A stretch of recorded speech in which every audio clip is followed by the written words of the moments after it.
the BST, or bad sports team. Luckily, when you bundle your home and auto insurance with Progressive, you're protected from things like fire damage caused by violently unplugging the TV.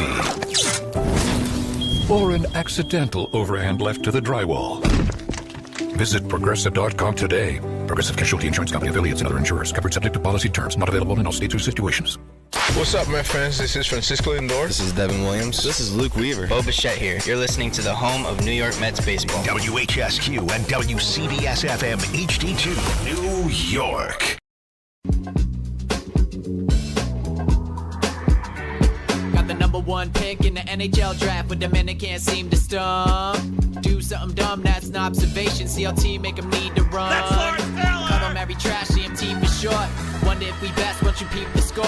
Up at the crack of dawn, top stories of the morning. While you're yawning, grab your coffee, rise and shine with 8:80 a.m. This is Drop Time. We provide highlights from your favorite teams. Got Dave and Rick making plenty of picks. It's Rule 76. Well, here we are on a Monday, and no Rick because he's traveling to tropical islands. So we bring it. We call to the pen. The Mets pen. The Mets pen is really good. We call to the pen, and we bring in the one and only Daniel Graca. Good morning, Dan. How are you? I hope at least I could be as effective or more effective than the Mets starters are. I mean, the bullpen is a mixed bag, but the starters are terrible. Really, really good. With the exception of they only have two. Very high level. Oh my gosh. Very How high are level. you? How you doing? What's going on? What's the word? How was your weekend? Good weekend. Good weather weekend, right? I think it was pretty good. Yesterday was nice. Day before We're not allowed nice. to talk weather. RJ's put the big kibosh on that. Not allowed to talk weather? I'm a big fan of the weather. I like to talk weather. RJ hates when I talk weather, and I've been told no weather. Unless it's sponsored, no weather. So, yes, I had a lovely weather weekend, but I'm going to get yelled at in just a moment. And it's supposed to rain today, but I don't think we should get into any of that because of RJ, and he scares me.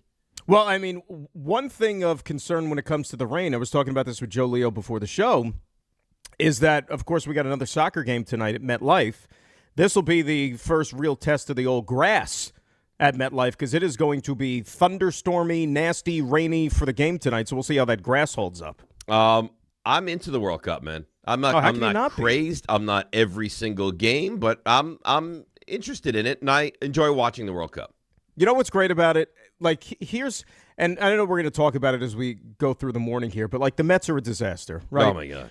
So, and we had said for the last couple of months, the best thing the Mets had going for them were the Knicks. Yep. And the fact that they had this run all the way until June. Bring back the Knicks. Bring back the Knicks. But then you have Knicks, and then if you're into the World Cup, you go right into the World Cup. So that even takes precedent over the Mets on a lot of TVs. And so it's like, by the World Cup doesn't end until the middle of July. At that point, the Mets are going to have their fire sale already, and then really it's football. And then it's football season. I Yeah. mean, the Mets they're so horrendous. It's and terrible. the thing about that, and I'm so angry at Stearns. He's done such a horrendous job at putting this team together.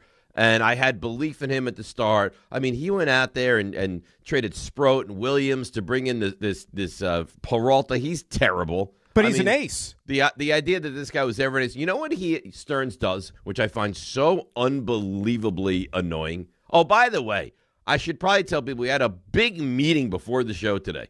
And we spent a long time determining that bring it today out, the feud today in.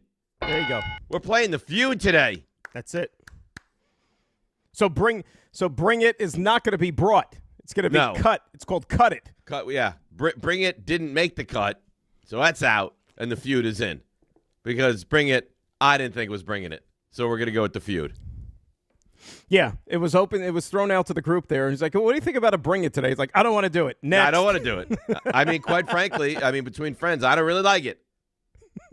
So we're going to do a little family feud, which I do love, and I think Joe Leo will probably be the star of the feud. But I digress. So the thing that David Stearns does, which I find incredibly frustrating / annoying, he's one of those GMs who loves his guys. And if you have been one of his guys, now he has to get you. He has to figure out a way to bring you into the mix. Like Adrian Hauser, Tyrone Taylor, Freddie Peralta, Tobias Meyer. Like he has to, if you one time played for him and had any modicum of success, now he's got to bring you into the fold with this new team.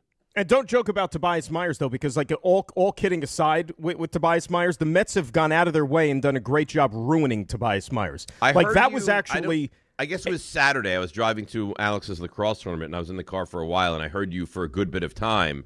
And I agree with you. What they've done with this guy is criminal, because when they made the trade, I remember saying, like, don't sleep on Tobias Myers, or as RJ calls him, Tobias Harris. He's good. Yep. Like, he's a good pitcher. He started that Game 5 against the Mets a couple years ago and pitched really, really well. And they have, I mean, to their credit, figured out a way to completely ruin him.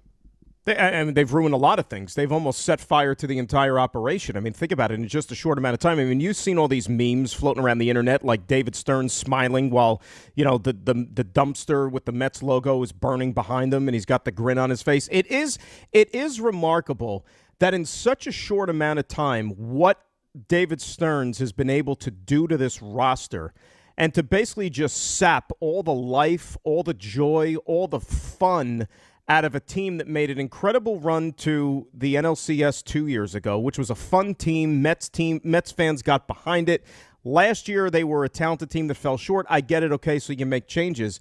But somebody's got to explain to me, and Dave, I'm keeping it real because I said the same thing in the past whenever the Yankees had the similar type of issues. Explain to me how you can have a $380 million payroll and have really only 2 starting pitchers. It's unbelievable. How? I mean, it's really a credit to him that he could be spending that much money and have a roster. The other day, well, I guess we turned on the game, and Ben, my oldest, he goes, "A hard lineup coming up." And I told the guys this the other day. I said, "Who do we have coming?" He goes, "Bichette, Soto, and Wagaman." Explain to me how the Mets can have starters that are unpitchable. The lineup that there's and I know that Robert is hurt and Polanco is hurt, but still, that there's this, and Lindor, there's this many holes, in this lineup, and that Benj and Ewing have actually been so good. How there's still so many holes in this lineup because you know how it is. You know what it is, Dan. The answer is Stearns has been awful. He's been awful.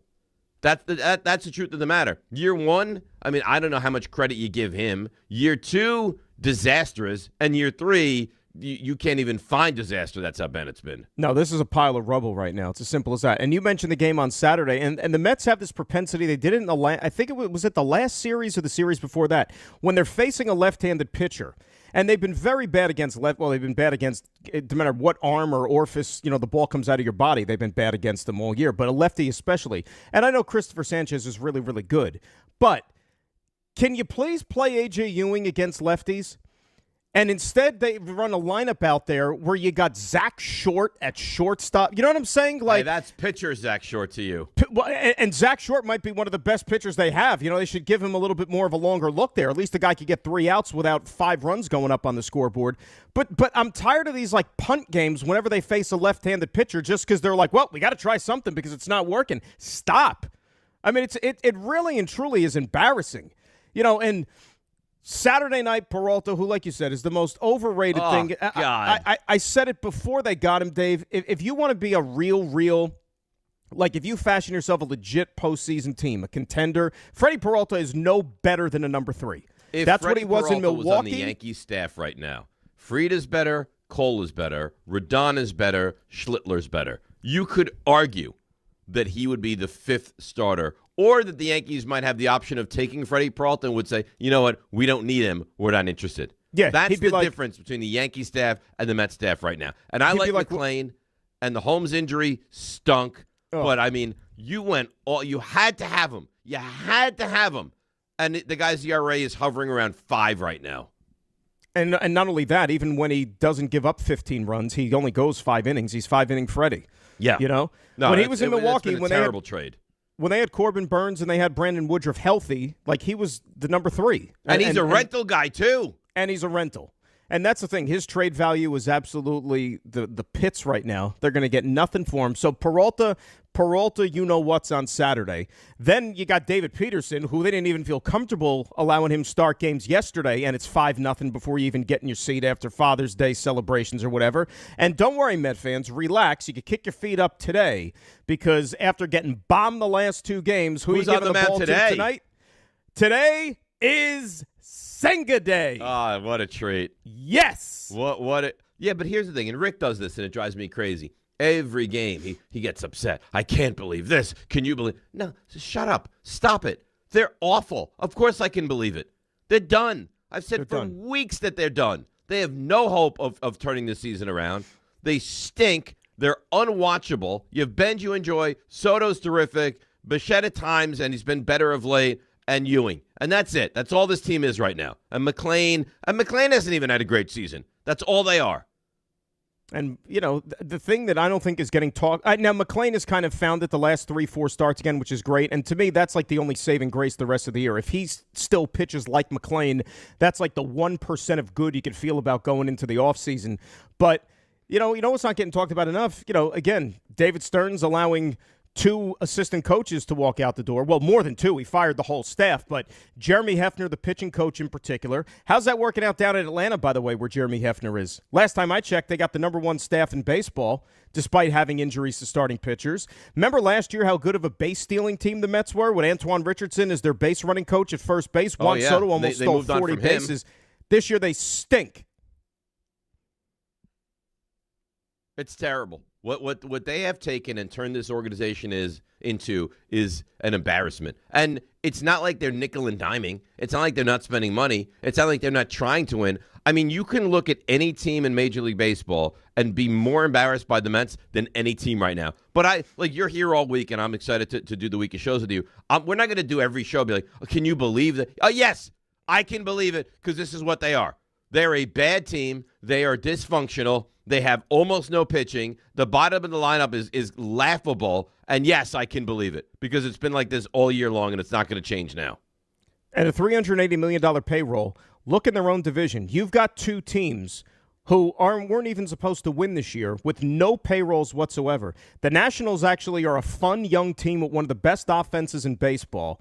The Marlins of all teams, who you just wait to be sellers every year, are over 500 as well. And the only 2 teams with a worse record than the Mets of the National League are the god-awful Colorado Rockies and a San Francisco Giants team, which might be the only team run worse than the New York Mets, whose players, if you didn't see the game yesterday, Rafael Devers, their big-ticket acquisition last year, didn't even come out of the game in the 9th inning when the manager sent a pinch runner in for him on the bases, showing up authority.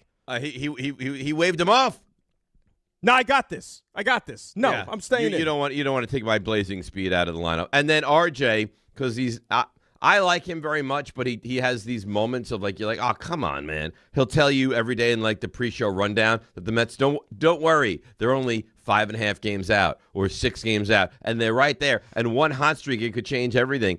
Do you know who they would have to pass to get into wild card contention? Let me run 8 teams. Yeah, Cincinnati, Pittsburgh, Arizona, Washington, Miami, San Diego, and the Cubs. So and you forgot the Savannah Bananas too. I think they might be merely 6 games out of a wild card spot, but they are as dead as any team could possibly be. Think of some of the worst executives in this town over the years that were just vilified. Gettleman, Knicks had a couple back in the day. Phil Jackson, Isaiah Thomas wasn't so good. If we were going to do a Mount Al Bianchi, Al Harrison, right, with the Mets, put together the worst team money could buy.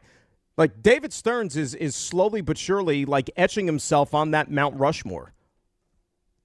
Mike Milbury, David Stearns is actually making strides to get in on that conversation. But the thing that might make it even worse is that you have an unfair advantage. Yep. You have more money than pretty much anybody not named the Dodgers in Major League Baseball, and you still can't figure out a way. And what I find to be so confounding is that when he was on a team that had no money and was doing it on a shoestring budget, he somehow was able to make that team into a contender every single year. Do you know how hard it is to ruin a baseball season that's 162 games before July even hits? Yes. That's almost damn near impossible. Yes. I guarantee you, sports talk radio down in Miami, if they're not talking about the Dolphins or whatever the hell they talk about down there, if they even pay 5 minutes of attention to the Marlins, they might have a conversation this week like, it's almost July.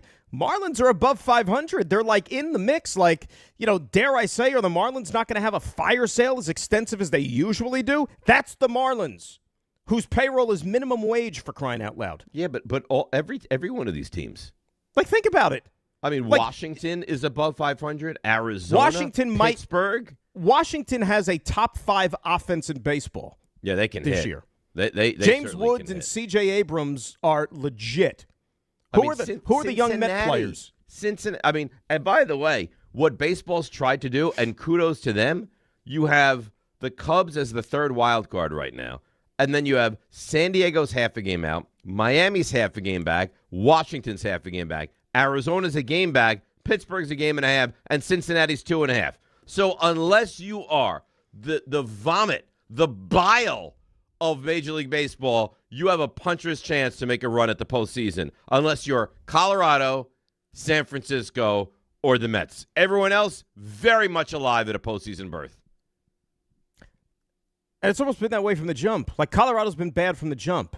San Francisco's been bad from the get-go. The Mets have been a horror show since losing 12 in a row in April. Yeah, that 12-game losing streak was, and that was in what? That was in April, right? April was the nail in the coffin of the 2026 New York Mets.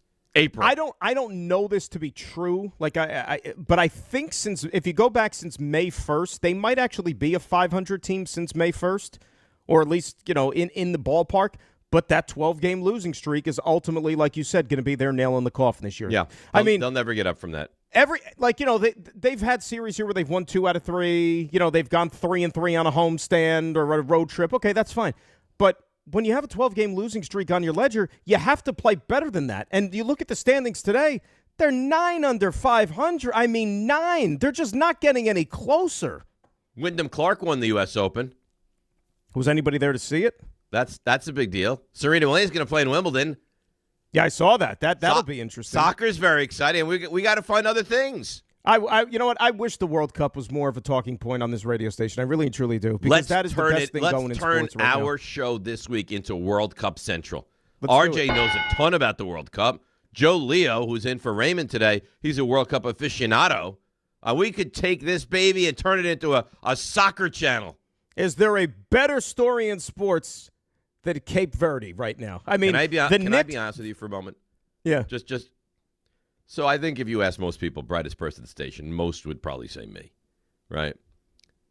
I didn't know Cape Verde was a country until like last week. Oh, that's a bad job by you. It's a terrible job. I didn't know it existed. What? What were you asleep in school? I didn't know. RJ, be honest now. Did you know Cape Verde existed? I knew it existed, and also you knew it was a real country. I knew. No, it's a pretend country. I well, yeah. I mean, I did not know. I never heard of this. Well, here's the thing too. I went back and looked because of last week's accusations. Rick yelled at me on Friday because, by his words, I put in the rundown all the time. The Mets are only X amount of games back. So I went back and looked. I don't think the word "only," like "only back," was ever used, ever, not once. And sometimes at the bottom, and by sometimes, I think 2 times. So if the word "only" was used, I'll give them the benefit of the doubt that maybe once. And I just provided context 2 times that how many games back they were. I mean, listen, I'm just trying to do my job here. We're sensitive people, RJ. I'm just getting yelled at. It's not right. I don't think RJ's needling. I don't think he's doing that. I think RJ takes and he might not even realize it. It might go below the radar for him. He takes a little bit of enjoyment in watching the Mets just suck. Yeah, a little bit. RJ, do you, though? A little bit. Yes. But what I will say, I said this to you here, I don't know, months ago, it's not good for business, though. We have the Mets here on our station, and you said it yourself. It's June, and we're already saying, well, season's over. What do we do now? We talk about the Yankees, and we talk about the World Cup, and we pray for a vacation. And we teach you that Cape Verde is, in fact, a qualified country. Cape Verde is, in fact, the country, and we're not going to play Bring It today. We're going to play the Feud. Yeah, you said some mean things about Bring It. Bring It. Small little island, by the way. Yeah, it's got how many people live there? Like 500,000? I think it's the soccer team and a few others, yeah. I mean, it really is incredible. You know why else you tune in? Because Dan has a glorious read right now. He's going to tell us all about Champs Sports, Dan, right? You betcha you know what I am. Oh, yeah. Let me hear all about it. Well, New York, you got to hear this, okay? This summer, all lines lead to Champs Sports Fan Central Station. It's a soccer pop-up shop open right in the heart of the city, 125 West 33rd Street. Now, this is the soccer destination in New York with jerseys for every national team you ride with. USA, Mexico, Brazil, and way more, all under one roof. If you want to gear up, rep your country, and feel the energy of the city, Champ Sports Fan Central Station, 125 West 33rd Street, that is where you need to be. And for all you Knicks fans, they have championship gear to celebrate your team's first title in 53 years. Wow, that's some read. And I think that puts a lot of pressure on RJ because he has a Champ Sports later in the show, and you've set the bar very, very high. Well, it's, like I said, we got to deliver. Because you're a very good reader. Why wouldn't you want to go to Champ Sports? Between the World Cup, like we've talked about already, yeah. The Knicks, which is not dying down anytime soon, it's the place to be. It's the place to be. All right, let's take a break. 800-919-3776. We lead with the Mets, and we're not going to bash them all week because it's just no reason to. We know they're awful, and to beat a dead horse is just kind of silly. We'll get into the Yankees. They lose this weekend. Yankees, I don't know. I just feel like they're going through the season. Because they're going to be the 1 seed in the American League. They're going to, odds are, come out of the American League, and they have bigger fish to fry than what the American League East or getting into the playoffs are going to be. So there is a lot to do today. 800-919-3776. A little soccer, a little golf, a little tennis, and, of course, who can forget about the New York Knicks? They are still champions of the world. It's D&R with you. Graca in for Rick right here on ESPN New York. Right now, police are stepping up patrols to make sure drivers and pedestrians obey our crosswalk laws. Why? Because every year in New York, people are injured or killed just crossing the street. So remember, pedestrians, obey traffic signals and use crosswalks. And drivers, yield to pedestrians in crosswalks. If you don't, we will educate you on the law, and you may get a ticket, because tickets get attention, and that saves lives. A message from the Governor's Traffic Safety Committee. This is the Ty Butler Show. This is Jalen Brunson's town. He's the king of New York. When you win sporting the heaviest jersey in basketball, man, that comes with tremendous accolades and praise. And for me, it solidifies Jalen Brunson as the best athlete in New York sport. He wears the crown. The Ty Butler Show. Listen Sunday mornings at 8 on ESPN New York and the ESPN New York app. Good Karma Brands is proud to be an equal opportunity employer, providing equal employment, development, and advancement opportunities to all teammates and applicants. To learn more about careers with us, please send an email to talentacquisition@goodkarmabrands.com. That's talentacquisition@goodkarmabrands.com. This is the Michael K. Show. The best record in the American League. I don't know what more you want. How much better can they be? Without the greatest player in the American League, they don't have him. Without a really dominant DH, Stanton, they don't have him. Without the second best pitcher on their staff, Max Fried, they don't have him. And you're still criticizing Boone. I don't get it. The Michael K. Show. Weekdays at 1 on ESPN New York and streaming live on YouTube. Veterans and active duty service members, when your call to service ends, your mission doesn't have to. Go from GI to IT in just a few months at My Computer Career. Prepare for a high-demand career in cybersecurity, protecting people, systems, and institutions from real cyber threats. Cyber warriors are needed now. Will you answer the call? Go to mycomputercareer.edu/CWP to learn more. That's mycomputercareer.edu/CWP, an elite CompTIA certification partner. VA education benefits are available to those who qualify. Progressive knows there's no one more important to your team than your pet. They're like your top draft pick. And it looks like Chuck has selected Pepper the Corgi. Bold pick there, Deborah. Yeah, Rich, Pepper has a high ceiling for sure, but he does have a tendency to bark at every tree. Yeah, he brings a lot to the table, but also takes a lot off of it, especially when it's been left near the edge. Nothing left to do now but suit him up for the dog park. Protect your top draft pick from injury and illness with Progressive Pet Insurance. Get a quote at Progressive.com. Progressive Casualty Insurance Company affiliates and third-party insurers. Not available in all states or situations. Covered subject to policy terms. This is Don, Hahn, and Rosenberg. Hey, everybody in here in stock, get over here right now. For everybody that was here that was making noise and really giving us a lot of great energy today, come on over here. We appreciate everybody. Congratulations to all the fans, and more importantly, congratulations to the 25-26 New York Knicks. Don, Hahn, and Rosenberg. Weekdays at 3 on ESPN New York and streaming live on YouTube. I still can't even believe it. Browsing for Rick today and all week, ESPN New York. I know it's happened, Dan. I still can't believe the Knicks are the champions. Like it still feels surreal to me. It's been a week. I was thinking about that too, right? I mean, I was saying it even on Saturday that if we lived in an alternate universe, Friday night was going to be Game 7. I know. Could you? But we were so far removed had there from been a it. Game 7 on Friday night? Like, imagine if they didn't take care of their business and like this thing dragged out to 7 games. Like that was an extra week of talking about this series and would they get it done and are they going to find a way to blow it and blah blah blah. You know, but because they wrapped it all up in 5, like we just enjoyed the spoils of a week of partying and celebrating and basking and all that other good stuff. It's great. It really was great. And they did that awesome show at I didn't even know what it's called anymore, like the theater at Madison Square Garden, whatever the official name of it is, but they did. I still go old school with the Felt Forum. The Felt Forum? Yeah. That's when boxing was like great. Friday night the fights at the Felt Forum. And you know what? Despite all the name changes and everything, if you still look at it from a wide-angle lens, they still got that same, like the way the lights are situated, like on the ceiling. Like the same exact way.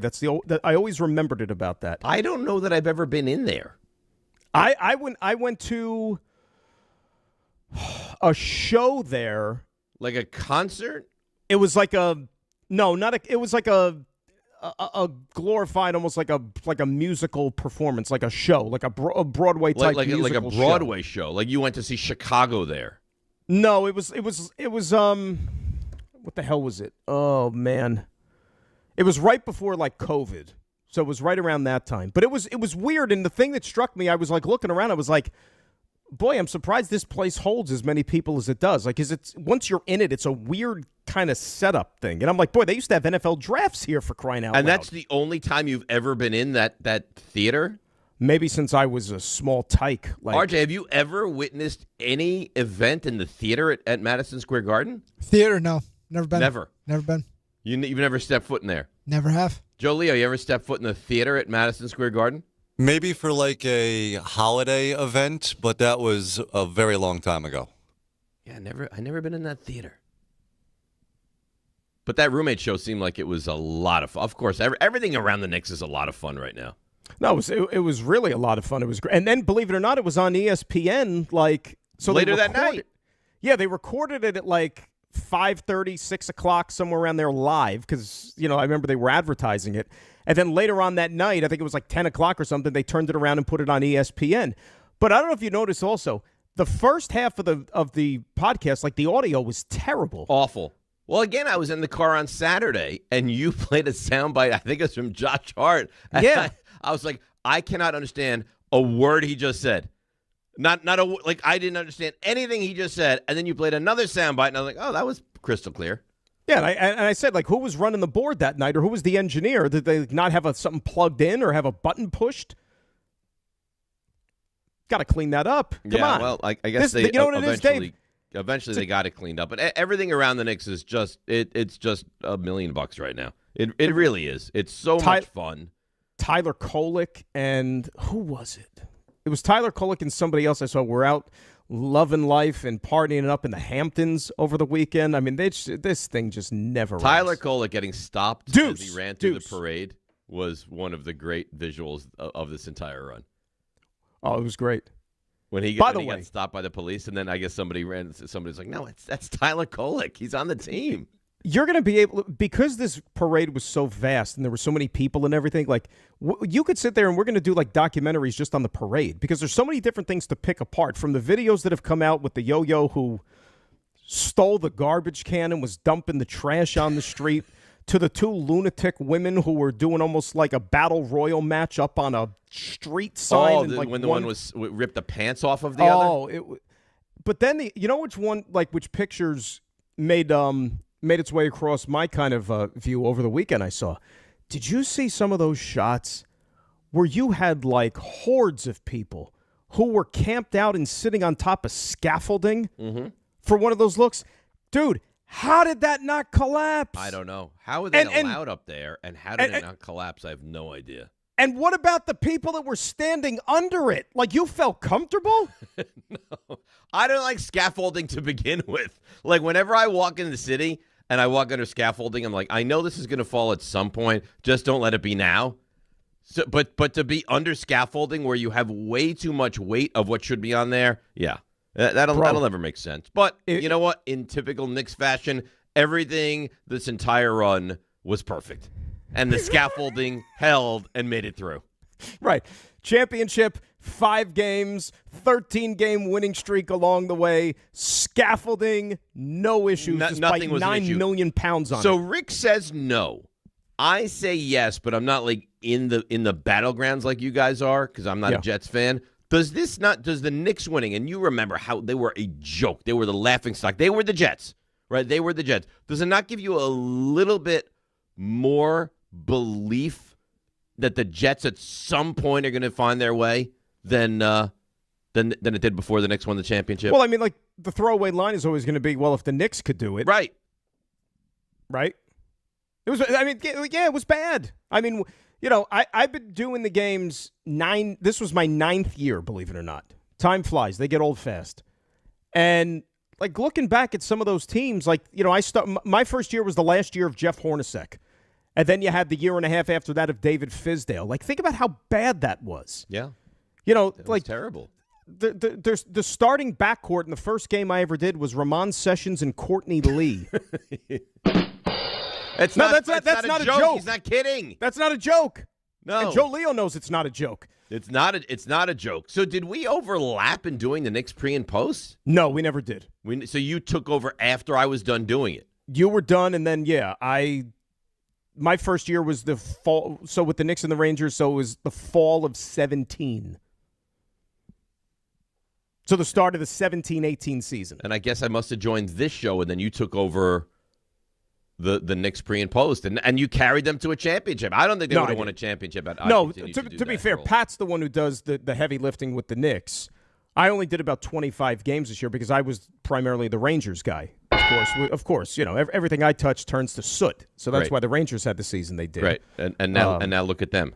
Right.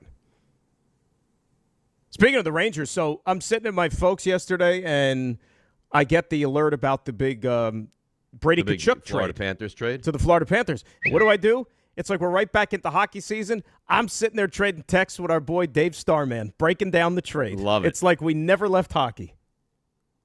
The great Dave Starman. Look at you. Nick Palazzolo emails in. I went to the parade. I didn't get a good spot. It was a great atmosphere, but I was really bummed. I got to see the Roommate show the next day live, made up for all the failings of the parade. It was absolutely electric. And not only that, but all the money from that Roommates podcast at the theater at the Garden, it all went to the Garden of Dreams Foundation. As it should. Of course it should. Absolutely. Speaking of the parade, shout out to our boy who's a big listener, Juan Figueroa. I think it's Juan in Valley Stream. Okay. Called the show Saturday.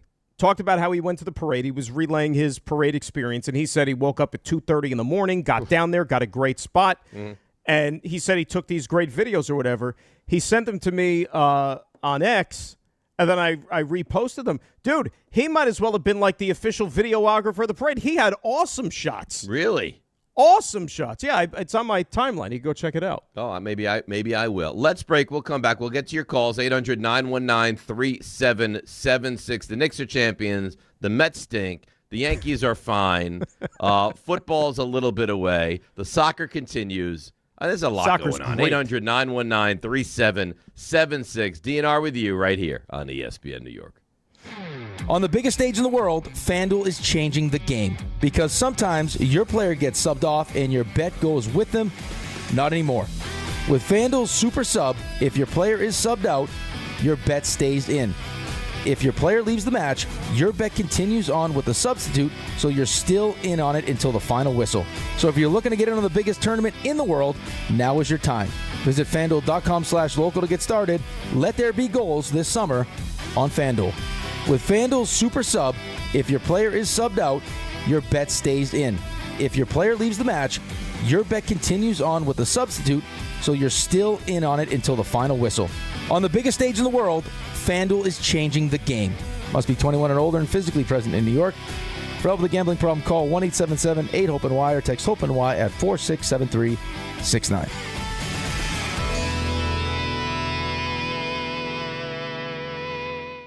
Hey, New York, are you okay to drive? Did you know that driving under the influence isn't just limited to drinking alcohol? Cannabis, prescription drugs, and street drugs can all impair your ability to think and react behind the wheel. Drugs, alone or combined with alcohol, can cause poor coordination and lack of focus. Don't put your life on the line or take someone else's away. Cabs, rideshare, or public transportation are at your fingertips. The New York State Governor's Traffic Safety Committee is reminding you to make a safe choice. Always drive sober. 1-877 Cars for Kids. KARS Cars for Kids. 1-877 Cars for Kids. Donate your car today. Call 877 Cars for Kids to reach a friendly live agent. Donation is super easy, and your car can be picked up as soon as tomorrow. Call us now or go to carsforkids.org. 7 Cars for Kids. Donate your car today. Did you know you can donate real estate too? The 2026 U.S. Open Tennis Championships are back, where the world's greatest city meets the world's greatest tennis players. Fan Week begins August 23rd.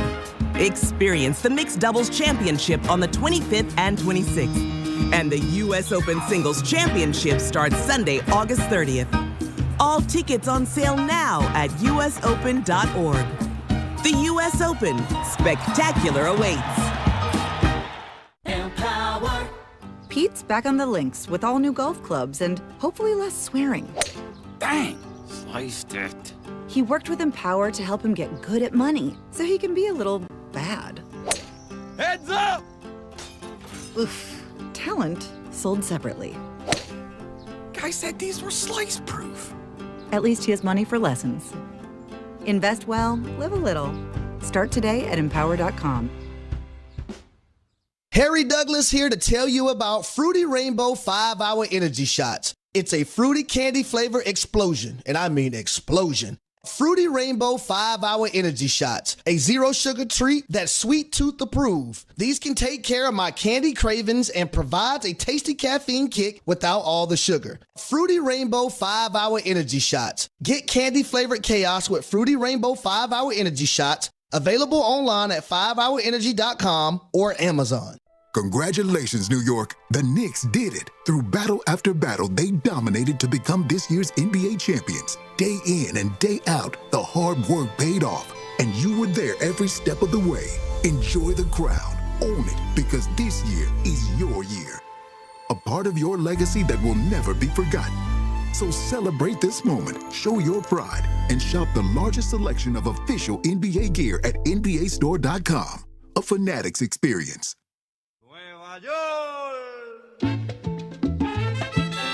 All right now, DNR with you. ESPN New York. The ESPN New York Beach Bash is back Thursday, July the 2nd, which is next Thursday somehow, at Bar A in Lake Como, New Jersey. Head down to the Jersey Shore. Join the Michael K. Show along with Don, Hahn, and Rosenberg live starting at 1 o'clock. I'll make an appearance along with Rick, Bart, Carlin, and more. We'll have plenty of giveaways for fans in attendance, a soccer watch party, and the chance to test your skills by attempting to score a soccer goal on Rick. Plus music from Surfing for Daisy, all brought to you by Spiked Aid, Boost Mobile, Miller Lite, Fanatics Fest NYC, and the New Jersey Lottery. You must be at least 21 years of age to enter. Are you part of the more, or are you not going to this big event? I'm going to be part of the less, actually. You're not going? That's correct. Oh, that's a shame. No, I think you'll live. No. I mean, I might live, but I'm going to miss you. And RJ's not going. I don't think my absence will warrant a second thought. How about that? I'm telling you, the day will not be what it could be for me because you will not be there. Joe Leo, have you made a determination? Are you going to the Beach Bash? I do not believe I'll be going to the Beach Bash this year. Oh, my God. So I don't get any of the three of you. No. RJ's not going either? No, RJ's got the baby he's got to deal with. We could bring the baby to the beach. Yeah, I don't think you can bring a newborn baby to a beach. No, they did that once, didn't they? Family Guy, the baby went to the beach. Yeah, but that's an animated show. I don't think it's a great idea with the sun as strong as it is and the heat and the amount of people and the lack of vaccinations at this point for this baby to be at the beach. Well, wait a sec. Again, this is one of my, maybe this is a Friday roast type thing, but you brought it up anyway. What about the people that bring newborns to let's say, baseball games? Psychotics. Like you couldn't find childcare? Like, you ever see that? So these are psychotics. Like people, like you basically, you have the kid, you cut the cord, you dress them up, you put like those big old headphones on them and bring them to a baseball game. Like, what is that about? Why would you do that? People do it. RJ, I don't even think RJ has brought Antonio to a Major League Baseball game. No, he went to one game. Yeah, he went to a Yankee game this year. Oh, he did? He went to one? Yeah, in April. Maybe you were off that time. No, but Antonio's like I 5. vaguely remember that now. And he did well in that game, right? Yeah, he did well. It was a day game. Ange happened to be off from work. So it was like all the stars aligned. But, yeah, I give those people credit. I think there's a population. I know there's a population of people. They view it like a challenge. Like the baby will. Why would you ever want to challenge yourself to make it through a game with a newborn baby? Well, it's not just the game. And I'm sure you've all met people like this. Like, and good for them. Like the baby will adapt to my life. Like I'm going to fly on vacation. I'm going to go to baseball games. I'm going to go to breweries and restaurants, and the baby's just going to come because that's what we do. I went the other way. I was like, I'm going to totally scale back, and occasionally I will see where Antonio fits in because maybe it's a boy thing, maybe it's a girl thing, maybe it's just Antonio. If he's interested, locked in, great. This is probably all kids. Yeah, but once you lose them, it's chaos. It's like when you throw like one of those bouncy balls like in the bathroom and it just ping pongs off the walls and the ceiling. That's him. Those are so fun. The Super Balls? Yeah. Oh. So, yeah. Somebody asked me over the weekend, like, when do you think you'll take him to his first movie? Because we were talking about Toy Story 5, and I was like, I don't think he's there just yet. Maybe I think he's going to be 3 years old like this week, right? Well, here's the thing, though. I have not tested Toy Story. If he's into it, he would certainly sit still for those couple hours. I mean, RJ, you have a perfect entree. Why don't you watch them all? Start to slowly watch the Toy Stories, and if he's into them, then you go take him to the movies. Yeah, you make a big thing out of it. Yeah, do a nice little matinee. Yeah, but point being, I'm sure John has seen it by now. I'm with you. I don't know. At a baseball game, it's like, boy, you're really just going to be running. Or you could probably wait till next week, and Toy Story will be available to stream at home. And how fast these movies now are available. Yeah, but don't. I mean, at some point you're going to have to get this kid to a movie. Oh yeah, absolutely. So, well, here's the hard part. I also haven't gone to a movie since Gone with the Wind. Yeah, I don't even know. You saw Gone with the Wind in the theaters? No, it's an old movie.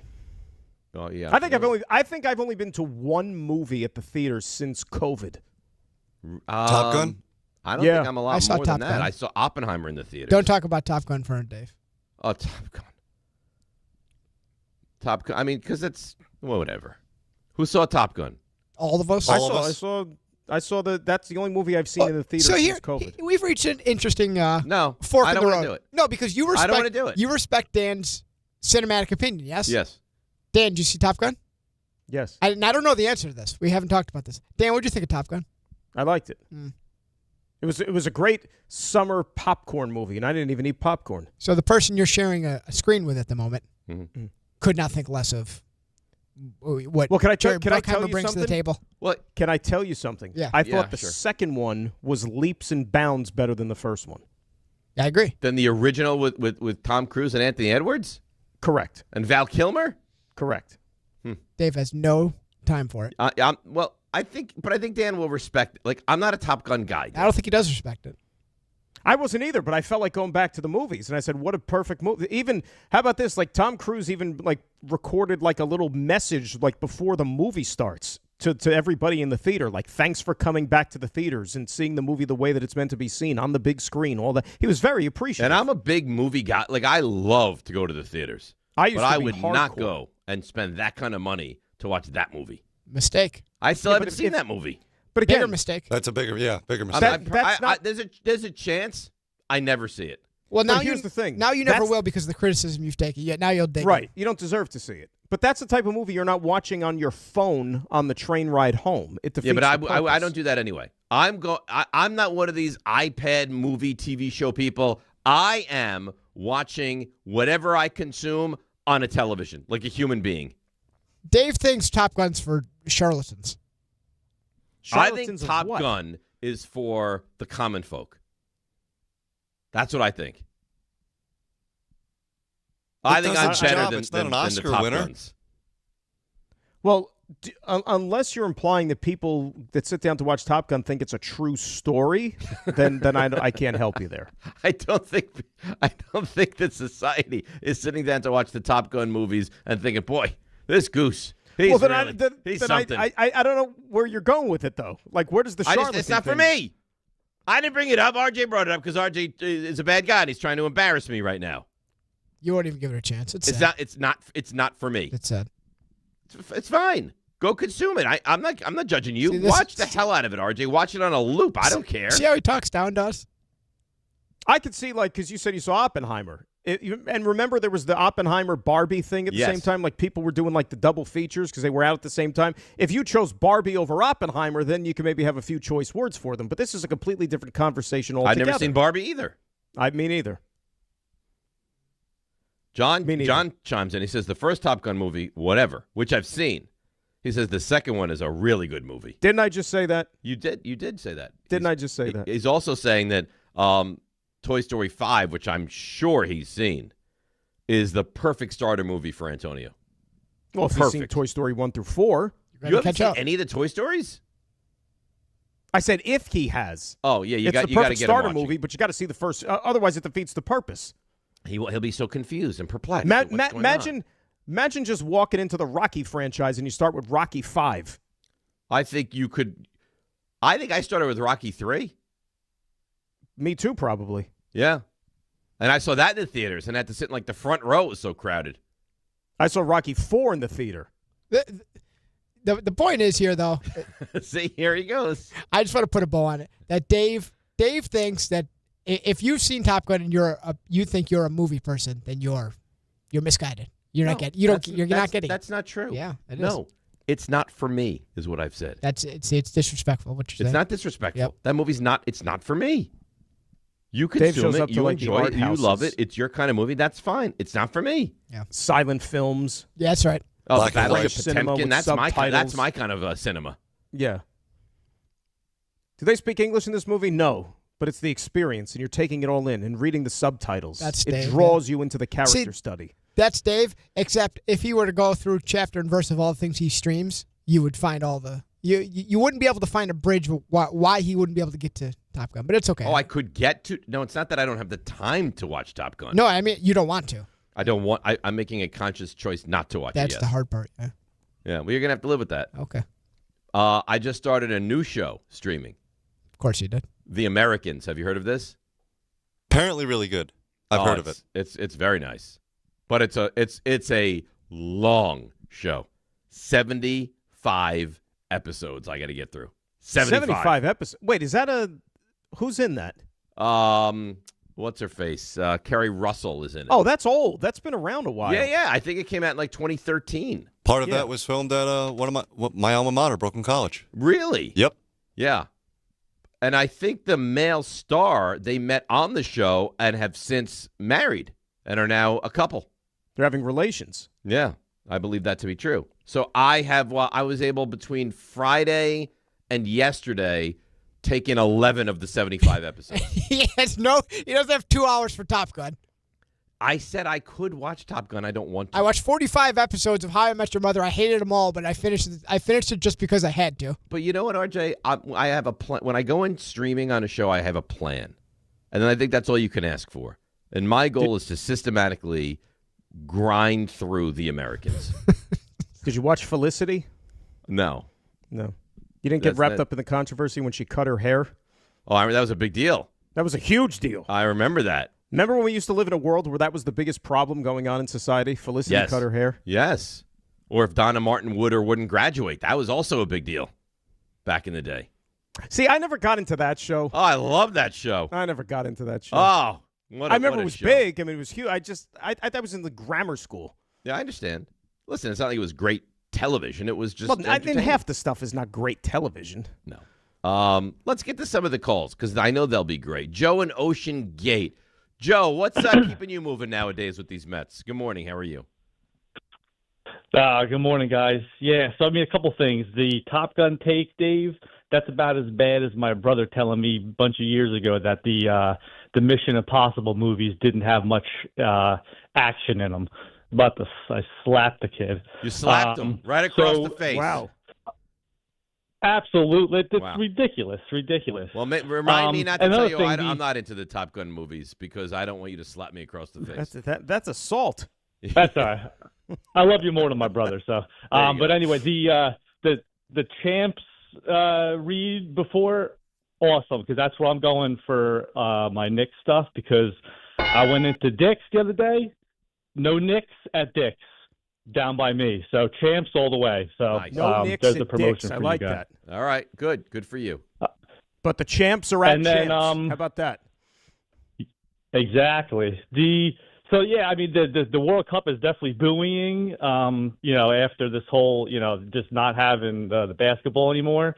So yeah, I'm just really enjoying the soccer over the weekend, and I hope you guys. Well, Dave, I hope you had a good Father's Day, by the way. But yeah, I think that just how bad the Mets are playing. The Mets, they're like my first car, a 1984 Audi 5000 turbo diesel. That's the a thing nice you never first knew car. if it was gonna. You never knew how it was going to go. If it was going to start, if it was going to stall out, if it was going to have starters that day. You didn't. It was so unpredictable. So it was a good comparison to those Mets. Well, that was a real good comparison. Love you guys. The Mets are literally Audi 5000 of the pennant race. They're out. So yeah, they are done. Real good one. I think your Audi 5000 back in '84 is probably more consistently good than the Mets of 2026. Would be my guess. Yeah, I don't think the Audi 5000 had a 12-game losing streak. No. I don't think it went 12 days and the damn thing wouldn't start. No. I'm confident of that. They. I mean, how often do you see a team? I mean, there's the awful teams, right? When the White Sox were putrid, Sure. But for the most part, how many? I mean, look. I'm going to bring up the standings. Okay, how many teams would you say are done? You ready? I mean, in the National League, is it fair to say that it's only 3 teams that are done, and that's Colorado, San Francisco, and the Mets, right? Let me take a look real quick. Colorado's 10.5 out. San Fran's 9. Mets 6. Cincinnati, who made it last year, they're 2.5 out. It's not even so much where they are currently in the standings. You also then have to look at, okay, where's the hope lie? Right? Like, is somebody coming back that's going to help this team? Well, Lindor comes back. Holmes will come back, but Holmes is not going to be back until this thing is already unloaded. To answer your question, yes, I think there's 3 teams that are probably done, and it's the 3 teams that you just mentioned. Okay. Switch to the American League. How many teams would you say right now are done? Is Detroit at 5 out done? Probably, yeah, they're right? done because they're going to trade Tarek Skubal. Okay. So they're going to do what the Angels should have done. They should. So Detroit, we'd say, is done. Mm-hmm. Boston, they're done. They're 13 games under, right? Boston is done. They're the Mets of the American League. Kansas City, done.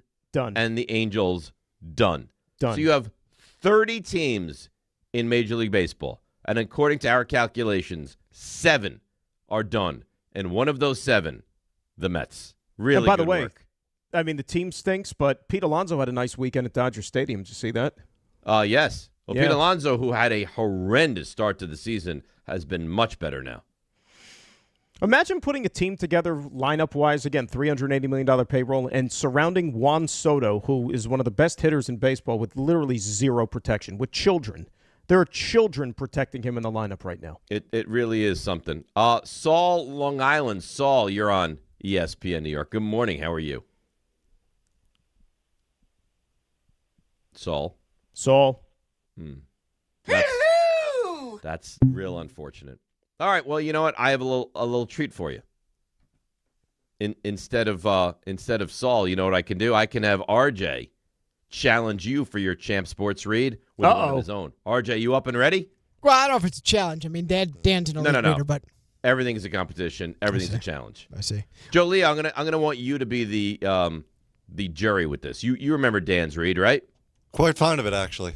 You thought he did well, right? Yes. You remember his read from a half hour ago? Yes. Yeah. Okay. Good. And on a scale of 1 to, like, if you were a judge at the Olympics, and you could go up to 10 points, what would you give Dan's read? I would give it a 7, solid 7 or 8. I would say 7. No. The Russian judges don't come out and say, I gave that a 7 or an 7. 8. The Swedish judges do. That's what the Swedish judges do. No, I'm going to need a firm number here. 7. Okay. RJ? Yeah. You have to beat a 7 to win the battle. All right, well. You ready? I'll do my best. All right, Joe Leo, you will give us a hard and fast number with RJ after the read. In 3, 2, 1, and begin.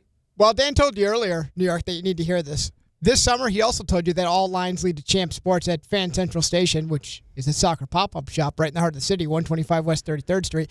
And what Dave needs to know is, perused around, how many places have a Cape Verde jersey? Oh. They're the only ones. So, Dave, you pop up there, 125 West 33rd Street. You'll have your Cape Verde kit in no time. You can get a USA jersey, Mexico, Brazil, Argentina, England, really anybody. It's all under one roof.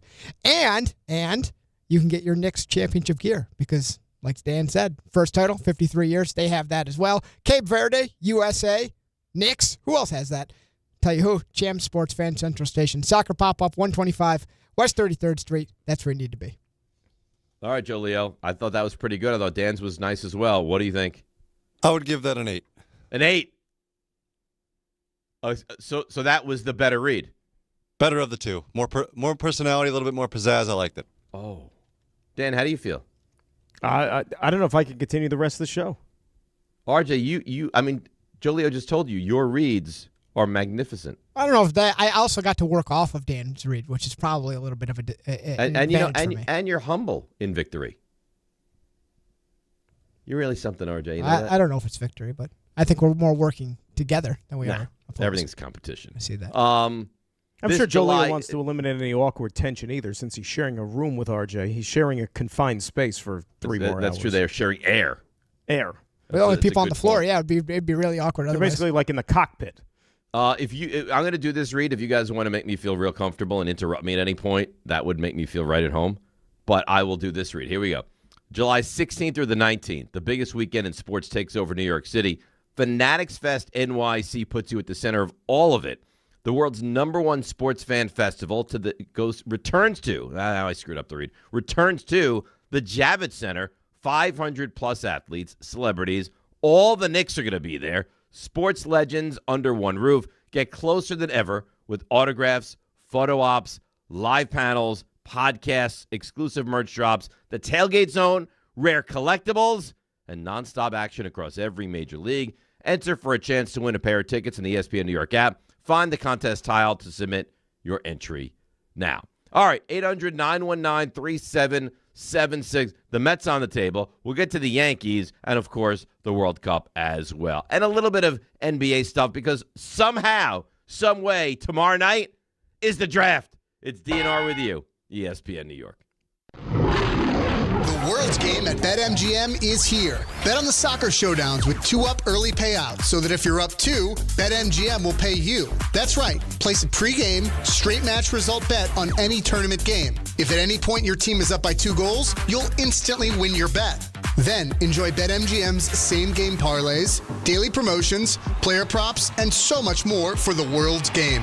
Don't miss your shot at an early win with 2-up early payout to get paid out if at any point your team is up by 2 goals, regardless of the final outcome of the match. Make it a tournament to remember with BetMGM. BetMGM and GameSense remind you to play responsibly. Gambling problem? Call 877-8-HOPE-NY or text HOPE-NY 467-369. See BetMGM.com for terms. 21 plus years of age to wager and physically present in New York only. New and existing customer offer. Subject to eligibility requirements. Additional terms and restrictions may apply.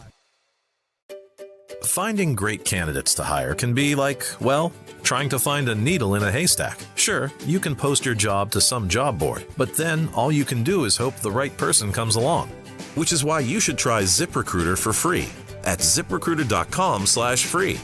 ZipRecruiter doesn't depend on candidates finding you. It finds them for you. Its powerful technology identifies people with the right experience and actively invites them to apply to your job. You get qualified candidates fast. So while other companies might deliver a lot of hay, ZipRecruiter finds you what you're looking for. The needle in the haystack. See why 4 out of 5 employers who post a job on ZipRecruiter get a quality candidate within the first day. ZipRecruiter, the smartest way to hire. And right now, you can try ZipRecruiter for free. That's right, free. At ZipRecruiter.com/free. That's ZipRecruiter.com/free. ZipRecruiter.com/free. ZipRecruiter. ESPN New York. Now streaming live on YouTube. Subscribe today and watch the show. WHSQ and WCBS-FM HD2. New York.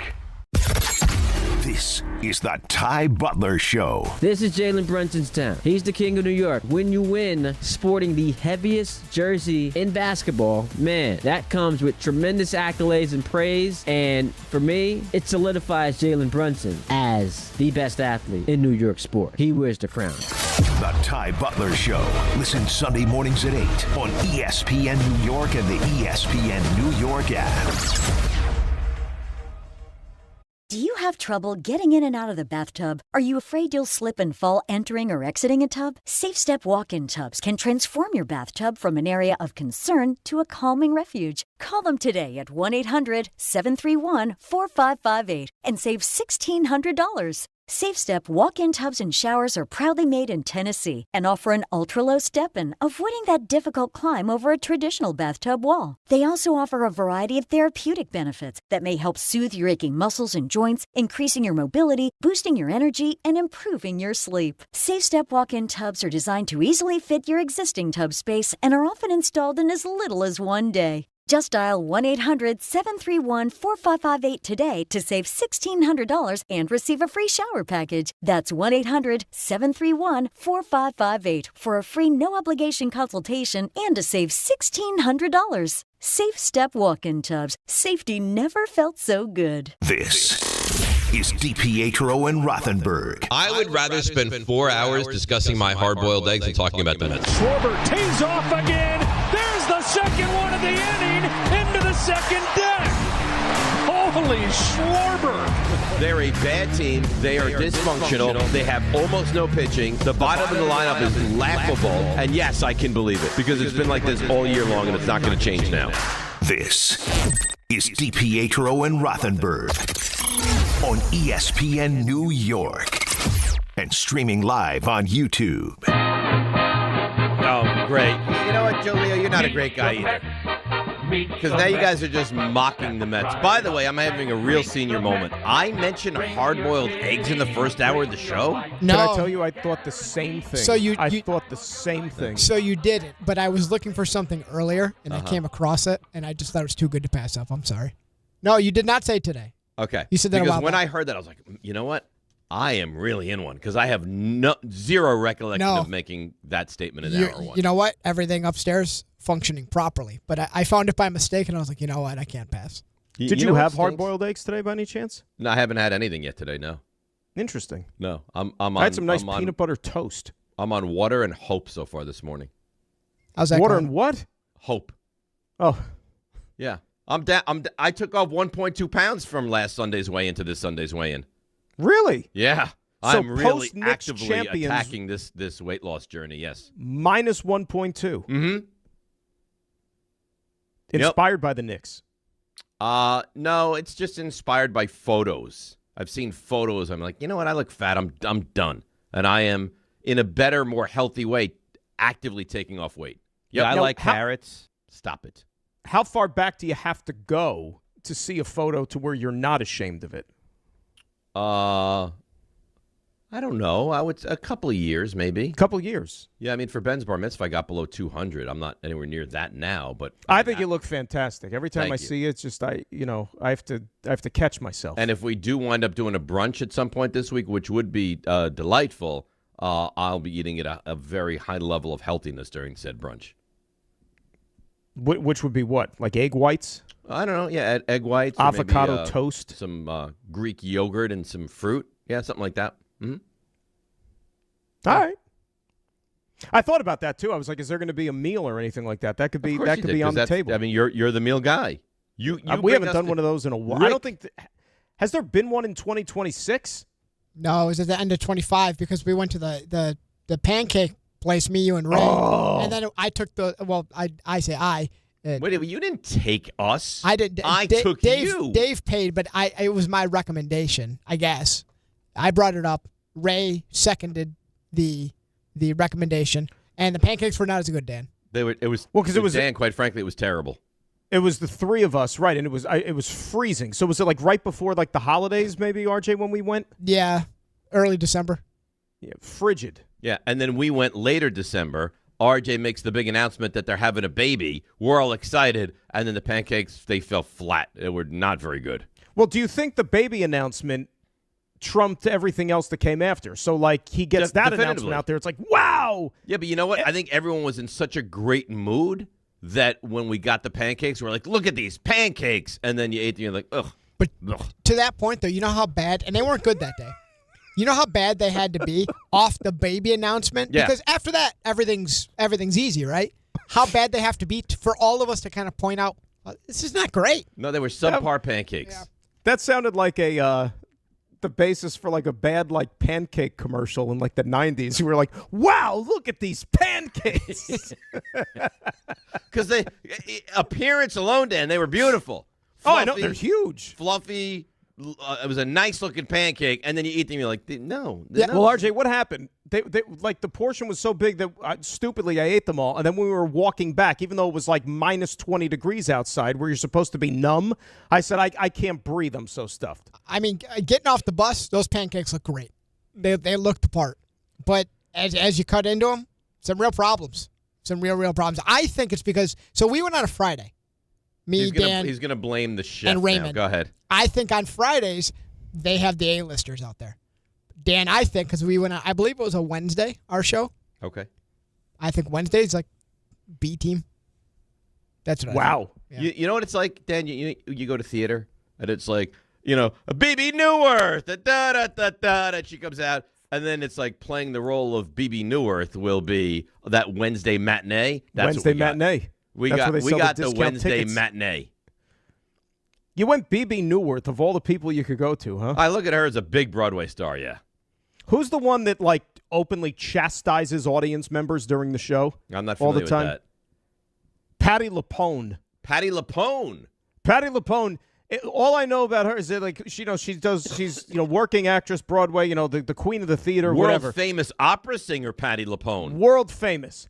It seems like once a month she'll just stop dead in her tracks on the stage and start verbally berating somebody in the audience for either not paying attention. Do you respect that, or do you think to yourself, hey, madam, you're out of character. You're not Patti LuPone right now. Normally, I would say I respect it, but here's the bottom line. I'd say, hey, Pat, you know what? If I paid my money, I could sit there and pick my nose for 2 straight hours if I wanted to. What's the difference? It's all going into your pocket anyways, as long as I'm not being disruptive. But if they're being disruptive, that's one thing. Why does she verbally attack people? Well, they're either like talking, they're either, but that's disruptive. That's disruptive. But like if, there's other instances too, probably, She's judge, jury, and exexecutioner on the stage. That's talent, to be able to do all those things and sing and dance. Let's go to, and then we'll hear, well, you know what, actually, I'll ask you the question, then we'll hear Carlos Mendoza answer it. Oh, boy. Dan, can this rotation turn this thing around? No. Well, here's Carlos Mendoza with the same question. They have the talent, and they're more than capable of, helping us turn this thing around. He's on all of us, but they're definitely more than capable. Yeah. More than good. Yeah, and that starts tonight with Senga on the mound. I guess Senga, they caught up with Senga yesterday, if you want to call it catching up with him, whatever, the beat guys. And the quote that I saw that was making the rounds was, he still thinks he can, quote, dominate. Oh, yeah. You pick Senga? I mean, dominate. Not like, at this point, you would take serviceable. He thinks he's going to go out there and dominate. I would take Daisuke Matsuzaka over him right now. Present day Daisuke Matsuzaka. You know what's going to happen. I can sit here and give you the recipe of what's going to happen with Senga. They're gonna cut ties with him. They'll trade him somewhere. To who? At some point, whenever he moves on, if it's this year, next year, whenever it happens to be, and all of a sudden he's going to find lightning and be like, oh my, that's Senga? Like 7 innings, 1 run, that's Senga? Now the saving grace they might actually have for tonight, they might not play tonight because of the weather. That'd so you be don't a have blessing. to see it. Wouldn't it? The Mets are so bad that if they got rained out, you'd be like, beautiful. But then you got to watch them twice in one day, then sometime Tuesday, Wednesday, or Thursday. But here's the thing. You don't have to watch them. Don't watch them. You know what I did? I didn't. So, like I told you, I'm on my way out to Alex's lacrosse tournament. And for some reason, I'm such a fool. I'm a buffoon, Dan, is what I am, right? So I'm listening to you, get to the tournament, watch a full day. We go out for an early dinner. Sherry and Alex, they stay out at the tournament. I come back on Saturday night. And I'm all excited. I get into the car like 6:30, 7:15, Mets game.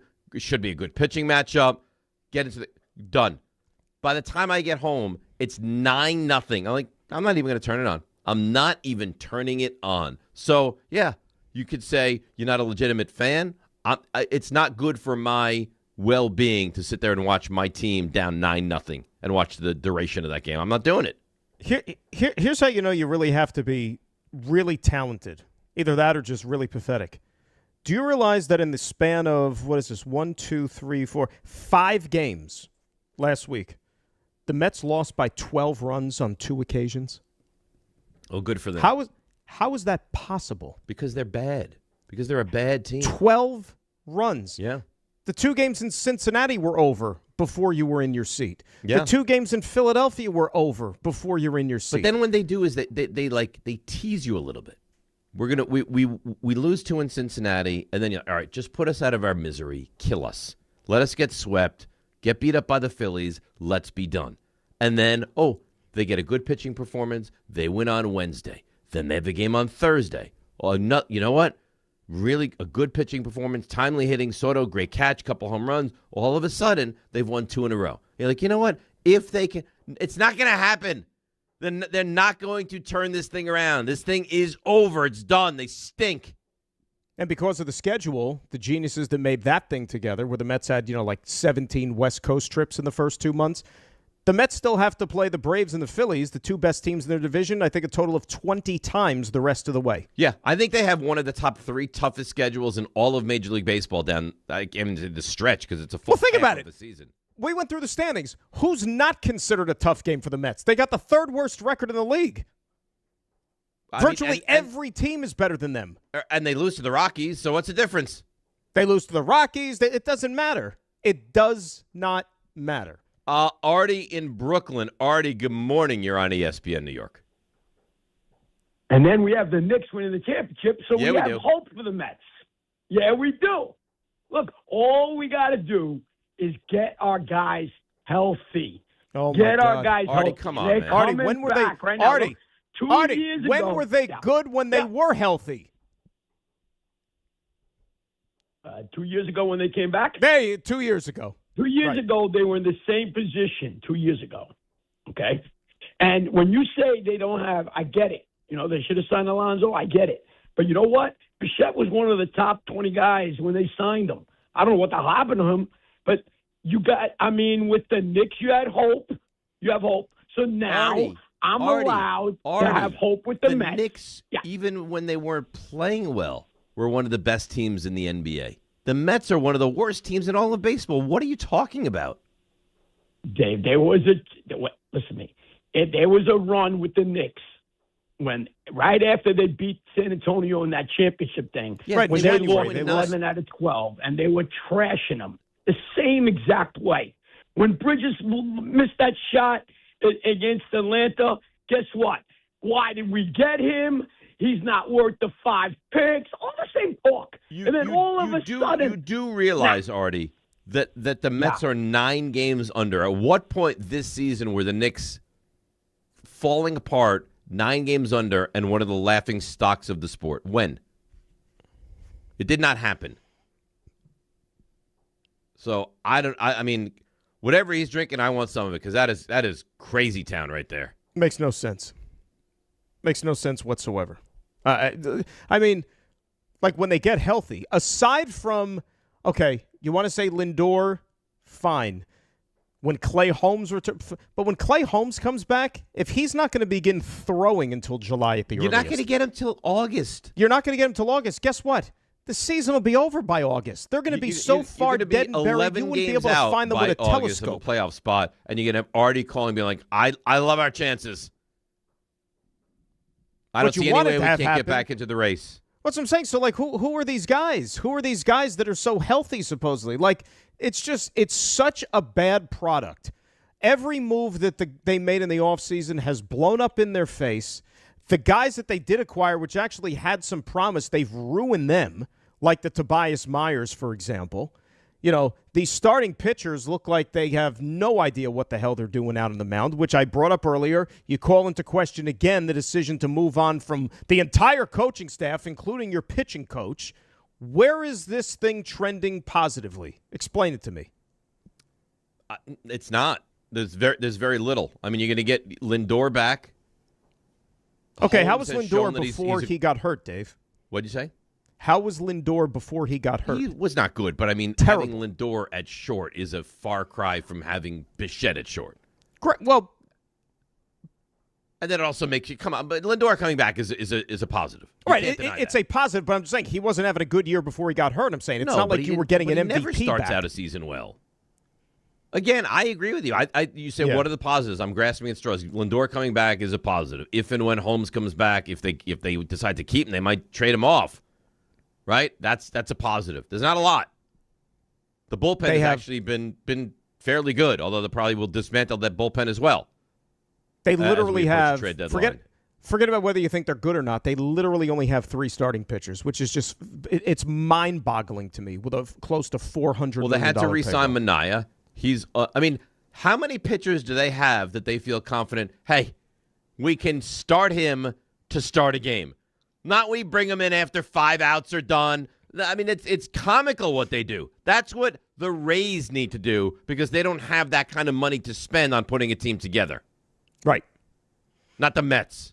You know what? I should take that back, by the way. They actually, one move they'd made this offseason, which has been, Luke Weaver's been really, really good. He's been awesome.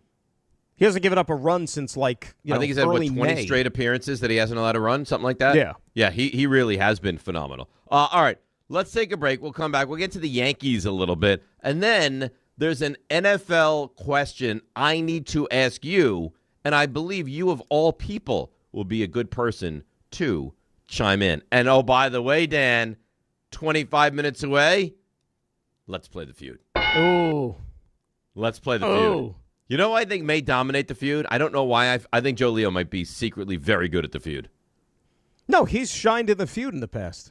Joe Leo, have you shined in the feud in the past? Shined is strong, but I think I had a good showing once or twice. You've shown that you're a good feud player? Yes. Okay. Well, we're going to find out at 7:45. It's DNR with you right here on ESPN New York. D'Agostino, Law, Bite Back. This is John D'Agostino from D'Agostino & Associates. And I know how a serious accident can change your life just like that. I'm Jenna D'Agostino, and I understand that with pain comes medical bills and time out of work. Let us get you justice. This is John Ryan, the closer. For over 35 years, our family has been getting accident victims every dollar they deserve. I started this firm for the injured so they can bite back against the insurance companies. Our legacy is to get you justice. Bite back. To get you paid, bite back. At D'Agostino & Associates, bite back means fight back. When you're hurt and they blame you, we bite back and get you every dollar you deserve. We have offices throughout New York and New Jersey, so call us first at 1-800-BITE-BACK. That's 1-800-248-3222. 1-800-248-3222. I've been there, and I'll be there for you. Skechers elite athlete OG Anunoby has been making history on the basketball court. Anunoby tips it in. Unbelievable. What a shot. He's been balling out in Skechers high-performance basketball sneakers, and the world is noticed. But how does OG train off the court to keep in peak physical condition? Hands-free Skechers Slip-ins Aeroburst. They help prepare OG for the physical demands of playing at a championship level. Get your pair of Aeroburst for only $165 at a Skechers store, Skechers.com, or wherever high-performance running shoes are sold. First, I take a sabbatical, then do absolutely nothing. Glorious. But what? You'd win the New York lottery, then do nothing? Well, I'd also commission a cutting-edge mobile bed, so I never stop doing nothing, even when I leave my house. Okay, but how can you do even less? Well, I'll spend 6 months living with a Honduran Capuchin monkey troupe to learn how to pick things up with my feet, so I never have to lift a finger again. Oh, you'll be a hit at dinner parties. New York Lottery. Can you imagine? Play today. Please play responsibly. Must be 18 plus. Gambling problem? Call 1-877-8-HOPE-NY or text HOPE-NY. When we started Oakland Roots Sports Club, we needed a strong foundation. Gusto has had our back since day one, making sure every hire, every paycheck, and every player is taken care of. They're the team behind our team.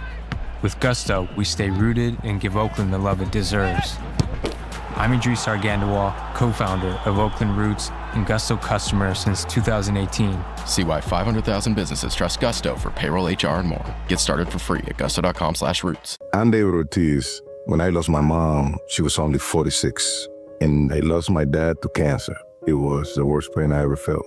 It made me think, what will happen with the people I love when my time is up?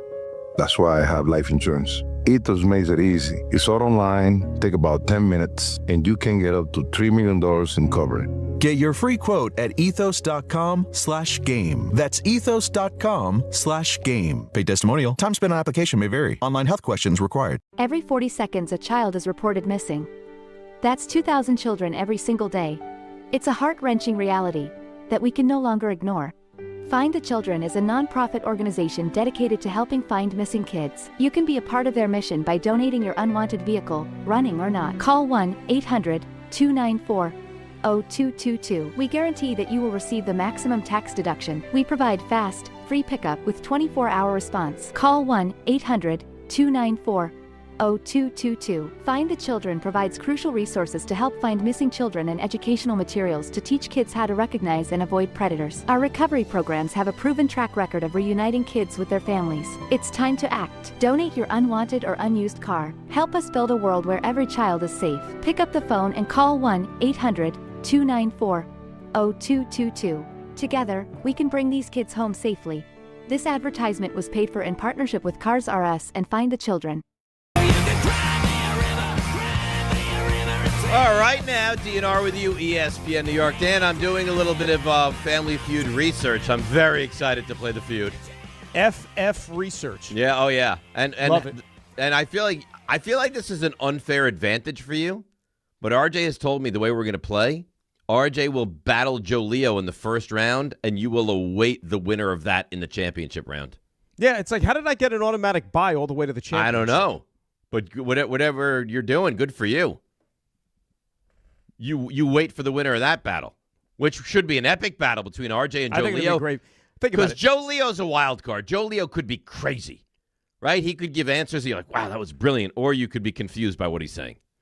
No, I think from what I remember in the past, like, he was okay. Like, he did well. Yeah?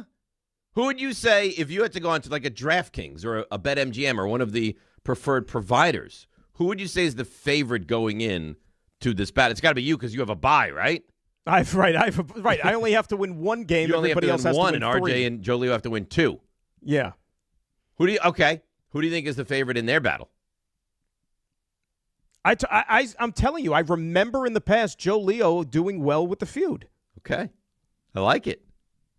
So RJ, you're the little engine that could hear in the Family Feud. Yeah, I'm going to say, you know what? We hear everything over here. The Santillo family, they hear all. We hear all. We have posted in our family green room Dan's remarks. And, we're going to use this as motivation. Do you guys remember when Richard Dawson used to kiss everybody on the Family Feud? There's a lot of things you could do back in the day on TV. I mean, they kissed everybody. Remember Barker's Beauties? Barker's Beauties? Bob Barker? No, Phil Barker. I don't remember Phil Barker. But Barker's Beauties is a different show. I know it's a different. I said you could used to be able to do a lot of different things on TV. Yeah, I remember Diane Parkinson was one of my favorite Barker's beauties. Right, she's the namesake of the. No, I'm kidding. Yeah. And I mean, a lot of things have come out since to where, like, you know, the ones who were like the ones who still speak out, they with such vitriol over Bob Barker and the way he treated them backstage. Yes, and backstage being the generic term of not on the air. Was always concerned about the pets. Right, you remember that? And help control the pet population. He'd be like, "Man, you make sure have your pets spayed and I'm Bob neutered." Barker. Thank you so much. Make sure you spay and neuter those pets." Right. Because the last thing we want is unwanted animals. My coworkers behind closed doors.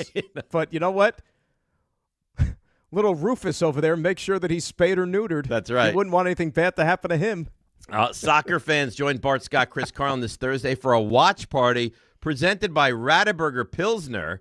Watch the match between Germany and Ecuador at the Hoboken Beer Garden starting at 4 o'clock. Enjoy Pilsner perfection since 1872 from the first German Pilsner. Come out, grab a cold Rothenberger, join the energy with ESPN New York. That's Bart Scott, Chris Carlin live at the Hoboken Beer Garden this Thursday, brought to you by Rothenberg Pilsner. RJ.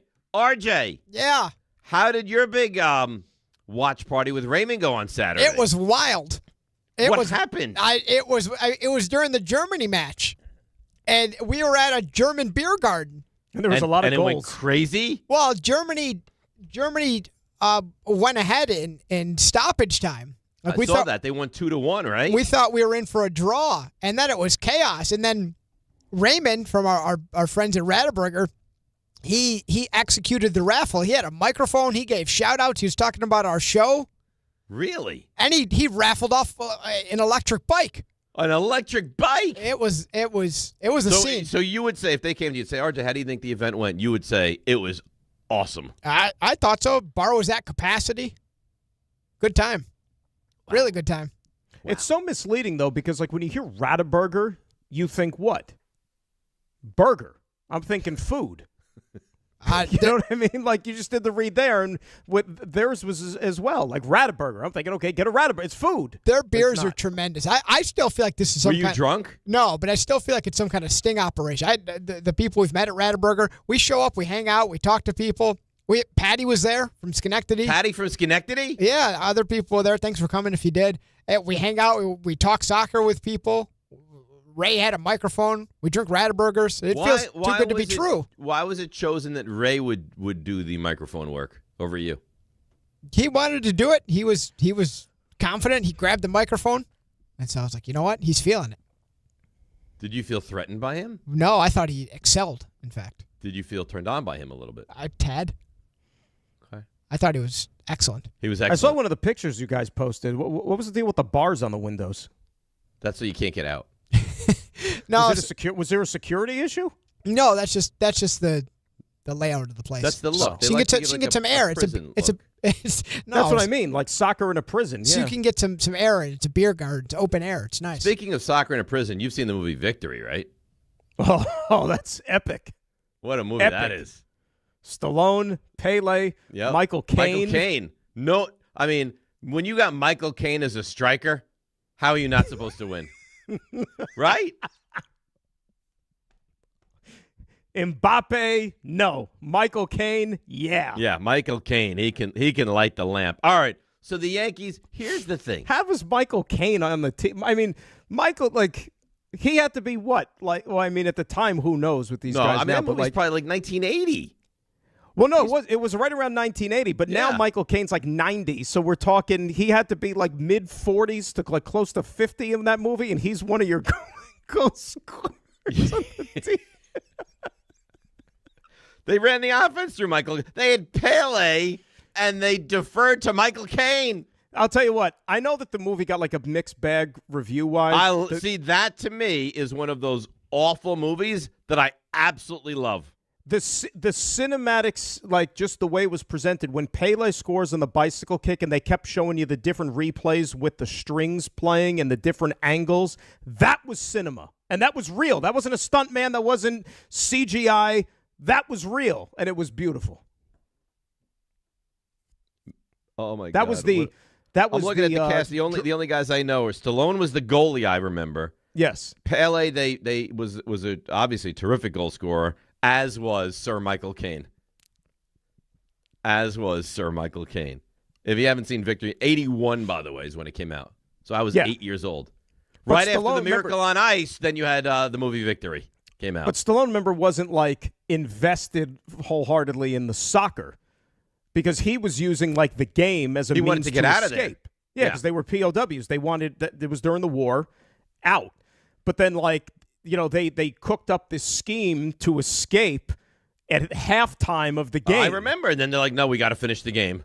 And then Pele, among others, was like, "No, we must keep going. We have to finish." Pele's acting chops were very underrated. We can win this game. You must come back. You see what the Yankees did this weekend with runners in scoring position? Not. They didn't do a lot.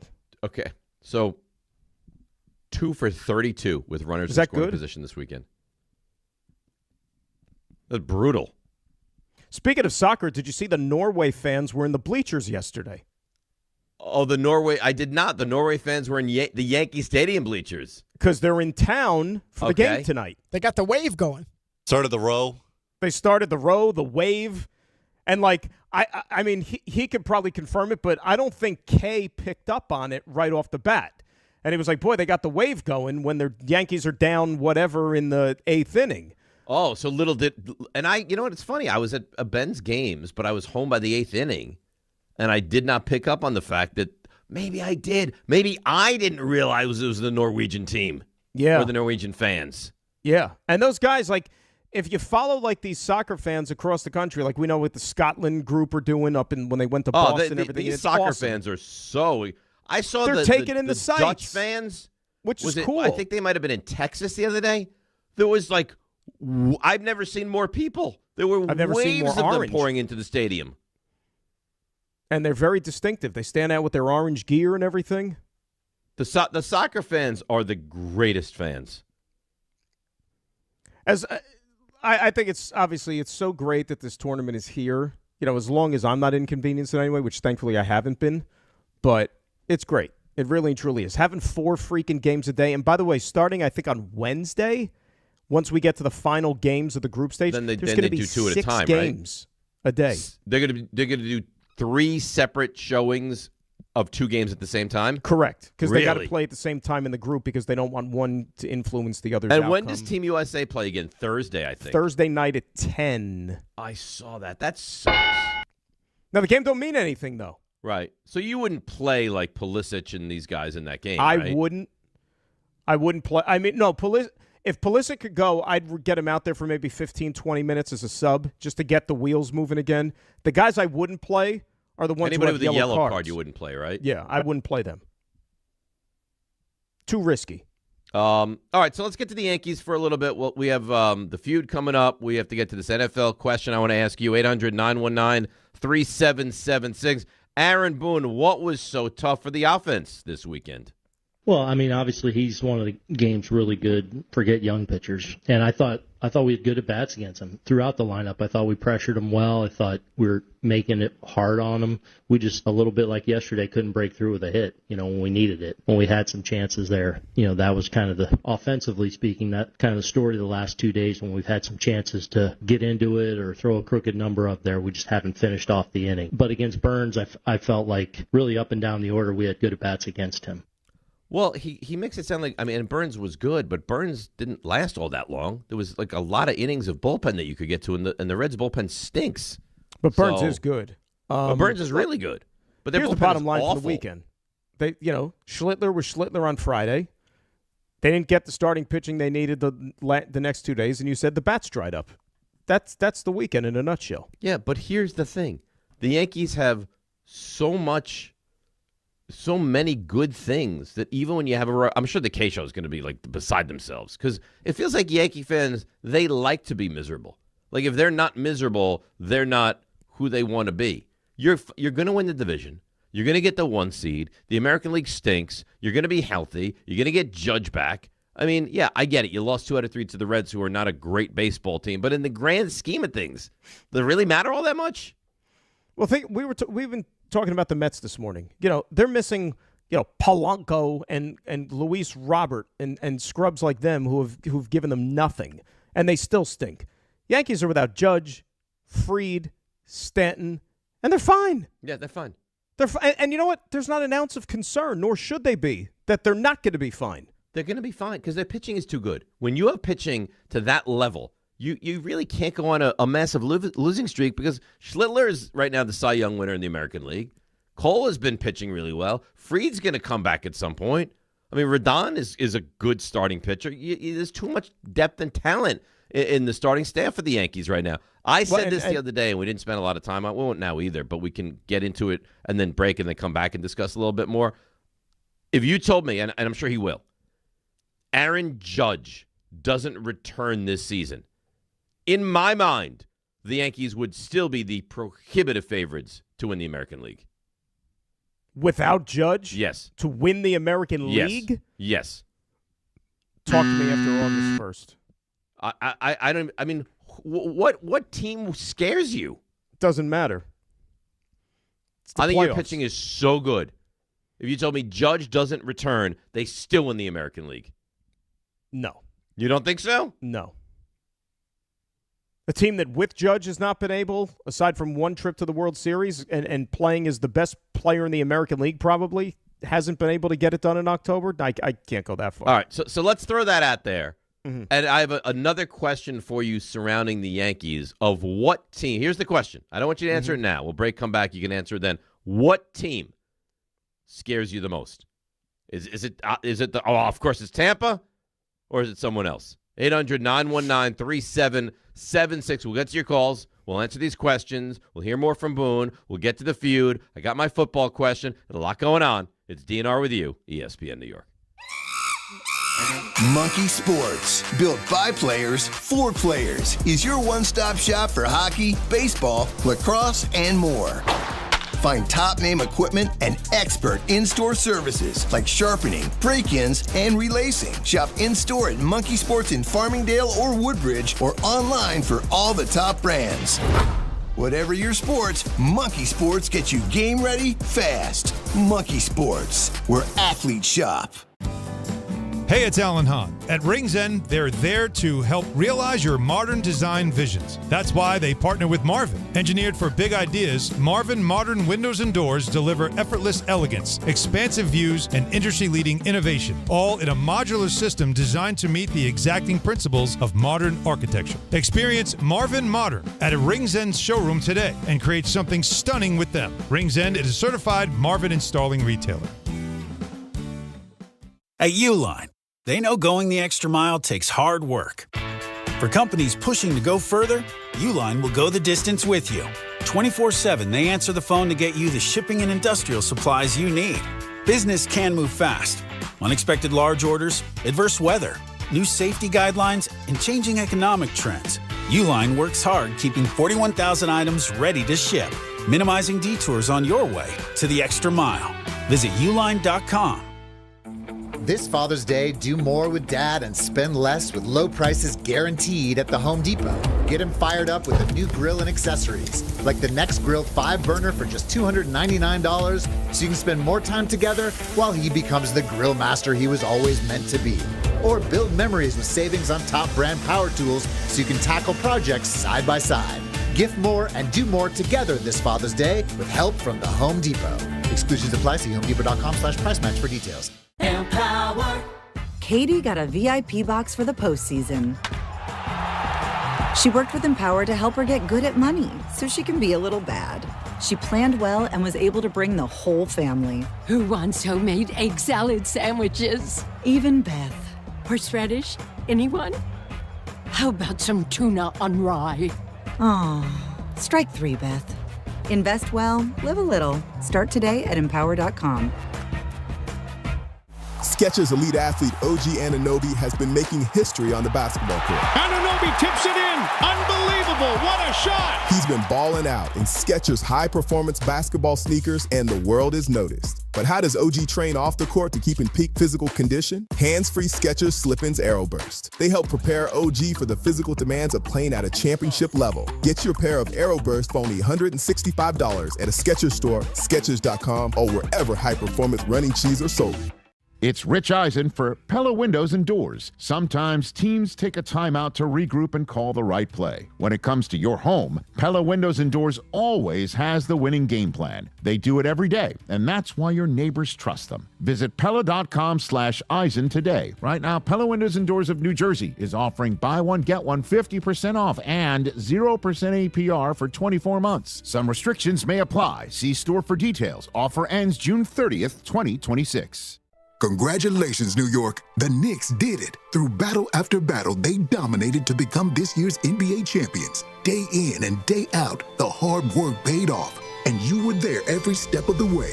Enjoy the crown. Own it, because this year is your year.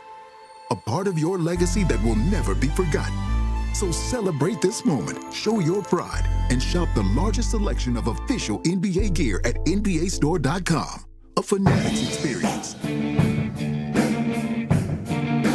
All right, DNR with you, ESPN New York. Dan, RJ's very opposed to the weather conversation, but I got to bring it up because I think it's relevant for the Mets tonight. I'm looking at the forecast today. I got rain starting at 1 p.m. going all the way through tomorrow morning. Yeah, it's not going to be good. I don't know how the Mets, and this could be a blessing, how the Mets can play this game tonight. I got to be honest with you. I'm actually more concerned on the impact for the soccer game tonight at MetLife compared to the Mets. You worried about the grass being able to handle it? Grass being able to handle it, and if there's going to be any delays, because remember, if it's real, and they're saying it's going to be really, really bad, like thunderstorms. They delay soccer games? If there's lightning. What game is it at MetLife? Is Norway Senegal? Norway has that really good player. Yes. Erling Haaland. Yeah. Haaland plays for Norway. That's correct. I find that to be interesting. It's correct. His father was a player, too. His father was a mutter. Father was a mutter. So what team worries you the most in the American League? Are you just going to take the easy way out and say the Rays? No, I'm going to say Seattle. Seattle worries you the most. Seattle was a team that I picked. I don't even remember who the hell we picked. But their pitching, top to bottom, I thought was too good over the long haul. And I still think once you get to the playoffs, if they're healthy, their pitching is good enough. Remember, they were this close to getting to the World Series last year. Well, they're into a Game 7 of the ALCS. They had a 3-2 lead. Jorge Polanco getting big hits for those Mariners in October. Remember Jorge Polanco? I don't remember what happened to him, but he was a thing last year for Seattle. Do you realize, you want to hear something crazy too? Like you talked about the American League, how bad it is. How about this? Do you know there's only 3 teams in the American League that have a positive run differential? How pathetic is that? The American League stinks. They absolutely 3 teams with a positive run differential. How about Tampa Bay is 12 games over, and last I looked, their run differential was like plus 10 or something. Yeah. Tampa beats you on the margins is what they do. Right. But Yankees, they have a monstrous run differential. Seattle has a positive run differential, and Tampa, it's not as good as it should be because they're, again, 12 games. I think they have a bigger, like they have more, they're more over 500 games-wise than they are run differential-wise. Seattle's offense, that's been lagging behind a little bit here. I expect Jerry DiPietro to be very active at the deadline. He always is. And they're a dangerous team because they got the pitching. They do have the pitching. Woo is really good. Really, really good. Woo can woo you. Woo can woo you. Miller is good. Kirby has the potential to be good. You're right. I mean, I think Seattle is a problem, but it just feels like offensively they always are. It's so unimpressive with that team. No, it is. But, the thing with Seattle, too, is remember, they made a deep run last year, deeper than they're accustomed to. And I think that they kind of maybe were feeling themselves a little bit to start the season. And, that division doesn't do you any favors either because it's not like you're playing, gauntlets every single night. It's a horrible collection of teams. RJ, by the way. What team – go ahead, and then I want to say RJ and Joe. No, I was going to say one thing made me think of that division. So you saw that the A's, who are going to be moving to Vegas, in a couple of years. Yeah. I think it was last week or the week before, they played like 6 games in Vegas 2 weeks ago. Yeah. Did you see some of the run totals coming out of those games? Point being, you think Coors Field is a bandbox? Wait till they move to Vegas full time. Yep. That is going to be like video game baseball. Yeah, it's a little much. RJ, what team scares you the most in the American League? I would say at this point, first of all, I'm with you. If they don't go to the World Series, it's a gigantic disaster. But I would say, as of right now, Tampa. And they shouldn't, but we've already seen that with the way they press you on the bases. And then they get guys on base, but they just don't have the talent the Yankees have. Well, they don't. But you're asking me. I mean, it's hard to go any team in the Central. They got Yandy Diaz, Caminera, Randa. They got some bats, but it's hard. You don't take Chicago serious at this point. I mean, Colson Montgomery's a good player. Nobody. Davis Martin's had a good year. Nobody when it comes to the Yankees. Yeah. Joe Leo, who's the team that scares you the most American League? I'm between two, but I'm with Dan with the Mariners. They're always Jerry DiPietro is a mastermind at the deadline. Their pitching is awesome. Arozarena's hurt right now. Julio Rodriguez had a terrible start to the year. He's starting to pick it up. So I have my eye on Seattle. All right. So the team that I would say, and I could be wrong certainly because they're not great. They might not make the playoffs. Toronto. That was the other team that I had. I think when they get fully healthy. And Savage is I think a bona fide stud pitcher that their lineup can give the Yankees some trouble. I mean, I said it before. I'll say it again. If the Yankees do not go to the World Series, it would be an absolute failure of the season for this organization. Oh, 1,000%, 1,000%. And by the way, can the Blue Jays I mean, I know it's it's small potatoes compared to the other issues they got. Can you just say enough is enough with the Max Scherzer stuff? I mean, the guy's on the injured list every other week, and they still welcome him back and count on him. I mean, dude, I understand if somebody's going to throw all these millions of dollars at you, you still take it. Why not? But he's not somebody you could count on. It's so frustrating. And now Verlander, you see him with the Tigers. He's barely pitched all year. He's hurt again, and he actually came out and admitted that the wheels might be falling off finally. It's just amazing how teams can still try to find value. Or 42 years old. That's what I mean. Yeah. You saw how it backfired on the Mets a few years. And that was 3 years ago when they had these guys. The thing with the Jays, we keep saying at some point, we don't talk about the Jays here, but the narrative around them, at some point Vladdy's going to get going. The pop's going to come back. He has 4 home runs. Yeah, it's incredible. You're right. They're super talented on paper. It hasn't gotten going for them this year. They dealt with injuries early on. Would you be shocked if they get in and they become a real dangerous team? No, it wouldn't shock me. But like you said, Savage, for example, he started the year on the shelf, so he's I still think kind of working back into form among others.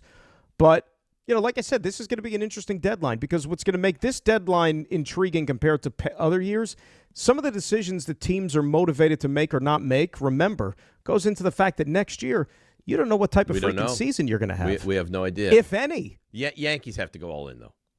Even more so. All in. Even more so. And by the way, with the Yankees, to me, this is almost like burying the lead a little bit. Oh, by the way, didn't you think it was kind of slick Rick by Aaron Boone on Saturday after the game? Oh, by the way, Rodriguez is going to start tomorrow, not Garrett Cole. Yeah, they're going to give Cole the extra day. So, 6-man rotation, which I don't think is a bad thing, especially when you have guys like Cole, Rodon, coming back from injury, play the long game, cool. But don't you think there's at least a 5% chance, if you're a fan, you're at least kind of having this thought in the back of your mind, is there something more to this? Are there any issues? I think you have to have that thought, but I mean, it's not like Cole's not starting tonight. I mean, Cole's starting tonight. And by the way, the Tigers with the 6-10 games, how glorious are those? If they still do a 6-10 even in late June? Yeah, I think so. I think that's good for them. Starts tonight. Good for them. If it was we're going to skip his turn in the rotation, Dan, yeah, I would be real worried. But they're going to give him an extra day. It's not, if he wasn't starting today, but he's starting today, so they give him 1 day. I think that's fine. Well, it's the other guy, and then it's Rodon also, guys like that. And you know what this smart Because you're not in it to win games in June and July and August. You're in it to win the whole thing. And what gives you the better chance to win? Fresh and rested starters. And I think you could also now afford to be a little bit more cautious and play the long game with Fried. Like, you don't got to rush him back. Hey, Max, if you need till August, we'll give you August. Yeah, of course not. I'm not rushing anybody. There is one goal here. And we've talked about it, and it's the only goal. You have to get to the World Series. You have to. Although if they don't, they'd probably make no changes anyway. If they don't, right, exactly. Nothing's going to happen anyways. But it's just like, this is the year of all years. My gosh, if they cannot find their way to the World Series the way this American League, the American League is, period, I don't know what to tell you. I don't know what to tell you. If they don't go to the World Series this year, you could almost argue, like, is Judge going to ever win a championship? And I know you'd this have is to start maybe that conversation. No, but and you know what this is? Whenever those conversations happen, they now just got an extra layer of information to it, given what Jalen Brunson just did, because then it's going to also then magnify into New York athletes and all this other stuff where Brunson won. And we say that sometimes it takes more than just a championship to sit there and validate somebody's worth. And if this guy doesn't win one, and not to mention also, this is another quote-unquote prime year of his career that you again wasted. You've wasted, and you're right. I mean, Brunson just won. And I'm sorry. Is it great to be consistently the best player in baseball year after year after year? Yeah, of course it means a lot. But if it doesn't at some point come with a championship, it doesn't mean as much as it would, and maybe it should. You have to win. That's what this is now. It didn't always used to be like this. Like, you look back, Ernie Banks, unbelievable. Guy never went to the postseason, right? I mean, Red Sox, all the greats they've had, they never won until they won in 2004. But nowadays, if you don't win a championship, you are not on that Mount Rushmore of New York, of any sport figure, period. I mean, if you want to just measure yourself like baseball-wise, like as we're talking baseball, I mean, Ohtani, who's the other guy, right? It's, Ohtani, Judge, like those are the guys in baseball. Yes, I know Ohtani went to the Dodgers, and that's when he started winning, but he won, He has won now, and they're winning consistently. They got multiple rings. I know it got a little bit hairy for them last year, but they still at won. least he's got the jewelry. Right. He's won multiple times, and Judge has not. So, yes, it needs to change now. Dave in Westchester. Dave, you're on ESPN New York. Good morning. Hey, good morning. No, just you said everything you had to say. I mean, I agree totally. Yeah, the Yankees, they're definitely going to be in the World Series. I just wanted to ask a couple questions. Sorry. Are you all right? You're right there, Dave? Dave, what's happening? I'm clear the throat, maybe? Do you want us to bring you out whole? You get a sip of water. We bring you back in a minute? Okay. I'm eating peanuts as I'm driving to work, which is not a good thing to do. But anyway. Eating what? I'd like to know. That's what I thought he said, I too. said I was eating peanuts as I was driving to work. But I want to ask a question. Pause. Okay, with all this stuff that Kay always says that, when all the callers used to call in and say, well, Judge does this and he does that and he does that, and what you call it, and Kay always says something about, well, he's the one who gets them there. I want to know what happens if Judge comes back, okay? Because the Yankees going to the World Series. I don't care what anybody says. It doesn't matter. I told Ty Butler that the Knicks were definitely winning in less than 6 games. He didn't believe me. What happens if Judge comes back and just, tweaks something? Then he's out for the season, okay? And he's out for a year. And the Yankees go and they win the World Series. What has Judge thought about now? Because I think the media is the problem with Judge. That's my opinion. Because the media is the one who's saying he's better than Joe DiMaggio, he's better than Babe, all these wacky things they have known nothing about. Aaron, if he's better you than look at what he's better done, than this guy, better than that guy. It's all crazy. If you look at what he's done, and thanks for the call. Well, Dave hates, not that he hates Judge. Dave is one of these crazy Jeter guys. That's why. I'm sorry. Aaron Judge is a better day in, day out baseball player than Derek Jeter. He just is. It's factual. He is. Look at his numbers. Aaron Judge is the best Yankee player day in and day out since Mickey Mantle. And if you can't recognize that, then I don't know what to tell you. But if he can't hoist the hardware, there's going to be something tremendously missing from his career. And the thing, and you said it, and you're right, that's going to make it that much worse is Brunson and the Knicks. And I understand that a basketball player has a whole lot of more impact than a baseball player on the every moment of every game, but it doesn't matter. If Aaron Judge doesn't win a championship, and now Jalen Brunson has won that championship, it's going to make it worse for Aaron Judge. I forgot that Dave was one of those guys, like the Jeter guys, because I had it out with him a couple of times already. And Anthony Pusick just texted me. A great point. I'm going to give him credit for it. Jeter was also Mr. Clutch Jeter. Wasn't he part of the team that was on the worst collapse in baseball history? He sure was. Yeah. But he was still Mr. Clutch. But I'm just saying, he has that on his resume. You know what he was? I wouldn't even say Mr. Clutch. I would say Mr. Consistent. Yeah. Like Derek Jeter is the same baseball player in October that he was in May. June. I just can't understand, like, being a fan of a team and pulling down your pants and taking a big, steamy, fly-infested you-know-what on the best player on your team, one of the best players that's ever put on your team's uniform, all because you want to make another player that played decades ago seem that much more important. I don't know that line of thinking. That. Right? But that's just how sports fans are. They fall in love with a guy. No, but it's your team. But it's your team. I understand. Like, I can see if it's a guy that's like you're going up against and you hate him because he's on the other team. But they're both on your team. And by the way, he called and said that he thinks that the media has created Aaron Judge. What kind of wild propaganda is that? Well, fair. To be fair to him, remember, it's the media who voted on those 3 MVP awards that gave him the 3 MVP awards. The guy's unbelievable. And should have more than 3 MVP awards, by the way. Yeah, Game Time, brought to you by Tullamore Dew Irish Whiskey. When it's game time, that's when it's Tully time. Here you go, Dan. Yankees and the Tigers, 6:10 tonight from Detroit. 7:10, the Mets host the Cubs. And that's Game Time, brought to you by Tullamore Dew, the original triple distilled, triple blended, and triple cask matured Irish whiskey. Be sure to grab a Tullamore Dew or try the new Tullamore Dew Honey during today's action. Glasses up to enjoying Tullamore Dew responsibly. I still have my NFL question ready to dangle over you. I'm going to dangle it in a little bit, but not yet. You excited for that? I'm excited for it. I'm also excited for the I'm just getting caught up again on the schedule for the game. Great slate of games today, by the way, in the soccer, at least the first 3. I mean, you got Messi and Argentina at 1. France. But who are they playing? Huh? Well, who are they playing? They're playing Austria. Yeah, give me Messi. But it does. It's Messi and Argentina. France at 5:00. France could win the whole damn thing. I hear France and that was Spain my are pick. the two favorites now. And then we got our local MetLife game tonight at 8:00 in the pouring rain, so I look forward to that. Now, the one that's 11:00, and I think this is why they schedule it for like 11:00 at night, it's not all that great. All that great? Jordan and Algeria, I don't think is going to do it. I would say it's a little less than not all that great. You know what's funny? The 11:00, sometimes they have 11:00 and midnight. Like Saturday, they had a midnight game.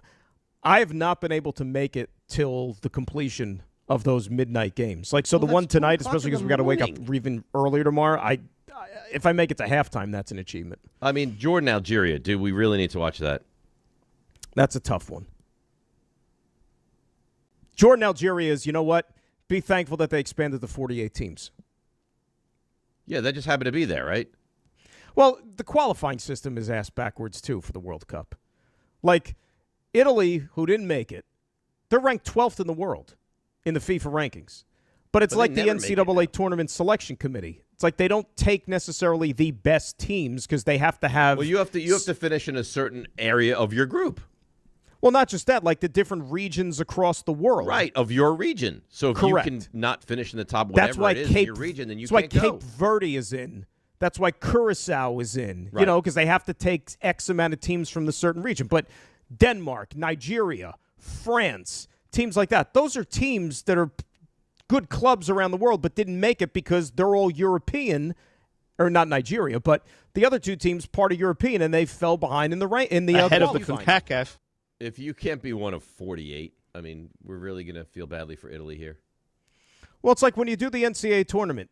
Sometimes the 10th place team in the Big Ten is a better team than the champion of the Southland Conference. Right. But because the Southland Conference needs a team, they get in. You had some gentleman by the name of Sebastian Salazar on your show this weekend, huh? That's correct. Who's he? He's an astute soccer observer. You listened to the show. You didn't hear that part? I did not hear Sebastian Salazar. What time was he on Saturday? I want to say, 10? Straight I got up in the 10? car at 11. So I heard the phone. You know what I started with? Graca us. That was great, the start isn't it? of my. I know you hate it. You hate it. You think it's shite. Yeah, I don't love it. Yeah. I don't love the origin of it. I don't love the segment because I think Graca us. I think it waters you down.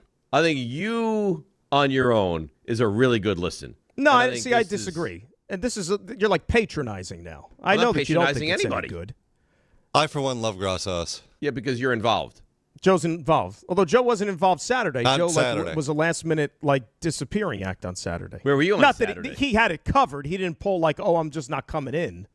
Where were you on Saturday? I ran the Rock Hill 5K on Saturday. You ran a 5K? Yes. How long Tell did him that the time. take? 23:32 is the final time. You ran 3 miles, a little more than 3 miles in 23 minutes. Yes. I think that's pretty good. It's all right. Well, I mean, that's under an 8-minute mile. But I would think that for you. Like, you look at Joe Leo, he's slight. He doesn't have a lot of mass on him. I would think you could do that. Would you say lanky? I would say long and lanky would be the way I would describe Joe You know Leo, who was lanky, who was described as lanky? Abe Lincoln. Abe, you know what? On a scouting report, Abe Lincoln, very lanky. People, see, the one thing Abe doesn't get credit for, among all his other virtues, Abe, if you were ever on the courts, he'd post you up. He was tall. Well, Lincoln was what? Pushing 6'4", wasn't he? Back then. And then, that's like Giannis. Like Giannis. So when they would do pickup games at the White House, they had a court in the back, he would play center. And I heard his low post game was very high level. He was like McHale. He was an expert with the footwork. That's Jalen. Yes. More than McHale. So, Joe, when you run 3.1 miles, the 5K, you finish in 23, whatever, did you feel great? Did you feel like you were going to throw up? No, I felt pretty good. You felt pretty. Do you think you could do a 5-mile run? Yeah, I've done it before. I've done it. The longest I've done is a 10K, and that was back in high school. He's an avid runner. He's Are you I didn't know this. You're an avid runner? Yeah, I've gotten back into it over the last 2-3 years. But I ran in high school, cross country, track. So is the goal to run a marathon at some point? Yes, that's the ultimate goal. That's the goal. Yes. RJ, would you run a marathon with Joe Leo? No. Why? Because I hate running. I ran a 5K. I've run 2 5Ks. I hated it both times. Couldn't wait till it was over. You run as fast as the tall, slender Joe Leo? No, I ran it in 24 something. That's not a good bad time. either, though. 24:30 something, but it doesn't come easy. I got to really push it, and my legs are closer to the ground, so I got to work harder. RJ totaled to 10K. I listen. People that describe that runner's high when they get to, I don't have that. I don't know how I'm wired differently. I'm just like, thank God it's over. So you do not enjoy running? Not even a little. No part of running. Zero. Other than it's good for your cardiovascular health. Right. Not great for your knees, though. By the way, you're listening to DNR, DiPietro and Rothenberg on WHSQ, WCBS FM HD2 in New York. Anyhow, you're familiar with the Sebastian Salazar gentleman? I would like to think I'm familiar with him, yes. He's a soccer aficionado, can we say? That's correct. He was asked the question by the host of this fine program on Saturday morning, can this U.S. men's team go on a run? When we watch this team play, we've never seen them dominate a World Cup game like this. And you're talking about players like Christian Pulisic, even though he wasn't there in the game against Australia, and Valerian Balogun, who are doing things that American players at this level have never done before. And I think these two performances, right off the bat, for me, I came into this tournament saying the round of 16 was the line of demarcation. If you made the quarterfinals, it would have been the greatest achievement of all time, because you would have won 2 knockout round games in the same tournament, having only ever won one before. Now I think this team has a real legit shot to get to the quarterfinals. Wow. Can you imagine that? They're good. The numbers, by the way, have been really good. If Team USA goes to the quarters, they'll be through the roof. I mean, quarters are still asking a lot. But so what do you put currently? So you fully expect Team USA to win their round of 32 match, right? The odds are pointing in that direction, yes. And then we'll see who they have. They've clinched their group. The game 16. On Thursday is meaningless for them. It's meaningless, yes. Although if you want to go back, if you want to have a little bit of pride, they've never, ever, ever won all 3 games in the group stage before at a World Cup. If you want to say, okay, we did that. Remember, this is the first time This is the first time they've won the first 2 games in a group since 1930. I mean, you weren't still in grade school then. Was that the first World Cup? No, it wasn't the first, but it was very early stages. I think 1930 might be the first ever World Cup. No, I think there was a World Cup before that. RJ, can you do a little research? Yeah, I'm trying to look it up now. I think one thing I do know, they didn't have 48 World Cup teams. in 1930. That's the first Yeah, one. 1930. It looks like you're right. Yeah. How does that surprise you? See, this is why. And I think it was Uruguay that won. This is why there are people out there that are not big fans. What do you mean? Because it's not crazy that you would, if you did know it, no big deal. But it's not. It is kind of crazy that you would know that because you're not a huge international soccer. Yeah, but you know what I am a fan of? Information. Knowledge. Yeah. I'm a huge fan of knowledge. Self-proclaimed smartest man on the show, or on the at the station. Sorry.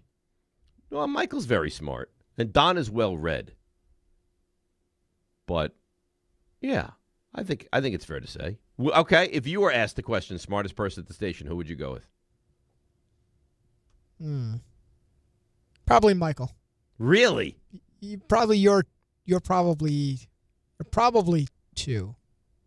Probably Michael. Oh, there's no shame in that. So you think Michael has me by a wide margin or no? I think you have a larger swath of information, especially pop culture related. But I think we're going pure smarts, IQ. I'm sure you're right there, but I would probably take Michael by a hair. Joe Leo, where would you go? I would second that. You get the silver medal out. I guess you're very bright. You guys think Michael is some kind of like a Einstein? I don't know. You may even be smarter, but you continuing to remind us of how bright you are, that hurts, right? you. So he has worldly experience. Yeah, he's a lot older. And Dave just proclaiming how brilliant he is on a regular basis. That takes away Ted. Why? Because Einstein was no. You don't have to go far to find out how smart Oppenheimer. Dave is. Just ask him. Hey, Oppenheimer, how you doing? He'd be like, I'm brilliant. That's how I'm doing. I don't know. That was well known. Because if you're that bright, do you have to go out of your way to tell everyone as much as you do? All right, then I won't mention it anymore. If I don't mention it anymore, now do you consider me to be the brightest person at the station? Maybe. Okay. It helps your case. Okay. Well, no more mention of it. Try for a week. No mention of it for a week. The rest of this week, I will not one time. In fact, we won't even play Stump Rothenberg this week. Stop trying to get out of doing the work. What do you mean? This is right out of the Rick handbook. Oh, so you think Rick is lazy? When it comes to the Thursday Open? Oh, you know what? You know who'd be great for the Open? Anybody. Body. You could find some guy would walk in off the street and be like, "Excuse me, sir, you'd be great for the Thursday Open." We got a Norwegian fan to come in on Thursday and do it? Yeah, the Thursday Open is taking a hiatus until after Labor Day, and then it'll come. I thought that, so it's basically like an annual thing. It disappears for the summer. Yes, because it's too much for Rick to do. It's almost like there's no such thing as Thursday in the summer. It's football season. Exactly. We go Wednesday to Friday. We go Wednesday to Friday in between. RJ. Hi. You ready to play the feud? It does feel like it's time now, doesn't it?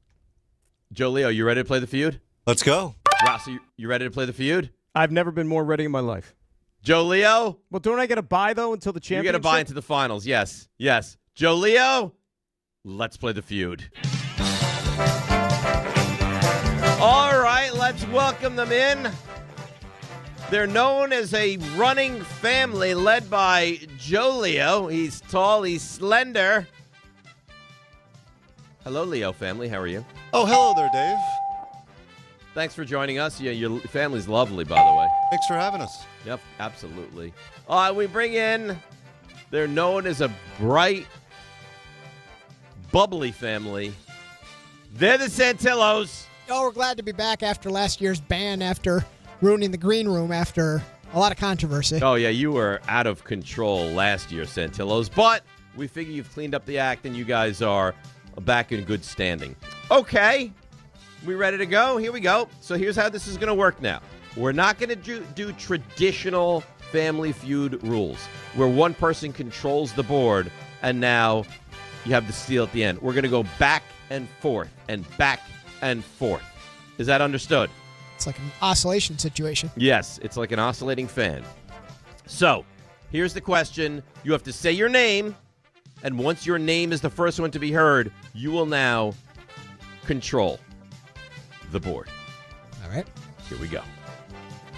Who would be on your famous men named Steve list? RJ. Santillo's. Steve Jobs, Dave. Steve Jobs is, in fact, on the board. He's number 3. Oh. Number 3. I'll repeat the question for the Leos. Who would be on your famous men named Steve list? How about Steve Harvey there, Dave? The host of The Feud, Steve Harvey, is number 1. Wow, nice. Well, that's a great job by the Leos. Bias there, maybe. Who would be on your famous men named Steve list? Santillos. How about...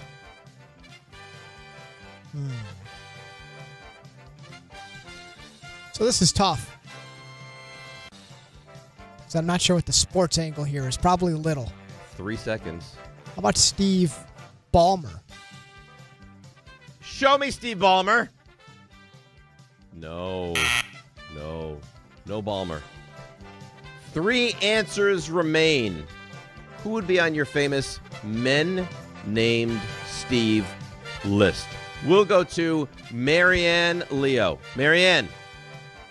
How about Steve Nash, Dave? Now, you're a Nets fan, yes? Yes. You believe that of all the people that walk the earth, of the top 5 answers potentially out there, Steve Nash would be on the list. Very famous basketball player. Mm-hmm. Back-to-back MVP. Yes? MVP. Show me famous Canadian Steve Nash. Oh, no. No. That's 2 strikes against. We go back to the Santillo family. All right, I'm going to pivot away from sports here. How about Steve Martin? Who'd be on your famous Steve list? Show me Steve Martin. Oh, you show me the number 2 answer on the board is what you show me. There you go. Steve Martin. Now the stress is ratcheted up. We'll ask you one more time, give you the question.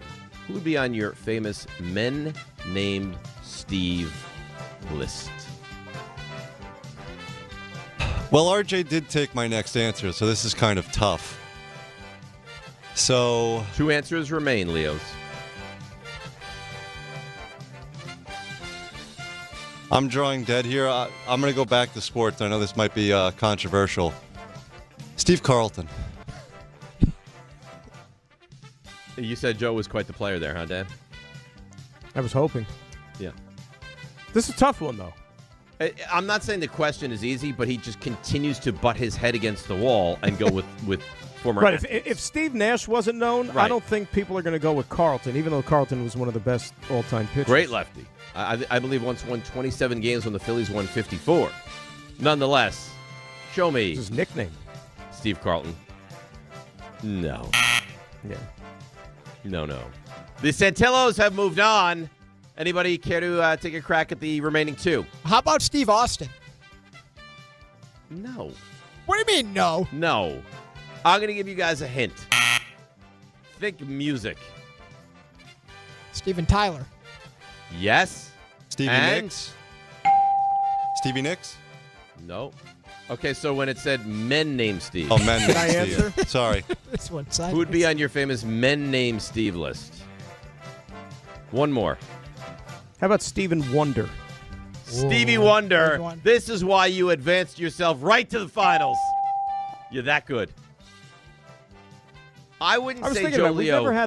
we've never had a Steve president, have we? No. No. Steven Tyler.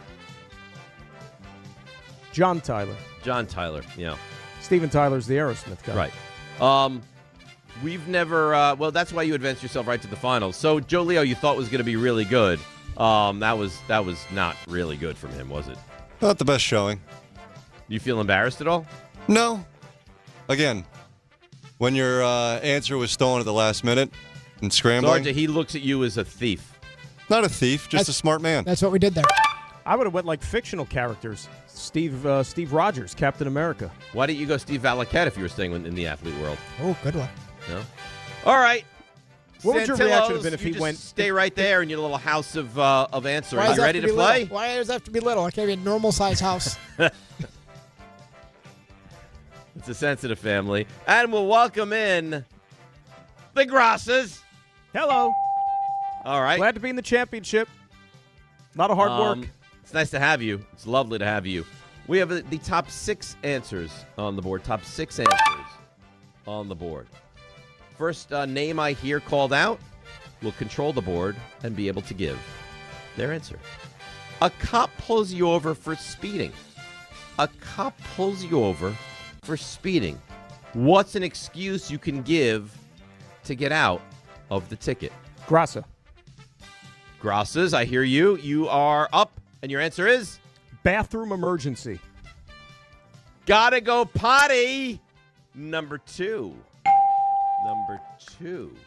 We've all been there, haven't we, Dave? Oh, we sure have, Gracas. Okay, a cop pulls you over for speeding. What's an excuse you can give to get out of the ticket? We go to the Santillos. How about a family emergency, Dave?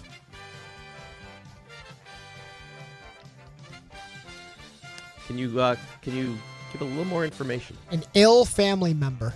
A death in the family. Something in that regard. That is number 1 on the board. An emergency or we're going to the hospital. That also would imply somebody's in the car, though. Somebody else is in the car. Not necessarily. Not if someone's in the hospital injured and you're rushing. Well, if they say we're going to the hospital, you're driving somebody to the hospital. Well, no. Or you could be on the rush to visit someone who's just been maimed in an accident. Imagine if you tried to say, like, somebody's giving birth and, like, nobody else in the car. Don in the back. She's giving birth. I got to go. She's in the All trunk. right. Don't ask questions. We're pressed for time, damn it. Time. A cop pulls you over for speeding. What's an excuse you can give to get out of the ticket, Graca family?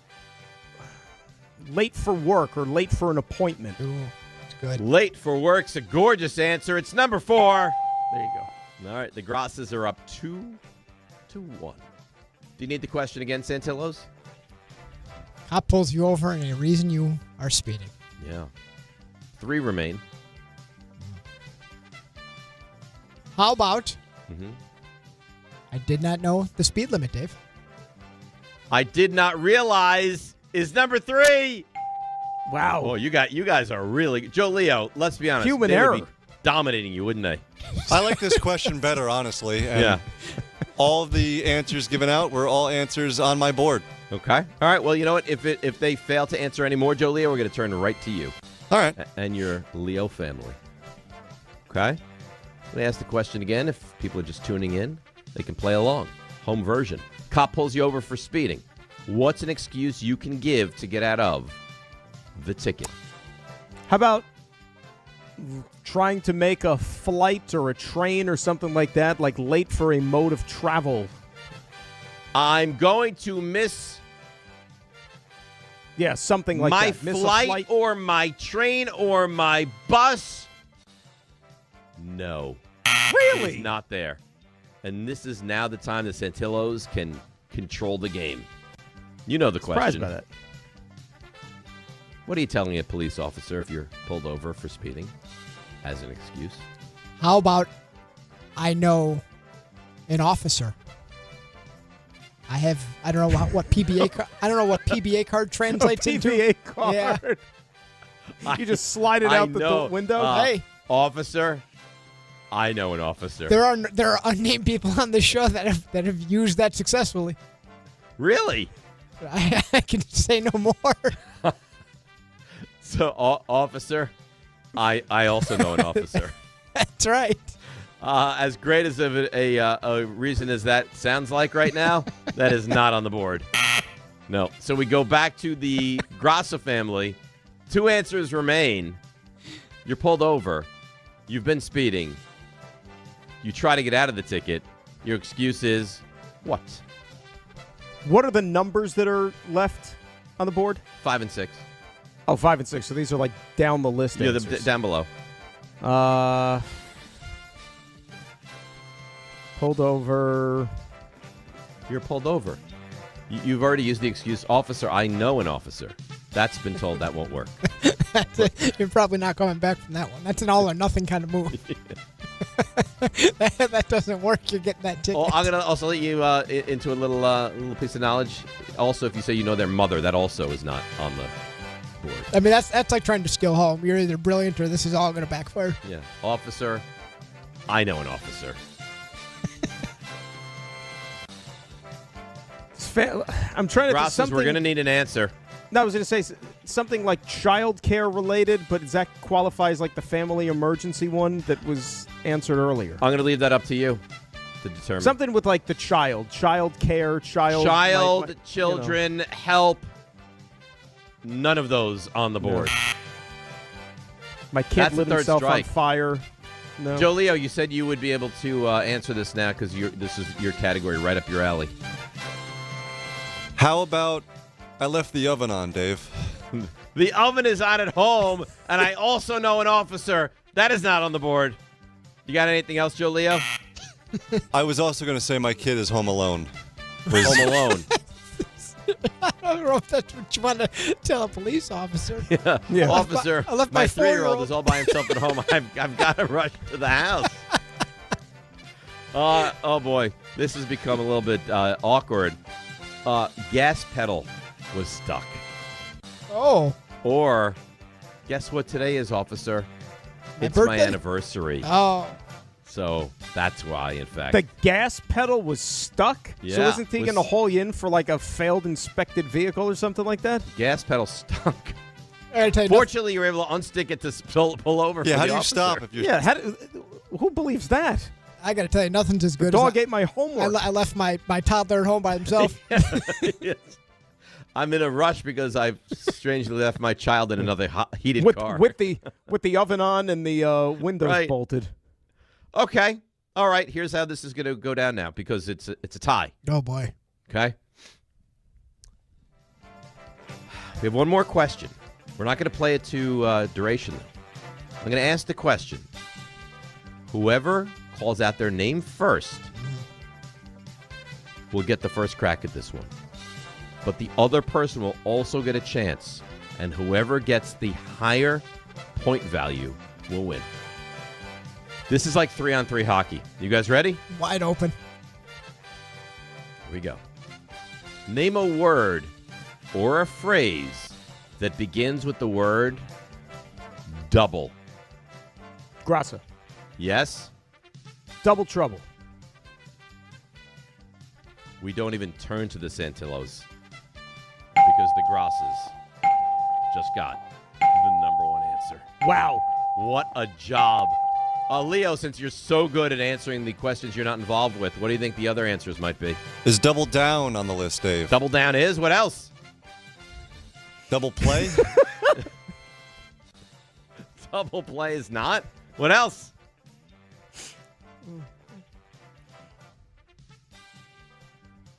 Double dribble? Nope. I got double jeopardy, and I got double mint. Double mint. I do like double play. I can think of one if Rick was here, what his answer would be. Yeah. Please don't. Well, good job, Graca family. Yeah, please, dear God. Please, dear God, don't say anything like that. All right, RJ, let's recap the feud. How do you feel it went? I thought it went very well. I felt emotions I haven't felt in some time. And, Bring It may have been brought. Was double play one of those? Where was that on the list, Dave? What? No double play. No double play? No, double play was not on there, no. It was double jeopardy, double Nobody trouble. likes baseball. Double mint, and what was the other one I said? Double your pleasure? Yeah, with the double mint gum. And double down, which he actually got. All right, so here's my NFL question for you. You ready? Dan? What's happening? No, we're getting very very nasty text messages. That's all. From who? Not from the group, outside the group. Rick? No. What's along happening? those lines? Who's I'm not involved in the nasty No, text this is I said I'm getting them. From who? Name names. From people outside the group. Are they outside the station? Yes. Not at the station. Not at the station. No. And they're sending nasty text messages to you? No, nasty, but like funny nasty. And funny nasty. Yeah, not nasty like this show sucks or anything. No, nothing like that. Okay. Then we can move forward. Yeah. Are you ready for my NFL question right now? I've been you've teased the hell out of this for like 90 minutes. I think it's a good question. I could barely contain myself. I'm reading yesterday because I do, I'm just constantly absorbing knowledge. Read. Not because I'm so bright, just because I enjoy having knowledge. Right. And I last 10 read minutes. what my friend, and I think your friend as well, great man, Rich Cimini has written and put on Twitter. And that is the Jets, and he heard from a very reliable source within the Jets. So that's what you're reading Twitter? Yeah. I'm reading Twitter. And my friend Rich Cimini has an article on he's spoken to a number of people and one specific source within the Jets organization, and this Brendan Sorsby dream of they're going to steal him in the third round, and they're going to get their quarterback and he's going to be so good, and they're going to have the 3 number ones and just build around him. That's not going to happen. No. The Jets are not going to roll the dice, which I believe is much to the dismay of my normal everyday co-host. He wanted and wants the Jets to go in on Brendan Sorsby, but they will not, according to Rich Cimini. So my question to you is, how do you feel about that? Do I give you an answer now, or do we have to take the break? You know what? That's why you're so good, because we break, we return, and you throw that answer at me. And we can open it up to the Jets fans as well. Would you like to see the Jets roll the dice and use, I don't know, a third-round pick, let's say, in the supplemental draft on Brendan Sorsby, or is the right move? We don't want a guy that is not – everyone plays college football. This guy's not allowed to play college football because of stuff he's done at the collegiate level with the gambling. 800-919-3776. Do you roll the dice, or will this be the right move? We don't want any part of Brendan Sorsby. We'll get the answer from Dan and from you next, right here on ESPN New York. World, FanDuel is changing the game because sometimes your player gets subbed off and your bet goes with them. Not anymore. With FanDuel's Super Sub, if your player is subbed out, your bet stays in. If your player leaves the match, your bet continues on with the substitute, so you're still in on it until the final whistle. So if you're looking to get in on the biggest tournament in the world, now is your time. Visit FanDuel.com/local to get started. Let there be goals this summer on FanDuel. With FanDuel's Super Sub, if your player is subbed out, your bet stays in. If your player leaves the match, your bet continues on with the substitute, so you're still in on it until the final whistle. On the biggest stage in the world, FanDuel is changing the game. Must be 21 and older and physically present in New York. For help with a gambling problem, call 1-877-8-HOPE-NY or text HOPE-NY at 467369.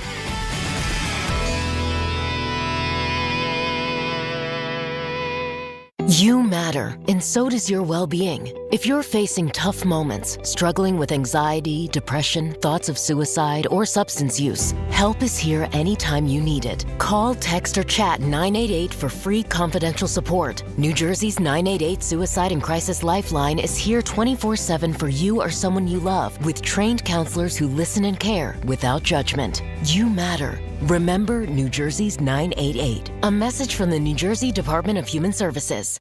If you've been injured on a construction site, then you need a lawyer who knows New York's unique labor laws. At the Parisman Firm, they have decades of experience handling construction accident cases and a proven track record of delivering huge results. Their team has already recovered nearly $1 billion for hardworking New Yorkers. From scaffold accidents to slip and falls and equipment failures, they've got your back. Call the Parisman Firm now at 718-WORKERS. That's right, 718-WORKERS, because your case is their cause. Get the justice you deserve today.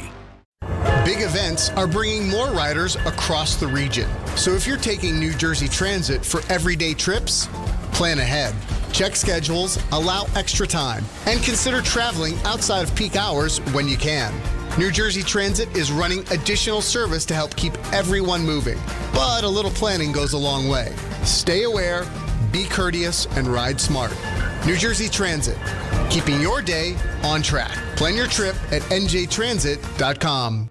Hey, New York and New Jersey, commitment issues? No problem. Now you can get unlimited talk, text, and data for $25 a month forever, as in for life. Switch now at boostmobile.com. After 30 gigabytes, you may experience slower speeds. Pay $25 a month as long as you stay on the Boost Mobile Unlimited plan. Prizes, flyaways, even cash money. You want it? We've got it. Find a list of all contests and official rules by visiting ESPNNewYorkContests.com. That's ESPNNewYorkContests.com. Ready to order? Yes. We're earning unlimited 3% cash back on dining and entertainment with a Capital One Saver card. So let's just get one of everything. Everything?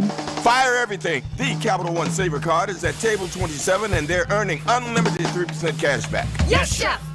This is so nice. Had a feeling you'd want 3% cash back on dessert. Ooh, tiramisu. Earn unlimited 3% cash back on dining and entertainment with the Capital One Saver card. Capital One, what's in your wallet? Terms apply. See CapitalOne.com for details. When's the last time payroll was the easy part of your week? With Gusto, it can be. Gusto is the all-in-one platform designed to take the hassle out of managing your team, from payroll and compliance to hiring, onboarding, and more. With Gusto, you can get back 2 full days each month with all the time you've saved. Go to gusto.com today and learn why over 500,000 small businesses choose Gusto. That's GUSTO.com. Gusto.com.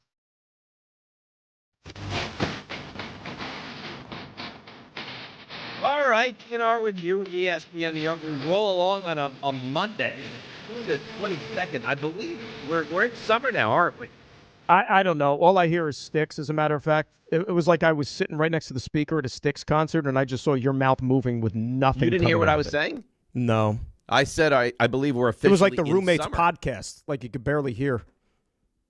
I'll say it a third time now. I believe we're officially in summer. This is it, yeah, because yesterday was the solstice. Yes, solstice. The summer solstice. So welcome into summer. Love this. It was almost light till like 9 o'clock last night. Yeah, you'll get about 8:40 now, which is pretty cool. Yeah, which is wonderful. All right, so the question I asked you is, are you rolling the dice on Brendan Sorsby, who obviously has some real issues, has been in and out of gambling rehab, who gambled his way, he was at Indiana, gambled there, Cincinnati, gambled there, was at Texas Tech. Well, I mean, you can laugh, but it's true. He has a real problem, and he's going to be now in the supplemental draft, and it sounds like he's going to be the highest supplemental pick since probably Josh Gordon from Baylor years ago. So is this somebody that would interest you? Because it sounds like the Jets will not take a flyer on him in this draft. Yeah, It's really something I haven't given a lot of thought to, because I know that it's something that they wouldn't do given the track record. Like I laughed because the way you ran down the laundry list of all the places he was at and gambling, they're not going to take a chance on a guy like that. For what the culture they're trying to instill there, that is not the type of character they want to bring in. As talented as he might be, but there's a lot of other talented players too that at other positions that I think that they would steer clear of based on the off-field issues. If you're telling me you could get him maybe for a 6th or 7th rounder, great. Well, I don't think that's possible. Not reality. I don't think that's possible. I think that your best case scenario is you could get him for a 4. I think if you want to ensure getting him, you get him for a 3. Right. That's I realistically, you're not getting him for any lower than a 3rd. Right. That's right. So, I mean, they say if everything was perfect, he could be a 2nd round pick. And the potential is tremendous. But I happen to agree with you. Rick does not. Rick would go all in on this kid. He's made a mistake. He's had trouble. He's passed it. And he would go in on him. I would not. I mean, go ahead. I was going to say, like, no offense, but I mean, you think Rick was actually sitting there on Saturdays last year watching Cincinnati football? He didn't know who Brendan Sorsby was before this story even hit the fan. So, you know what I mean? I don't really care what his opinion is on it. Wow. That's like strong shots. But it's not his opinion has nothing to do with him having watched Brendan Sorsby or not. His point is if Sorsby is a talented player, he's willing to overlook the fact that this guy has some baggage coming into the NFL. Well, wait a second. This is a draft that we just finished. Remember, the Jets were a team that needed a quarterback, and they had the 2nd pick in a 1-quarterback draft. Remember? Yes. Okay.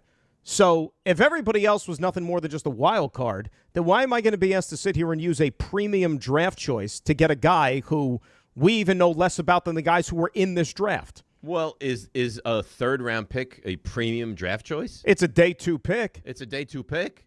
But if you like him, right? I mean, if you look at him and say there's a big difference between taking Ty Simpson number 2 or taking Brendan Sorsby in the 3rd round. No, I understand that, but from their standpoint, and I don't know if he's ever going to turn anything, but they really are intrigued, as we've been saying since the draft. I know for a fact they're really intrigued by Klubnik. They like him a lot. And I'm not saying he's ever going to develop into their franchise quarterback, but when they already have one of those quote-unquote guys, like you said, who they think has ability, they're intrigued by, they got him, in the 4th round? I can't remember what round it was that they drafted him. To them, that's their equivalent. They already took the quote-unquote flyer on a quarterback that they think maybe could be developmental worthy, and that's why I just don't think that it's going to be a match with Sorsby. Yeah. Okay. But if I'm another team, circumstances different, maybe. But if okay, so let me ask you a different question now. Would you not take him because of the track record and the trouble he's gotten himself into, or would you not take him just because you have Cade Klubnik and you look at him as kind of repetitive, a flyer on a quarterback kind of a kid? I would really, and this is not realistic. If I could have my cake and eat it too, I would rather have him go someplace else, prove that he could stay out of trouble, and then be the second team for him. But that's not a possibility, as we know. No, and if he lands somewhere and he stays out of trouble and he's good, you're going to give it a chance to bring. Well, and then the other thing too is you have to look around the league, wherever he ends up. And by the way, let's not also slide over the fact that he was probably looking at some sort of a suspension when he does begin playing or enters the league. I don't think he's going to be able to step on the field day one. You have to think about what spots around the NFL are going to be the most conducive for him to even say you have a shot at realistic playing time, right? You could challenge for a starting spot day one. I can't imagine that quarterback Klubnik or Sorsby or anybody is going to get a lot of playing time this season. No, barring injury, no. This is not going to happen.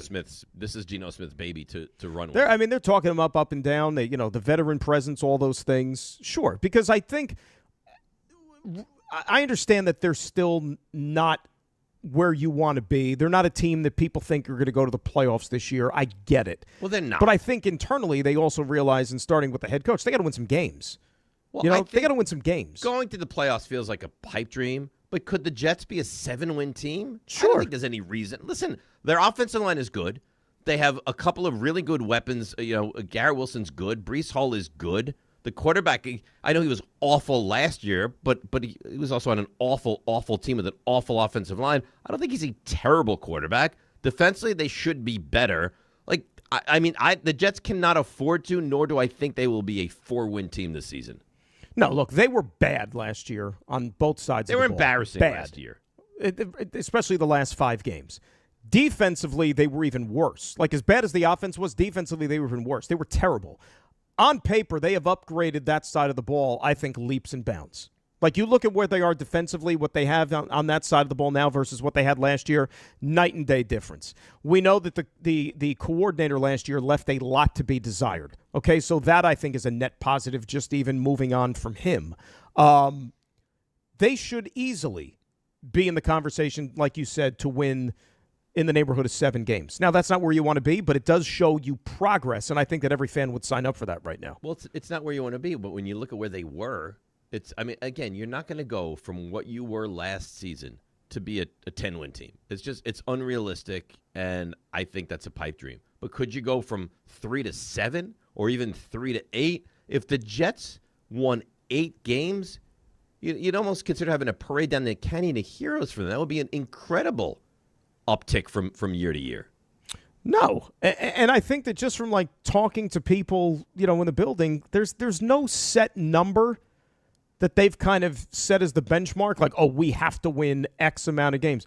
The word you just keep hearing is improvement. Instill some belief and some hope that this thing is trending in the right direction. They've gone out there, and from a personnel standpoint, they've upgraded the talent. Okay, now continue this build on the field and show that the players you brought in are better. Show that the changes you made on the coaching staff are smart moves, and that when they take the field on Sundays, they look like a more professional product than what you saw for the majority of 2025. Let's go to some of the calls, 800-919-3776. Ira, Staten Island, he heard Jets and his ears perked up. Good morning, Ira. How are you? Hey, good morning, fellas. Hope everybody had good Father's Day. And Yeah, it was nice. Listen, I understand the Knicks stuff, and it's well-deserved, but, yeah, my ears perked up when you mentioned the Jets. It's a funny thing. I think we might have spoke about this about a month ago, and, I gave it some thoughts on and off, and I've kind of reversed gears, and I know what Dan's saying, and the culture they're setting and all that, and it's not my way to take a risk like that with this kid. But I kind of tend to lean towards Rick's feelings right now because with all the draft capital, the 3 first-round picks, and if I got to give up a second-round pick, a second-day pick, if you do your homework, and once again, the guy could go off the rails and start gambling again. It's the risk you take. They might have to rethink it. They really might have to rethink how they're looking at this situation. Because let's face it, Gino, I think is going to give the Jets 2 decent years. We'll see what's going to happen with the kid from Clemson and Kirk Klubnik, and we'll see what's going to happen with the draft next year. But if they value that this kid's could possibly be a true first round value type of pick, and they could get him for a 3rd round pick, I think right now I would take the risk. But once again, they're the ones doing the homework, not me. Right. And you have to do your homework. And again, and thanks for the call, Harry, you don't know. I mean, you're going to have to talk to the kid and kind of get what he's about. He's a kid. He's an addict. And I know that we look at drugs and alcohol is different, but it's still addiction. And that he has a real problem. So if you don't feel like this is something that's clearly in the rearview mirror and is going to be an issue again, it doesn't matter when you can get him. You can't use that pick on him. Well, and it's kind of hypocritical, right? Because, think about it. The league has themselves, nobody to blame but themselves because they're in bed with all these gambling companies. Right. Right? I mean, so are we. I mean, we do it on this station, but it's a little bit different. We're not the ones actually, playing these games. And, there is something that's called integrity. And if you lose that, you lose the sport. And we've seen far too many examples in all the sports about gambling and what it could do. I mean, think about the disaster that we saw last year with those the Guardians pitchers. And they're basically banned for life at this point. That was absolutely terrible. And people are betting on individual pitches. You said it's a sickness, it's a disease. If you're betting on an individual pitch, what does that tell you? That's wild. If that's not roulette, I got to be honest with you, I can't even believe they offered that. That you can bet on the first pitch of the game. Is it going to be a ball or a strike? Why would they even offer something like that? When you leave it that much up to chance, right, to where anything could happen. But there's money to be made. There's money to be made. But this is not. But I've heard big deal. Everyone gambles. Not big. Yeah, everyone drinks too. But when you drink to the point that you can't control yourself, that's a problem. Right. When you're not allowed. When you're in a situation where you're not allowed to gamble, and you continue to gamble, that's a problem. I would say so. That's a big one. So, look, there's a lot of things that are going to have to be cleared before this thing ever comes to fruition. And like I said, he might be looking at some sort of a suspension, too, to begin his NFL career, which some teams may not want to deal with. Now, if you're bringing him on and he's just going to be somebody that's going to, play a backup role or bide his time to get an opportunity to see the field, then you might be willing to just say, okay, we'll deal with the suspension. That's fine. But if you're going to bring this guy in thinking that, you want him on the field sooner rather than later, then you have to take that into consideration also. RJ. Hi. If you were the Jets, would you take a, let's say, 3rd-round flyer on Brendan Sorsby? I think I would.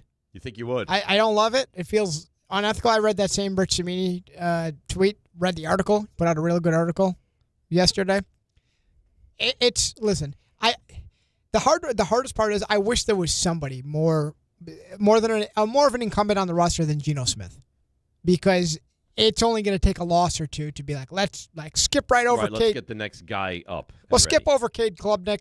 Let's get right to Sorsby. Let's really figure out what we got here.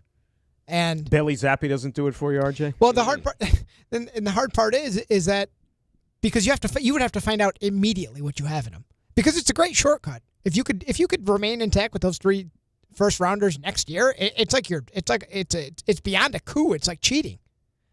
You found your quarterback with a non-first round pick this year. I mean, I'd go towards next year, but you'd already have the benefit of having it on your roster for an extra year. He'd have a year under his belt. Yeah. Have him on the team. The only way you could know if you don't need a quarterback is if you've actually played him and he's showing you that he's pretty good, right? It would be the perfect storm. Yeah, because you got to get to him right away. You have to figure it out. But The downside, I mean, he could be suspended off the jump. And, I mean, you could see where this could go really, really sideways. Because Rich was surmising what? Like, it would probably take a second if you really want him. Like, if you really want to make sure you get him.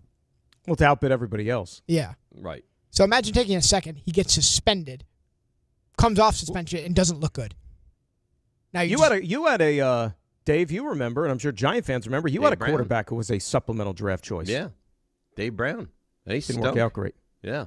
But last time the Jets did, he didn't have any problems. He just wasn't very good. Just wasn't very good. Yeah. Last time the Jets had a supplemental pick, and he was a pretty good player. You remember Rob Moore, the wide receiver? Syracuse. He was a real good player. He was a first-round pick, wasn't he? Yep, first round, 1990. Him and Al Toon were the receivers in the early 90s. And Rob then Moore was a good receiver. He was good. 4 years with the 90, 91, 92, 93, 5 years with the Jets. And then once Kotite came in and they rebuilt, he went to Arizona. He was traded to Arizona, and then he became a Pro Bowler with the Cardinals. Let's take a break. We'll continue this conversation. Then we have some NBA stuff to get into in the 9 o'clock hour, along with the Mets and the Yankees and the World Cup. It's busy. There's a lot going on. We'll get to your calls as well. 800-919-3776. DNR with you, ESPN New York. D'Agostino, Law, Bite Back. This is John D'Agostino from D'Agostino & Associates. Did you know Social Security takes money out of every paycheck you earn? Paycheck after paycheck. And you're not supposed to touch that money until you're 67? What if you can't work? What if you need that money now? The system is challenging and most people get denied. That's a fact. D'Agostino & Associates has the experience to win, and we win a lot. If you filed for Social Security disability benefits and were denied, let us appeal. Call us first at 1-800-BITE-BACK. Bite Back means fight back. 1-800-248-3222. We'll fight to get you paid. D'Agostino & Associates has offices throughout New York and New Jersey and handles Social Security disability claims and appeals. Remember, if you've been denied, call us first. 1-800-BITE-BACK. That's 1-800-248-3222. D'Agostino & Associates. We win a lot. Hi, Dave. Hi, Dan. Alternate side parking rules in effect. It's a gridlock alert day because of the FIFA World Cup match tonight at New York, New Jersey, MetLife Stadium. Sponsored by RockAuto.com. A failed truck can turn any drive into a rough ride. When it's time for repairs, Rock Auto makes finding the right part easy. Shop name brands at lower prices and have parts shipped directly to your door. All the parts your car will ever need. Rock Auto. Trains leaving Penn Station, New York for Secaucus Junction will be limited to FIFA ticket holders only from 3:20 p.m. to 7:01 p.m. and then from 10:15 p.m. to 12:35 a.m.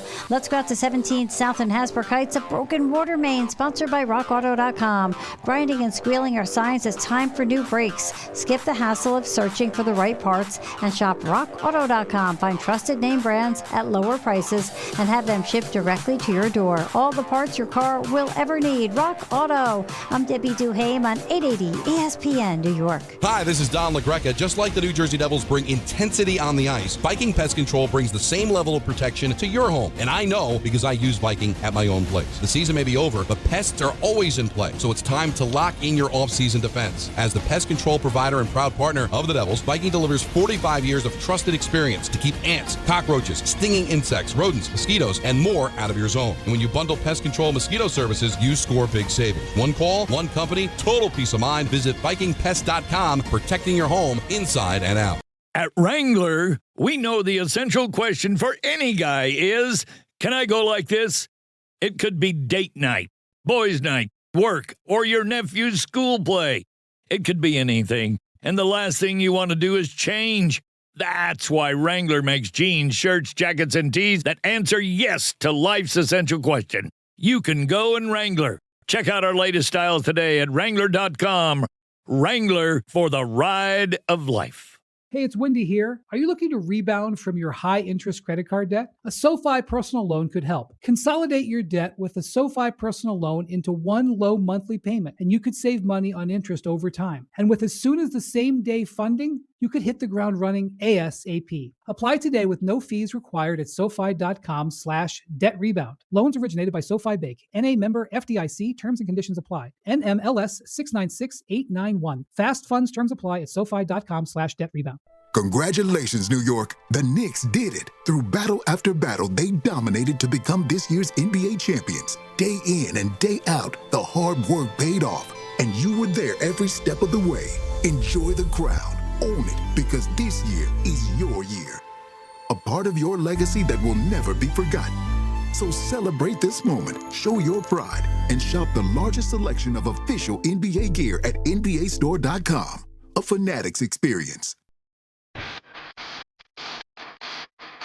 Oh, attaboy. Joe Leo is really doing a hell of a job today. DNR with you, ESPN New York. Graca is in for Rick. Rick is taking like a tropical vacation this week. He is flying into apparently the scariest airport in the entire world today. Which one? St. Bart's. Oh, I thought you were going to say LaGuardia. No. I've heard this St. Bart's airport is terrifying. Because you can't even have a jet plane go onto it. It's got to be one of those prop planes. Oh, like a puddle jumper? It's not big enough for an actual jet. So, I mean, you kind of leave it to chance then. Or you could take a boat from one of the islands that's nearby. But I wonder how long that would take. From like St. Martin to St. Bart's is under an hour on the boat. That's what I would do. Although the boat is supposed to be a choppy boat to begin with. Rough waters? Yeah, it's called the vomit rocket. that induces vomiting. Yeah. So, however, you got to really like St. Bart's if you're going to endure what it takes to get there. You drive a hard bargain. Boy, should I take the boat? Should I? I think I would probably leave it up to chance that I could land a plane successfully. Yeah, that's the direction you would go in? Yeah, probably. I'm very intrigued by his flight to St. Bart's. Because I think there's a chance that he is forever scarred with this flight. So you fly direct from here to St. Bart's, right? No. Or no? You fly direct from here to like St. Martin or St. Thomas. And then you hop over on another plane. A little plane to St. Bart's, yeah. Mm-hmm. But if you look up like air travel to St. Bart's and you see video of it, it looks horrendous. I'm not even kidding. That's on the brochure, actually. No, well, the island is supposed to be amazing. It's like big, fancy and shishi and incredible, but to get there, terrifying. Right, it's like you have to survive the trip. But once you're here, you'll love it. Right. If you're able to make it here in one piece, you're going to have a great time when you're here. But, Godspeed to you all on the way here. It's like traveling to the land of Oz. Once the door opens, it's beautiful. The runway and is colorful. so short, it prohibits large commercial jets. Yeah. What's the frequency of those receiving flights at that airport? Is this like around the clock all day and night? Or they kind of cut it off at a certain hour? I'm sure you're not flying. Could you imagine you're flying in at night to a terrifying airport? Oh. Can't even see the runway. All right, let's get back to the calls. Vinny and Merrick. Vinny, good morning. You're on ESPN New York. Good morning, fellas. Just regarding the whole Brendan Sorsby to the Jets, I think I can't believe I actually am saying this, but I agree with Ira on this one. They absolutely should take a flyer on that. And, the whole last 5 to 10 years, Joe Douglas with Cagman, they're all going for the whole nice culture thing. Maybe it's time we got a couple crazy people on this team. And because, if they can play ball, who cares? Let them win games. Some of the best players are absolutely lunatics. Antonio Brown, but Hall of Famer. It's not lunatic. like he's a madman. He's a degenerate gambler, Vinny. I think everybody cares that this is such a problem. I know 10 degenerate gamblers off the top of my head. They're all good people. Oh, God. Okay. Are they affecting the ins and outs of football games, all the degenerate good people gamblers you know? He's talented. No one is denying that. Throw the ball. No one is denying that, but you don't think that there has to be concern and eyes are open around the NFL that this kid has a major gambling problem and he's going to be a quarterback for an NFL team coming forward? Well, where's the threshold of, he made a mistake, let's move forward? Calvin Ridley, gambler. Who else? Keyshawn Booty, gambler. He's Williams, gambler. He's going to. Slap on the wrist. He's going to get a chance. He's going to be drafted in the supplemental Those guys draft. were in the league already, though. Not that it makes it right, but they were in the league already. You know, it'd be great. He was in college football already as well. Yeah, but again, here's the thing. I think it's more of a case of, and I think that why so many people are on board with this, Dave, is because, number one, they look at the team and the way they performed, obviously, for the last several years. It's like, if you haven't eaten a meal in a month, if you're on some, extended fast, if I've put a Snickers bar in front of you, you'd think it's the greatest meal you've ever had in your life. That's what I think the appetite is like here for these fans. It'd be great. Let's say, Sorsby's the quarterback for whatever tier, after the game, they're interviewing him on the field, like the walk-off interview. Take me through that game-winning touchdown pass to Garrett Wilson. Well, I lined up in the shotgun. I was reading the defense. Plus, I had a bet at halftime, plus 250 that I would hit Garrett Wilson for a touchdown. Yeah, I had a live bet going, and so I had to win the bet. And I had the over, and I was like, I got to connect on this pass. Why was he the target? Well, because I had a bet on him. That's why. I had a prop bet on him. Yeah. I wanted to win the prop. Oh my God! The caller though, he's just like, who cares?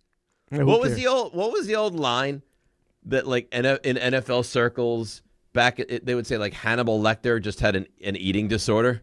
Have you ever heard that? They'll find a way to make excuses for anybody and anything, and it's true. If a team looks at this kid and thinks he could be a really good NFL quarterback, somebody's going to take a risk on him.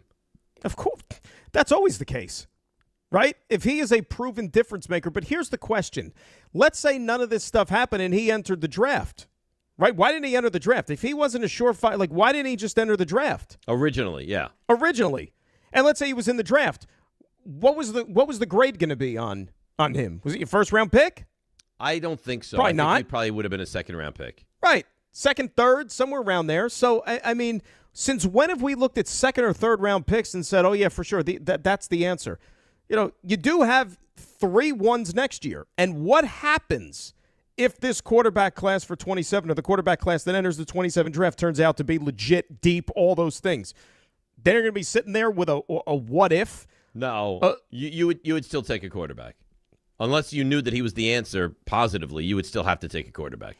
Right. And then you have one less draft choice to work with. But I guess the question is it worthy of the risk? And some people think it is, and some people think it's not. It's fine either way. All right, let's take a break. We'll come back, and we'll get into a little – the NBA draft is tomorrow night. Wow. And they're talking about this being one of the best drafts we've seen in the last God knows how many years. So 1-800-919-3776, and then some stuff on the Knicks. And you know who we're going to talk about as well? The Nets, who have the 6th pick in tomorrow's draft as well. All that and more, 800-919-3776. DNR with you right here on ESPN New York. On the biggest stage in the world, FanDuel is changing the game because sometimes your player gets subbed off and your bet goes with them. Not anymore. With FanDuel Super Sub, if your player is subbed out, your bet stays in. That's right. If your player leaves the match, your bet continues on with the substitute.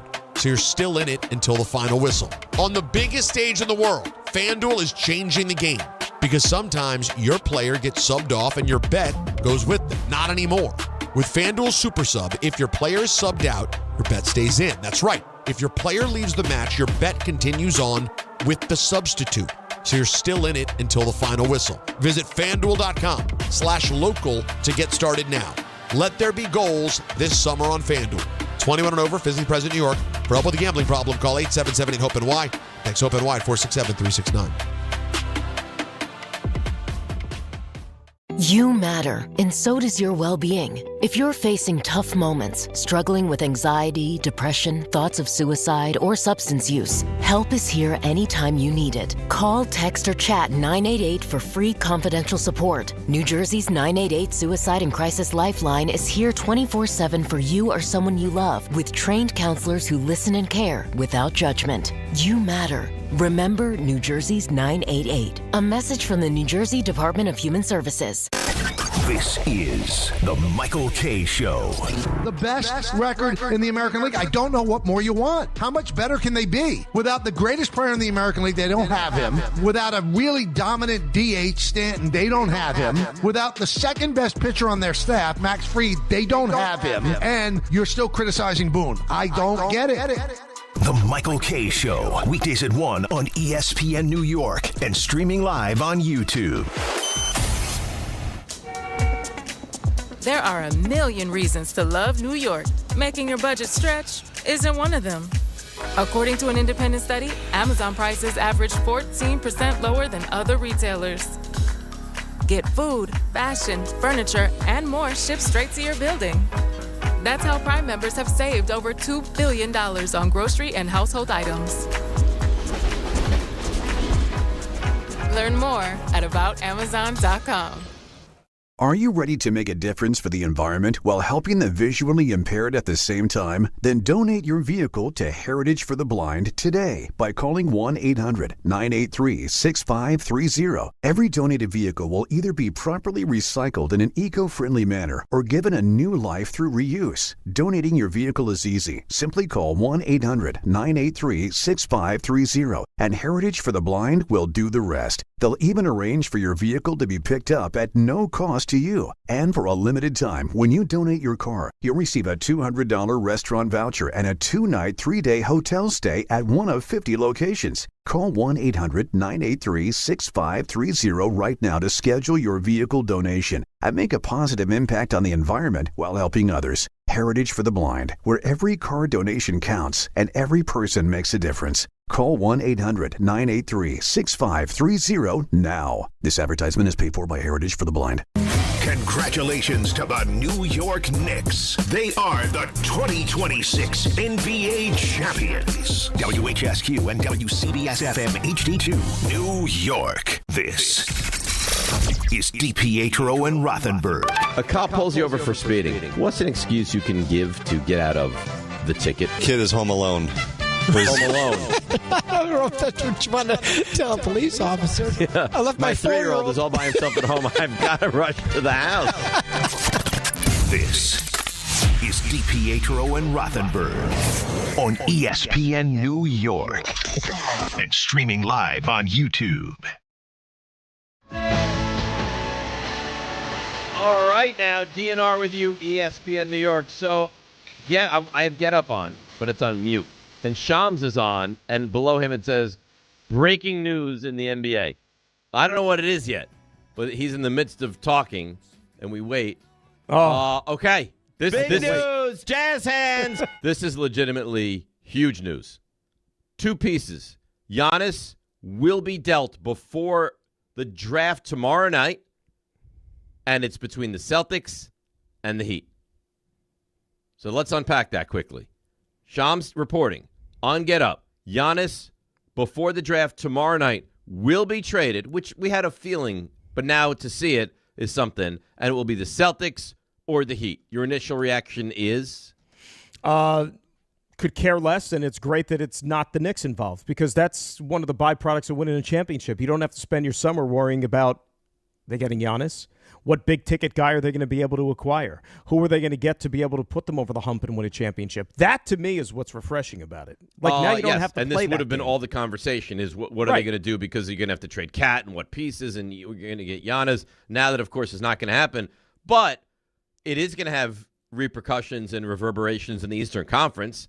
If he goes to the Heat, I don't know that I'm going to look at them and say that's a legitimate championship contender. If he finds his way till the Celtics, that could be a major problem. But what are they giving up, right? Well, What are they giving up? Is Jalen Brown a part of it? I've seen that potentially. I've could be seen the piece Jalen. going by. I got to tell you, if I'm the Celtics and I would have to trade Jalen Brown to somehow bring Giannis into the mix, I don't think I'm making that trade. I'm sorry. I think Jalen Brown is a star. He carried that team with no Tatum this season. I think Giannis is still great, but maybe you could argue his better days are behind him. I would not include Jalen Brown in a trade for Giannis. You would? No. The thing about it, though, is I know that this sounds weird because, he's a great player, all that stuff. What's the Giannis Tatum fit look like? Do you know what I'm saying? Well, you're gonna now have to run the offense around Giannis. That's what that would be my concern. What's the Giannis Tatum fit look like, especially on the offensive end of the floor? I worry about that a little bit. I mean, now that's my concern. I mean, we don't care about the Celtics, but no, you know what of course. So I'm just looking up. You lose 2 years of age because Giannis is 31 and Jalen Brown is 29. I stand by this. I feel really confident in this take. I would not trade Jalen Brown in a package to pick up Giannis. I don't even know that you get any better. I don't think the Celtics lost last year because of a talent issue. You know what I'm saying? I mean, Jalen Brown is a finals MVP in his own right. This is a guy who... Let's be fair. The Celtics lost last year because they absolutely collapsed against the Sixers. And you know what? I think that and I was a big proponent of the head coach, really and truly was, but I think sometimes they're their own worst enemy in those situations. You saw it against... They're 2 straight playoff ousters to the Knicks 2 years ago and to Philadelphia last year.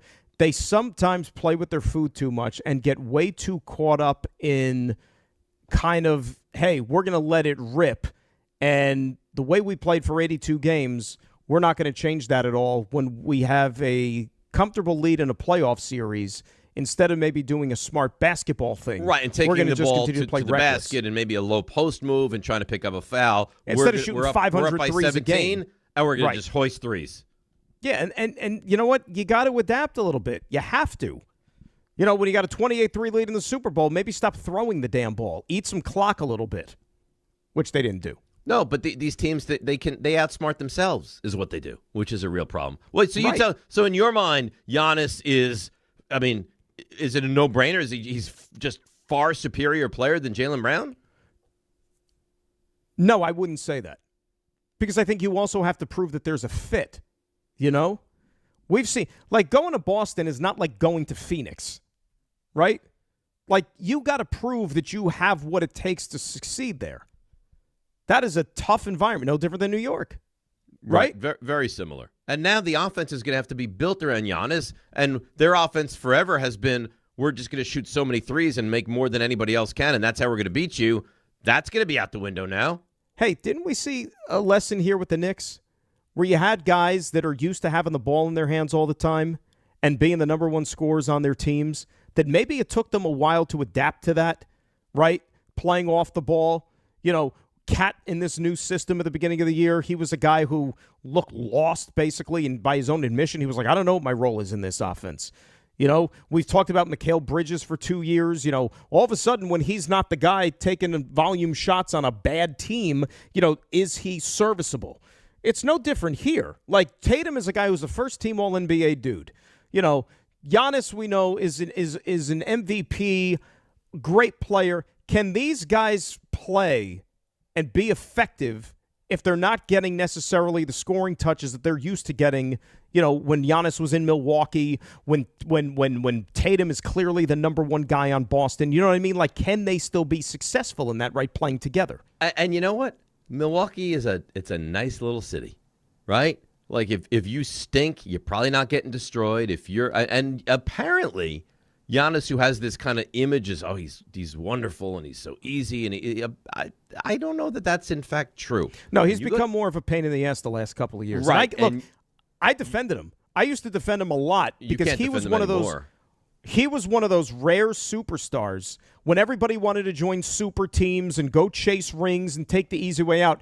Giannis was one of those guys who doubled down in Milwaukee and remained loyal and then ultimately won.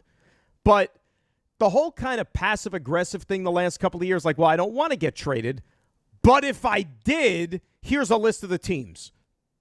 You know what I mean? Like, the agent floated that out there. So Giannis doesn't necessarily get the finger pointed at him, just have the agent do the dirty work. Remember that? Of course I do. And I don't know. And again, listen, he's a great player. But I don't know. You never know until you know. We know that Jalen Brown can handle Boston, right? We know that. That's factual. We don't know that Boston and Giannis are going to be a great match. So this idea that how far were you from being a championship team anyway? You should have probably beat the Knicks 2 years ago. You didn't. Fine. This past year, you collapsed against Philadelphia. I would think it's more tweaking than overhaul. But if you want to make that overhaul, then have at it. But it does sound like Giannis will be dealt before the draft tomorrow night, and it'll be the Celtics or the Heat. We'll see. The Celtics last year, too, also. Remember, the moves they made last summer, and that's why we thought that they were going to kind of wave the white flag. They weren't great moves. You know, their bench left a lot to be desired. I don't want to say they were just like mailing it in, but it was kind of like, well, we didn't expect to be that much this year. Tatum's hurt. You know, whatever happens, happens. they got to round out the rest of. I don't think there was any problem necessarily with their big guys. Their core is fine. They got to round out the rest of the team. I don't think they need to go big game hunting, which is what Giannis would be. I mean, it couldn't get much bigger than that. Well, I'll tell you the team. Like for example, I think Miami can use him more than Boston. I agree with you. Well, Miami is a team that is rebuilding. Boston, a team that is built, and I agree. You need to make some moves to kind of strengthen the outer pieces of the team, but not the core of the team. Well, think about Miami right now, right? And the dudes that they have, for example, you've got Bam, who's a superstar, right? He's your quote unquote star player, if you will, right? Don't you think that if you look at Bam and the way he plays, he's a dude who's content doing all the dirty work, except when you get into the one stupid game when he scored the 70 points or whatever the hell it was, like chucking up all those threes. But like on a normal everything is right night in and night out basis, Bam is a guy who'd be comfortable getting out of the way and letting Giannis do all the other stuff. Yes. Right? And those two guys, I think, could form a formidable 1-2, especially because they both got size. Giannis is not afraid to mix it up down in the blocks. But that's why I think that's a better fit for him compared to Boston. I wholeheartedly agree with you. I think because it can be his team. You go to Miami, that can be your team. It can be built around you. You go to Boston, I mean, Tatum's not going to just defer to you and let you run this organization. Because and they're champions. Those guys in Boston are champions already. Not in Miami, right? Not in Miami. And by the way, would it be nice? And I know it's technically not free agency, but would it be nice for the first time in a decade to see Pat Riley close the deal and get one of these superstars? I mean, think about it. You've got the easiest place in the world to be able to freaking recruit. The weather's beautiful 365 days a year. There's no state tax. Like, why aren't you getting guys? You know, everybody thought he was a genius when he freaking got LeBron, Wade, and Bosh, but that was 15 years ago now. What have they done since? It's been a minute. It really has. And they're well coached. Like, Spoelstra is terrific. And they get a lot out of the pieces they have, but they really haven't had the star player. So NBA draft tomorrow night. So DeBance's going to go one, right? We agree with that? Either him or Peterson, but probably DeBance, yeah. So I've seen some rumblings that Utah, too, could not take Peterson. Are you hesitant with Peterson, or you feel confident in his No, it's not like a game Brendan Sorsby situation. No, I think Peterson's one of those guys which, hey, I think there's a lot of similarity between Peterson and the guy who went number 2 overall last year in the draft. And did we have any issues by the end of the NBA season as to what Dylan Harper would be like on the next level? Dylan Harper was awesome. What was the chief concern or the knock, if you will, on Darren Peterson last year was what? On Peterson or on Harper? Peterson at Kansas. What was the knock? Well, he didn't play. And I know maybe not as many eyeballs were on Rutgers basketball that season, but a lot of the same things applied to Dylan Harper. Yeah, I mean, Peterson would play a first half and not play a second half, or be ready to start a game, and then they would announce 45 minutes before he's in fact not going to play in this game, and it turned a lot of people off. In fact, I think by the end of the season, it might have turned the head coach Bill Self off. Look, of Peterson a little bit. The culture is what the culture is. I'm talking about like in college basketball, right? Like and the way the system is set up. Yes, you're getting paid now to play college ball, but a lot of these dudes who know they're one and dones, they're getting ready. They're preparing themselves for the next level. And I think that Darren Peterson falls into that category. Dylan Harper fell into that category, whether you want to admit it or not, because I never saw that guy play defense like he did in the NBA Finals, like he did at Rutgers, or like he did at Rutgers, like he did at the NBA Finals, among other things. You know what I mean? So that's fine. It is what it is. The system sucks, but we have to live by it. I have no concern about Darren Peterson as a pro on the next level. Okay. Well, I think a lot of people do. So now there's been some rumblings that maybe Utah doesn't go with him, that they could take Boozer, which I think would be a mistake. I like Boozer. To me, after DeBansta, the jewel of this draft is Caleb Wilson. The kid from Carolina. I watched him play. He played about, 20 games. He was sensational. Super talent. Almost single-handedly beat Duke in that game at Chapel Hill. Then he broke his hand. I think it might have been in that game, actually, against Duke the first time. Right. He broke his hand. He recovered. He was going to come back. He was practicing. He went up for a dunk in practice and re-broke the hand, and it was then out for the remainder of the season. So we didn't get, the full-on display Caleb Wilson, but from what I saw, he puts a little bit of muscle and mass on that body, he's going to be a real problem in the NBA. You can make a case if Caleb Wilson doesn't get hurt, Hubert still might be coaching the Tar Heels. Oh, I don't think there's much of a debate about it. Right. And maybe that's a blessing that they moved on from Hubert because I don't think he was very good as a collegiate coach. If you can't be good at Carolina, you have a real issue. Right. Like if you can't be good at Ohio State football or Alabama football, like you have a real problem if you can't be good at Carolina. But, I mean, I know you're a big college basketball guy. I watched a ton of Caleb Wilson. And I hate Carolina. He is a special player. Super talent. That's what I mean. Like, that's a dude who was made for the next level. Like, okay, I can't wait to see what this guy could do. 100%. You know what else I love in this draft? And Joe Leo, who's a Nets fan, was telling me early on, he's like, I hope we can get him. I hope we can get him. I don't think you're going to, but I'm looking at a mock draft right now that has Joe Leo, Darius Acuff to the Nets at 6. I'd be thrilled. Mm-hmm. Yeah, well, I think you should be. He's since the Nets lost out on the top 4, he's the guy that I circled because what he did leading up to the tournament, in the tournament, what he said after the tournament, he just looks like a guy that's made up of all the right things, is going to have a chip on his shoulder, uber competitive, really good point guard, and that's what this team needs. So that would be a home run for Sean Marks. Yeah. Joe and I were talking about it probably last year during March, during that run-up. And Joe, who was the guy even then that we said he has a little bit of who in him? Jalen Brunson. And this is months before he became a champion. It's just you see that trait, and you're like, and look, Calipari's talking him up, and I would expect him to, but Calipari talks up all his guys. Well, he loves his guys, right? And but no, up for his guys too. He looks like he's got a little something of it, which is a real good thing. I love him, and I stand by this, and we'll find out tomorrow night. Maybe we'll do a little mock draft on the show tomorrow. I would be stunned, Dan, if Acuff is there for the Nets at 6. I don't know if I'd be stunned. Oh, I would actually. I really and truly don't. You would take Wagler ahead of Acuff? It's not what I would do. Okay, there's other teams like the Clippers, for example. Clippers don't need a point guard. Go in that direction. That would be such Wagler's a good. Monumental mistake if they take Wagler, who I like also. Wagler helped take a team to a Final Four. You know what I'm saying? Like he's a good player. But that's the beauty of this draft. And look, this could be as deep a draft in the lottery. In terms of like guys you take in the lottery that could come in and like really be big time players for maybe in a decade, man.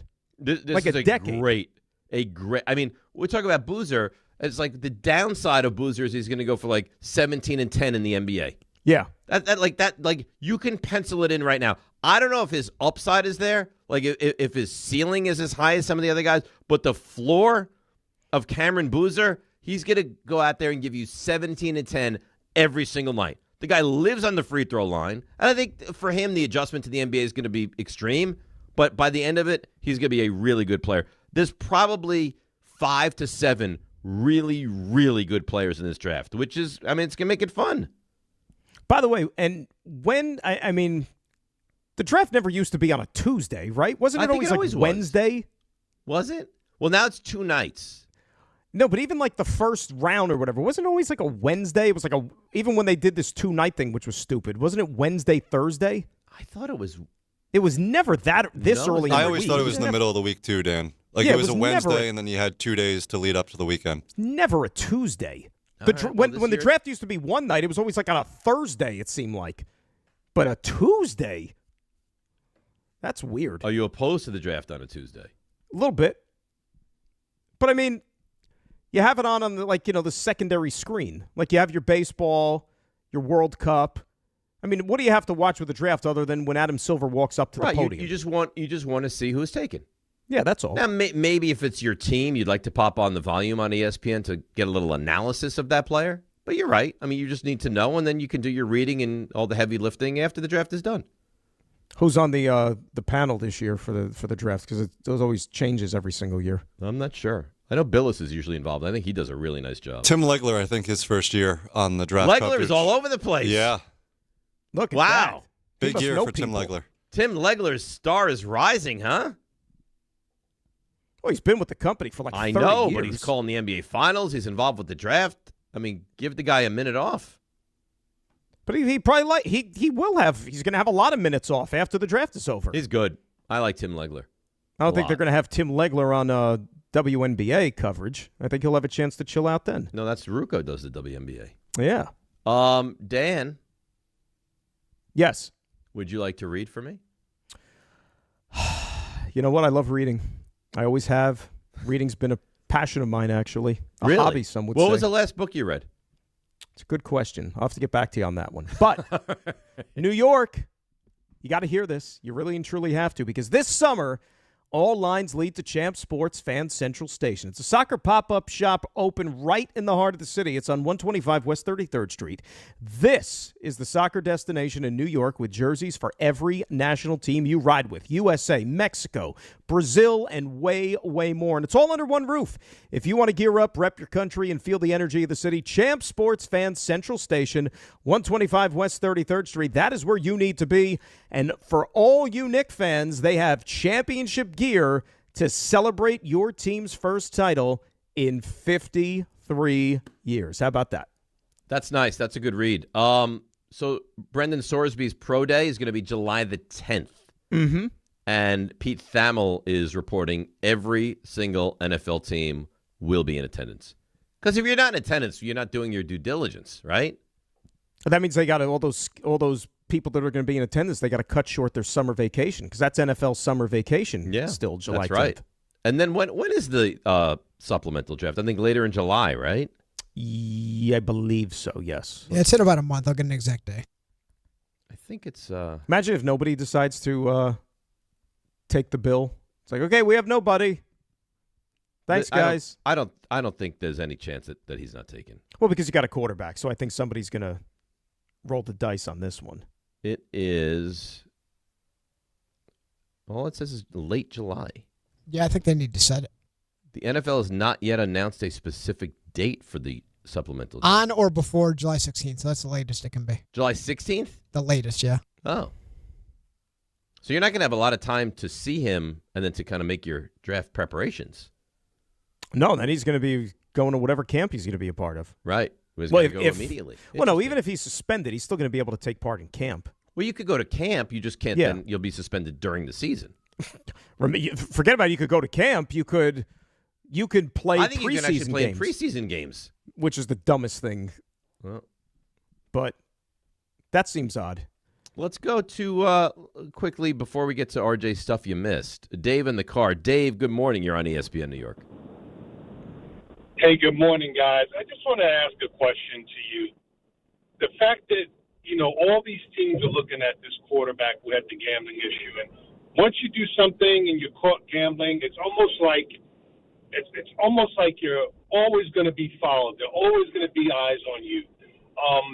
At what point does the league just say, you know what, I know about the talent, but we have to have a standard barrier for the organization, Will not for the happen. league? Will not. There might be a team or two that will say the risk is not worth the reward for us, so we're not going to do it. But as far as a full league, no.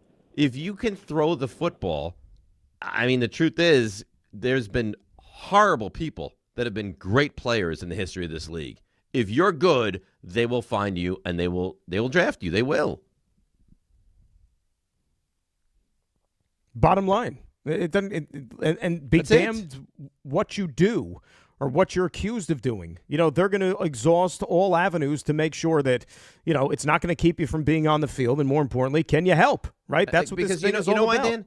If you don't, if the Jets don't, and the Patriots do, I mean, Patriots is a bad example now, but the Dolphins do, or somebody, and he turns out to be really good for them. You think that looks good for the Jets brass? That this talented player is now, haunting you for the next decade? You'd get crushed for it. Right, and let's face it, that's what, unfortunately, probably a lot of fans expect, given the way things end up going.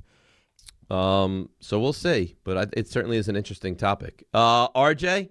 Hi. RJ! Hey. There you are. How you doing? Good. Good. How you feel the show's been today? Good. You guys have been excellent. Really? How do you think it's gone? I think it's been good. You know what I think? I think the feud really gave us some steam. You know what? I think that's a good pivot.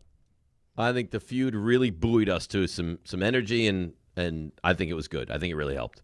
Well, good job on all of us, and that's why we. That actually might have been my best ever performance on the feud. You were dominant. As a contestant, I think it might have been my best feud performance. You were really. I'll tell you good. what. That's why you need to buy though. You came in rested, sharp. No, look, it helped Daniel LaRusso in Karate Kid 3 getting the automatic bye to the championship in the All Valley, and it helped me today. He got the automatic bye. How is that fair? It was one of the most just inane storylines in Hollywood history. So that's not the one with Hilary Swank, is it? Yes. No. Excuse me. No. That was the one with there was the other girl that he took a liking to. It wasn't Hilary Swank. It was the redhead, right? The redhead. This was the one with Terry Silver and Mike Barnes when they made their first appearance. Terry Silver was a menace. Right. So, the way that the storyline was supposed to be, you have the first movie, he wins the tournament. Then you have 2, the movie 2, which is set in Okinawa. Then they come back for 3, which in, real life was maybe 6-7 years after the original movie. But in movie land, they wanted you to pretend that was, basically the next year. And so he goes back as the defending champion, and he gets an automatic bye to the right to the finals. Right to the finals. So everyone had to fight 5 or 6 times. This guy he flies right into the finals. Think about it. The first movie, when he wins the tournament, he beats the entire dojo basically. Right, he's got to win 9 matches. 9 matches. It's like more than the NCAA tournament to get to the final. It'd be like if they put Serena in Wimbledon finals right now. Bingo. Wow. Bingo. So yeah, he gets to the final. How about that? That was me today. Right to the final. Right to the final. But you know what? You represented well in that final. As I imagine LaRusso did, right? Because he must have won that. Yeah. RJ, how you doing? Good. Good. You ready? Yeah. Let's go. Let's go. Now. Walk-up three-pointer. He got it! See ya! Put it in the box! The you missed. You mentioned. I got a name for you. Okay. Robin Lively is the female lead in Karate Kid 3. I was trying to think of her name because she is the half-sister of Blake. Oh, nice. Yeah. You mentioned Serena Williams. She's going to play Wimbledon singles. Yes. As a wild card. She sure is. She'll wear cleats, hopefully. So I should also tell you today. She was slipping. Remember the last time she played Wimbledon? Remember she slipped. There was all that slippage that one year where the grass was so slick on the first day, and she suffered a serious injury, which basically almost. I think that that might have been the last time she played Wimbledon. Actually, she is approaching 45 years old. Yeah. Good luck. Yeah. Good luck. It'll be. I think everyone's going to be rooting for her. Yeah, absolutely. Yeah. So today, an important day as the Knicks summer to-do list begins to take shape. Jose Alvarado has until the end of the day today to opt in to his $4.5 million contract for next year, or he becomes a free agent. Mitchell Robinson has until June 30th to sign a 4-year extension, which obviously would put the Knicks on pace to be across that second apron. So we shall see. Do you think they'll be able to lock up any of these guys? When I say Mitch and Shamet, for example, Alvarado's going to opt in, I assume. Are they going to be able to sign any of these guys? My guess. They keep Mitch and they walk away from Shamet.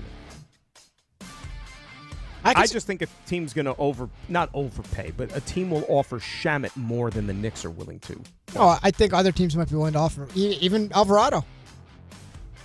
I mean, are the Knicks going to be willing to go beyond a year? I wonder how much. I know money is obviously the great equalizer, but I mean, this guy's a New Yorker. Yeah, I agree. Being here. That's why I think he would take. I mean, $4.5 million. It's not $40 million, but I think he knows the situation so perfect. Yeah, I'm good. Opt in. Kentavious Caldwell-Pope, KCP, opts into a $21 million deal with the Grizzlies. CJ McCollum stays with the Hawks on a 1-year deal. Jordan Goodwin and the Suns agreed on a 3-year contract. The Hawks are landing Aaron Wiggins from the Thunder. Baseball, talked about it earlier. If you missed it, check out the pod. Leave a review. Say something nice on the podcast comments. Is a nasty review. All right then, everybody. It's time to... It's actually my fault. You did that? My wrist What hit the was mouse. that? My wrist hit the mouse where I play sound. That was jarring. He's got such a powerful wrist. Yeah, see, that was you didn't just press it and it was kind of there. You pressed it was glaring. That was the Bring It intro. Bring It, very jealous today. Bring It is Do you not in a squeeze good way tennis right balls to strengthen your wrist, RJ? in your spare time? Good thing Rick's not here. Do people say mean things? Not usually. Not now. usually. But is a mean rating review better than none? I don't know. I don't know if that's true. Okay. Maybe, I mean, you have to talk to someone that knows the algorithm. Maybe, but I'd say it's bad for business. So if somebody, like the first comment you see is these guys are terrible. That would be a real shame. Wouldn't Yeah. it? So aside from Cam Schlittler on Friday, who was incredible, Yankees were outscored by the Reds 14-3 last 2 days. Dropped the series to Cincinnati. Yanks stole 6 bases yesterday. First time they've done that in a single game since 2013, and still lost. Well, what's been a problem is not necessarily getting into scoring position, but bringing the guys home. They were 0 for 9 yesterday and hitless in their final 24 ABs with runners in scoring position. So not good. Elmer Rodriguez made the start yesterday. You guys mentioned it. Garrett Cole got pushed back a day. He starts today. Elmer gave up 3 runs, 4 hits, and 4+. Yankees do get Austin Wells back. They sent J.C. Escarra to the minors. I thought Escarra was like the future catcher for this organization. Isn't that what they said? How good he could be? Well, he'll probably be back because I believe Sanchez is going to go on. I think he's going on paternity leave soon. So Escarra will be back. They really legitimately have a real catching problem. Yes, they do. They don't have a lot of problems, but one they do have is But it's catching. almost like it doesn't even matter. It doesn't matter. Not now. It will. The value for the Yankee catching position is make sure the pitching staff does what it's supposed to do. Catch the ball. Yeah. Mets not a good weekend. They had Friday off, and then we're outscored 21-5 by Philadelphia. Kyle Schwarber had a big weekend.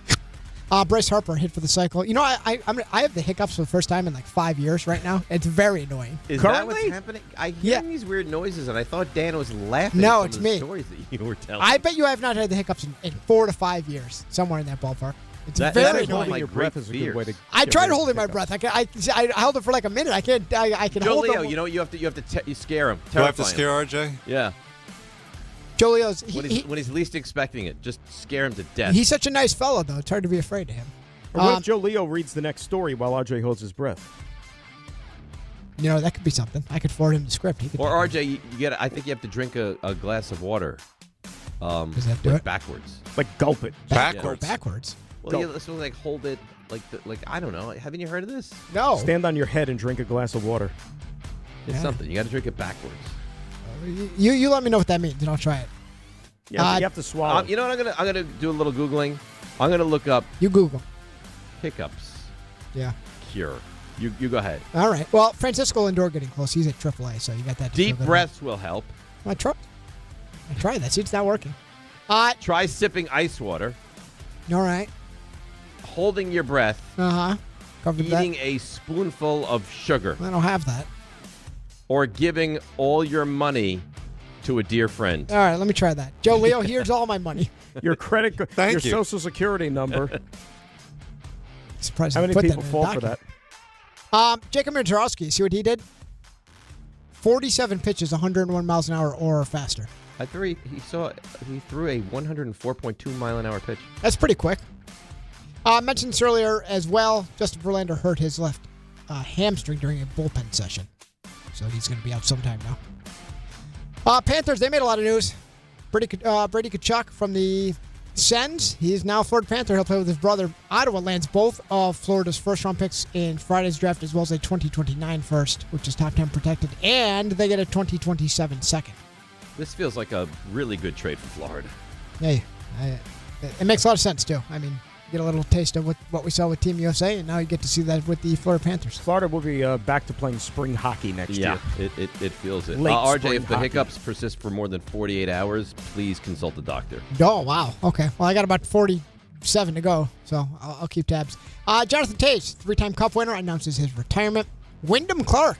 Wyndham Clark had a tough time with the fans over at Shinnecock, but he wins his second U.S. Open title. They were rooting for Scotty, not Wyndham, but he wins. So a year ago, he's the guy, Rick's brought this up, he had to apologize for smashing the Oakmont Country Club lockers after he missed the cut at the U.S. Open. I love this guy. He has actual emotion, and he's not one of these golf nerds. I don't know if that's what you're supposed to do, though. But he wins. Also, a really cool moment, Miles Russell, who he's only 17 years old. He's the number 1 ranked junior in the world. Surprised his dad on Father's Day.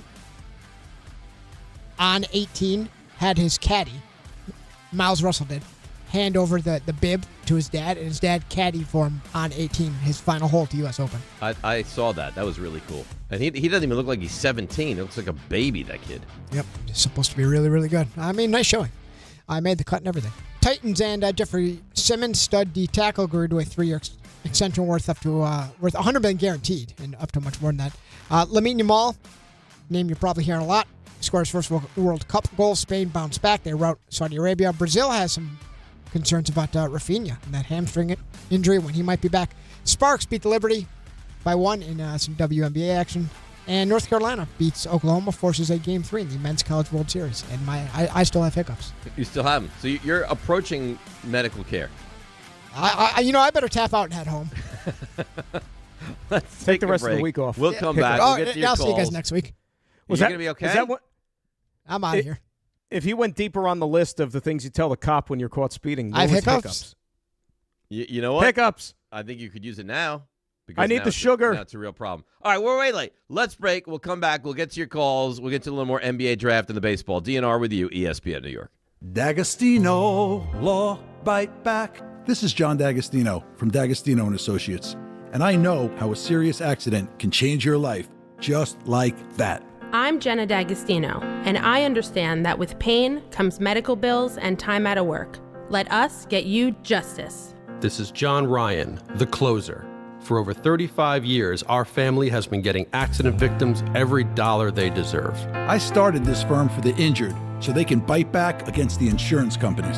Our legacy is to get you justice. Bite back. To get you paid, bite back. At D'Agostino and Associates, bite back means fight back. When you're hurt and they blame you, we bite back and get you every dollar you deserve. We have offices throughout New York and New Jersey, so call us first at 1-800-BITE-BACK. That's 1-800-248-3222. 1-800-248-3222. I've been there, and I'll be there for you.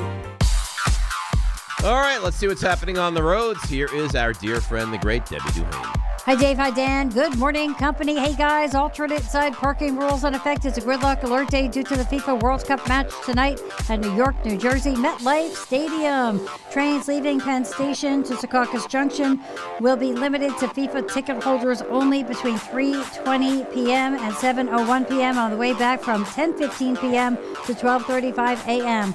Watch for slowdowns right now on the Whitestone Expressway northbound getting up toward the Whitestone Bridge with a collision. Sponsored by RockAuto.com. A failed truck can turn any drive into a rough ride. When it's time for repairs, Rock Auto makes finding the right part easy. Shop name brands at lower prices and have parts shipped directly to your door. All the parts your car will ever need. Rock Auto, I'm Debbie Duhane, 880 ESPN New York. Fans arrive early at Yankee Stadium on Saturday, August 8th for the 78th Annual Old Timers Day presented by Fresh Direct. See Yankees legends put on the pinstripes again and take the field at Yankee Stadium. Relive memories of your favorite former Yankees and make new memories with your family. After the Old Timers Day ceremony and game conclude, stick around to see your Bronx Bombers take on Atlanta. Get your Saturday, August 8th Old Timers Day tickets presented by Fresh Direct at Yankees.com/tickets today. This is the Ty Butler Show. This is Jalen Brunson's town. He's the king of New York. When you win sporting the heaviest jersey in basketball, man, that comes with tremendous accolades and praise. And for me, it solidifies Jalen Brunson as the best athlete in New York sport. He wears the crown. The Ty Butler Show. Listen Sunday mornings at 8 on ESPN New York and the ESPN New York app. Skechers elite athlete OG Anunoby has been making history on the basketball court. Anunoby tips it in. Unbelievable. What a shot. He's been balling out in Skechers high-performance basketball sneakers, and the world is noticed. But how does OG train off the court to keep in peak physical condition? Hands-free Skechers Slip-ins Aeroburst. They help prepare OG for the physical demands of playing at a championship level. Get your pair of Aeroburst for only $165 at a Skechers store, Skechers.com, or wherever high-performance running shoes are sold. Okay, class, let's begin. Psst, love your boots. I just sold a pair like that on eBay. Oh, really? Yeah, it took like 2 seconds to list, and they sold almost immediately. I've been selling everything lately. Some chunky boots, a faux fur coat I never wore, and a vintage chair that was more of an expensive clothing rack. You know, I actually bought these on eBay. Wait, are you Kitty Sell Stuff from Brooklyn? Okay, quiet, please. Find what you love, sell what you don't. eBay. Things people love. My name is Whitney Allen, and I'm a widow. My husband, Ryan, died. We never thought we'd ever have to use life insurance, but the unexpected happened. With Ethos, signing up was fast and 100% online. You can get a quote in seconds, apply in minutes, and get same-day coverage. No medical exams, and you can get up to $3 million worth of coverage. I'm grateful we were prepared. Get your free quote at ethos.com/play. That's ethos.com/play. Paid spokesperson. Time spent on application may vary. Online health questions required.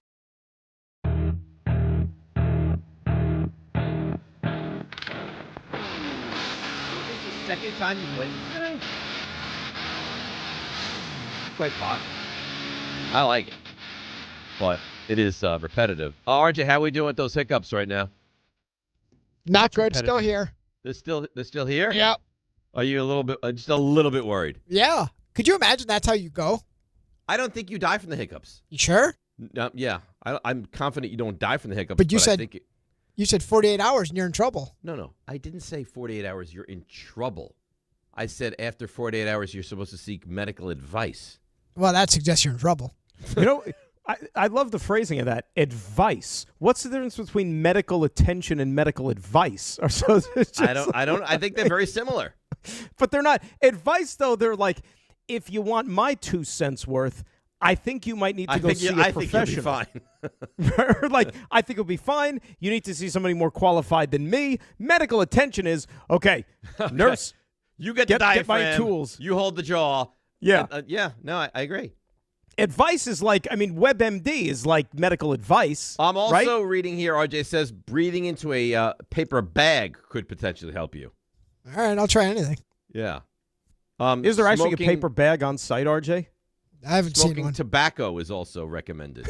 I don't think that's right. Tobacco. What is this, from 1940? No, I'm sorry. I'm looking at an image. It says swallowing granulated sugar. Granulated sugar? Yeah. Tasting drops of vinegar. Biting a slice of lemon. I think there's at least a chance this is how it ends. Having somebody burst into the room and scare you know what. When was the last time you had an actual hiccup? 4 seconds ago. All right, let me know when you get the next one, please. Whatever we're doing, you interrupt and you tell us, I've had another hiccup. But you don't want to hear the actual hiccup. No, I'd prefer not to hear the hiccup, but I'd like to hear that it's still But that's here. as much evidence as you're going to need that he has the hiccups if you hear a hiccup. Yeah. I haven't had one since maybe this is the end. I think So this is like so you're telling me hiccups are a mental thing now? Like if you kind of like just block it out, they go I just away. overpowered them? Yeah. I People think there's a People chance. go hiccups for attention. You're like the Icky Woods of the hiccup. You just run right through it. Are they gone? I haven't had one.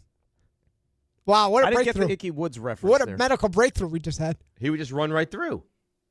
Power You mean like through. it's like a bulldozer? Yeah, just bulldoze That's more through the Christian hiccups. Okoye of that era. Okay, fine. Icky was a little shifty. And he danced. He had a great dance. Icky's real first name. Is it like I have 2 that I'm going to throw out there. Okay. Charles? No. Daryl. Elbert. Mm-hmm. I think I would go with Icky too then. Icky. Yeah. Remember, what was it? Was it a Geico commercial where he was doing in the grocery store? That The was Icky recently, shuffle? wasn't it? Huh? That was not that long ago. No, it wasn't. Now he's a bulldozer, but that was a funny commercial. It was a funny commercial. RJ, they still gone? Yeah, I think we've defeated them. See? Me Nice. reading the list of what can beat the hiccups has in its own right defeated the hiccups. I think I'm going to go on tour giving inspirational speeches on how you too can overcome hiccups. No, I'm the one that drove you to success with these hiccups. I had the hiccups, so I'm the one that fought through it mentally, physically. I'm thinking this could lead to a string of like live reads and stuff. Hi, I'm RJ Santillo. Yeah. And if Do you you were wanna bothered cure by the hiccups hiccups? like I was. Do you have a paper bag at home? Yeah. Granulated sugar. Or you or a loved one bothered by the hiccups. Yeah. Yes. I love it. I think there's And it could be just as a matter of fact as that Would psycho you, in that RJ, commercial for life take insurance. 2 full months of the hiccups if it meant the Sabres win a championship. 2 months is a long time. Would you take it? I don't know. I don't know if I could do 2 months. I think 2 full months of hiccups, you're in that would have an effect. Well, it would also make my job because you wouldn't talk to me, so that I'd be. How could you eat if you've had hiccups for 2 straight months? How do You'd be eat? like yakking up food. I'd become an outcast here. You wouldn't want to speak to me. My whole life I don't think we would ostracize you because you got the hiccups. I think by like the 3rd week you would. I mean, it'd be annoying. Who'd want to listen to that? I think I'd become ostracized here. I'd have no friends at work. Yeah. No, I don't. You don't think very highly of us if you had like a small medical ailment. If we would no longer talk to you, On our next survey, I'd have to answer. I have no best friends at work because would you even call that an ailment? None of them talk to me anymore. I think the hiccups are an ailment. I think it's more of an inconvenience, not an ailment. It's you know what it is, Dave? It's a hiccup. Yes, having the hiccups would be in fact a hiccup. It's a speed bump. An ailment, by definition, is a physical or mental disorder, an illness or a condition. I think it's an ailment. Imagine if the hiccups were contagious. Then no one I'd be in trouble. Get away from me. I don't want the Especially if you hiccups. had them for months. RJ, then you'd be ostracized. Yes. You'd have to work from home. You'd be the bubble boy. Comes in a bubble. I think there's the very loose script here for a movie. A real feel-good story of the year. Man overcomes hiccups. Yeah, I mean, we'd have to, dress it up a little bit. But I that think might be there's like the something movie, the Sunday night movie of the week or something like that. I would take that. Would you allow your body to be inundated with leeches for one full hour? No. If it means the Sabres now win. No. the What if Stanley I don't make it? That actually could take me down. What if I don't live to see it? Cup? So you wouldn't do it? No. That's full body, so no part is off limits. No part is off limits. I wasn't talking about the ears. Yeah, this says one single leech bite is generally harmless, but during unforeseen circumstances could kill you. Yeah, well, Just that's one. why I said full onslaught. RJ, 1 hour of leeches. Leeches back in the day were considered medicine. Yeah, how'd that go for those people? Some of them, so I think, well. How does that work when you hit the hour mark? Does somebody come in the room and go, "All right, leeches, that's enough. You can go. That's it. You got your hour." It's not like a puppy where you call That's it what over. I mean. I think how do you set it to an hour? So you're really doing more than an You hour. set the clock to an hour, and then I think you have to walk in and individually pick off the leeches off of RJ's decrepit body. At that point. So you're talking about like an hour and like 3 minutes. Some leech guy with rubber boots. They walk in at 57 minutes, and the second it hits the hour mark, they're flipping him off. Yeah. We got to get them critters off you here. Start picking them off one by one. Oh, that one looks like it's oozing there. We should fix that one. No, it sucks the blood out of you. I go for some medical advice on that one. All right, let's take a break. We'll come back. A lot of calls lined up. We'll get to all you guys and then hand it over to Bart and Carlin. It's DNR with you, ESPN New York. On the biggest stage in the world, FanDuel is changing the game. Because sometimes your player gets subbed off and your bet goes with them. Not anymore.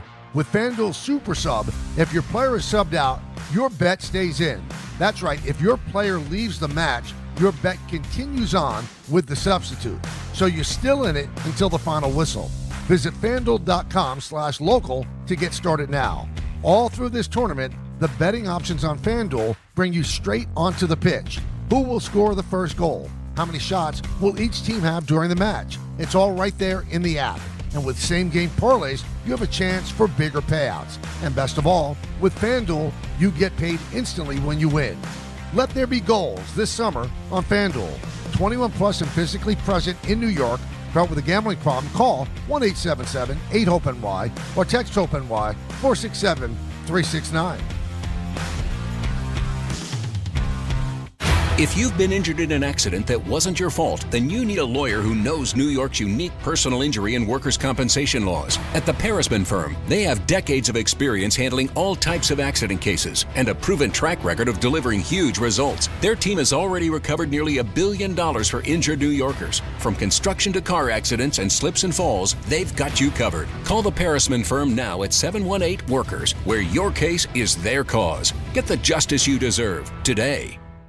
It's Rich Eisen for Pella Windows and Doors. Sometimes teams take a timeout to regroup and call the right play. When it comes to your home, Pella Windows and Doors always has the winning game plan. They do it every day, and that's why your neighbors trust them. Visit Pella.com/Eisen today. Right now, Pella Windows and Doors of New Jersey is offering buy one, get one 50% off and 0% APR for 24 months. Some restrictions may apply. See store for details. Offer ends June 30th, 2026. In sports, the tape never tells the whole story. Hiring is no different. AI can make candidates look like an MVP on paper, so knowing the person and the skills behind the resume matters. That's where Robert Half changes the game. Our recruiters combine their expertise with award-winning AI to evaluate skills and fit quickly. Learn how we can find you specialized talent in finance, accounting, technology, and more. At Robert Half, we know talent. Visit roberthalf.com/talent today. Soccer fans, join me, Ray Santiago of DiPietro and Rothenberg, and RJ Santillo for a watch party presented by Rothenberger Pilsner on Monday, June 29th. Watch the 4:30 match at Ainsley Bowery on the Lower East Side and enjoy Pilsner perfection since 1872 from the first German Pilsner. Come out, grab a cold Rothenberger, and join the energy with ESPN New York. That's me, Ray Santiago, and RJ Santillo, live at Ainsley Bowery on Monday, June 29th. Brought to you by Rothenberger Pilsner.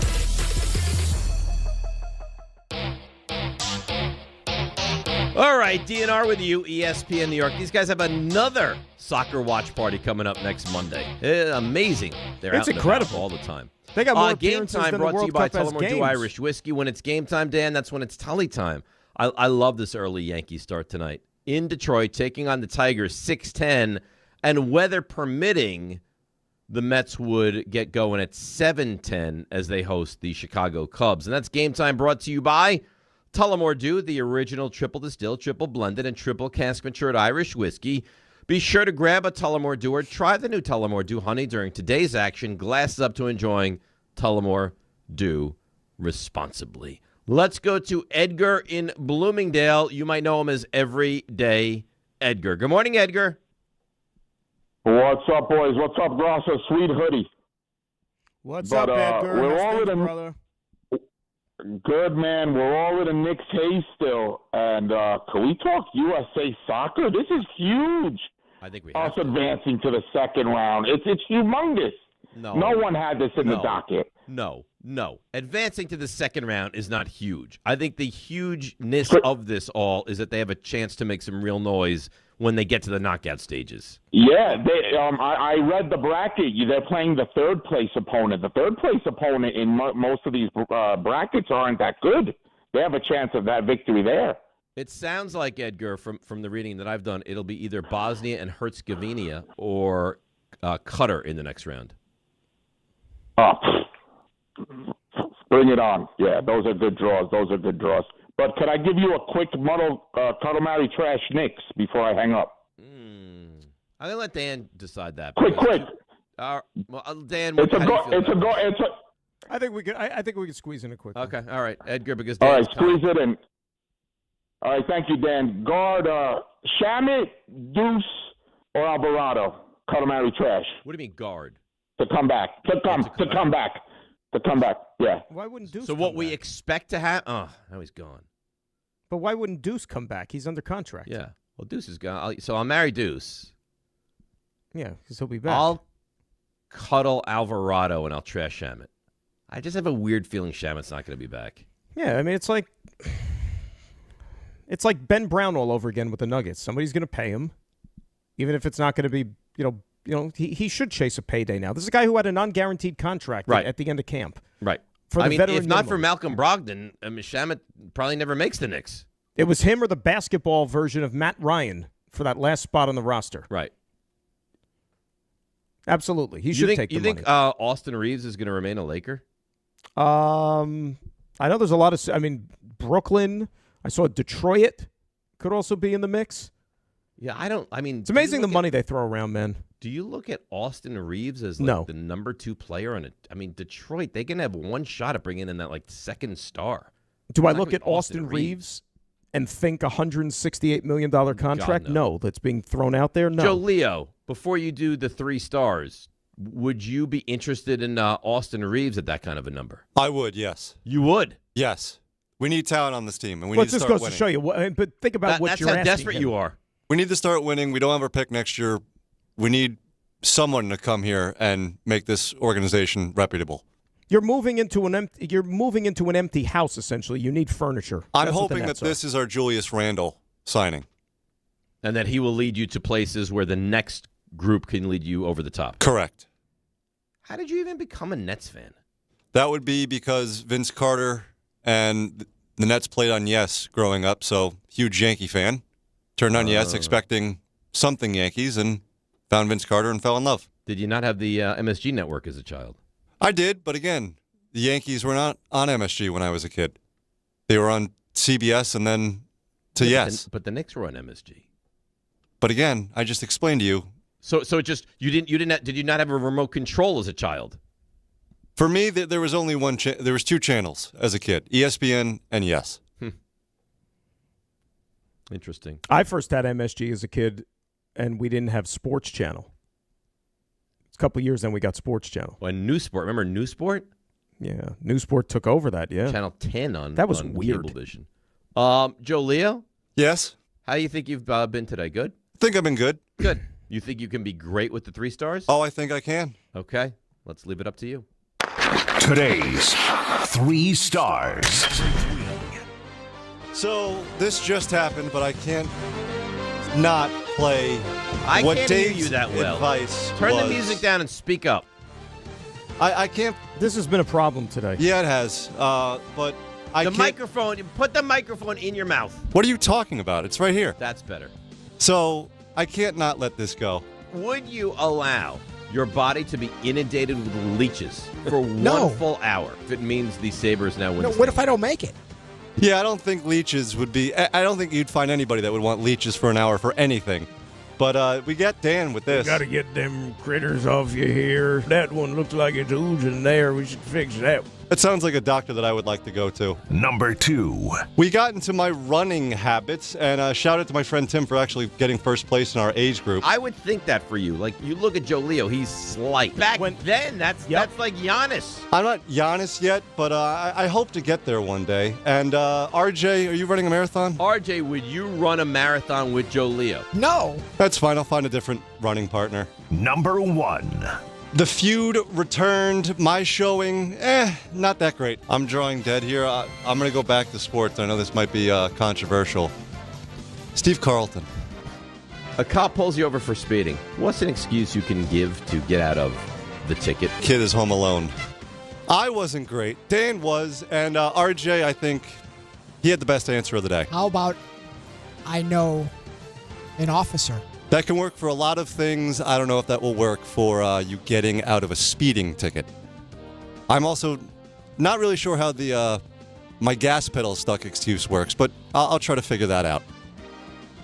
Officer, I know you want to give me a ticket, but I also know an officer. That's something. It's rules. Officer, I was speeding because I had too much to drink. Yeah, and my child is home alone. I better get back for him quickly. Rule 76. No excuses. Play like a champ. Graca, Rothenberg, and everybody. ESPN New York. How about I know an officer? The 2026 U.S. Open Tennis Championships are back, where the world's greatest city meets the world's greatest tennis players. Fan Week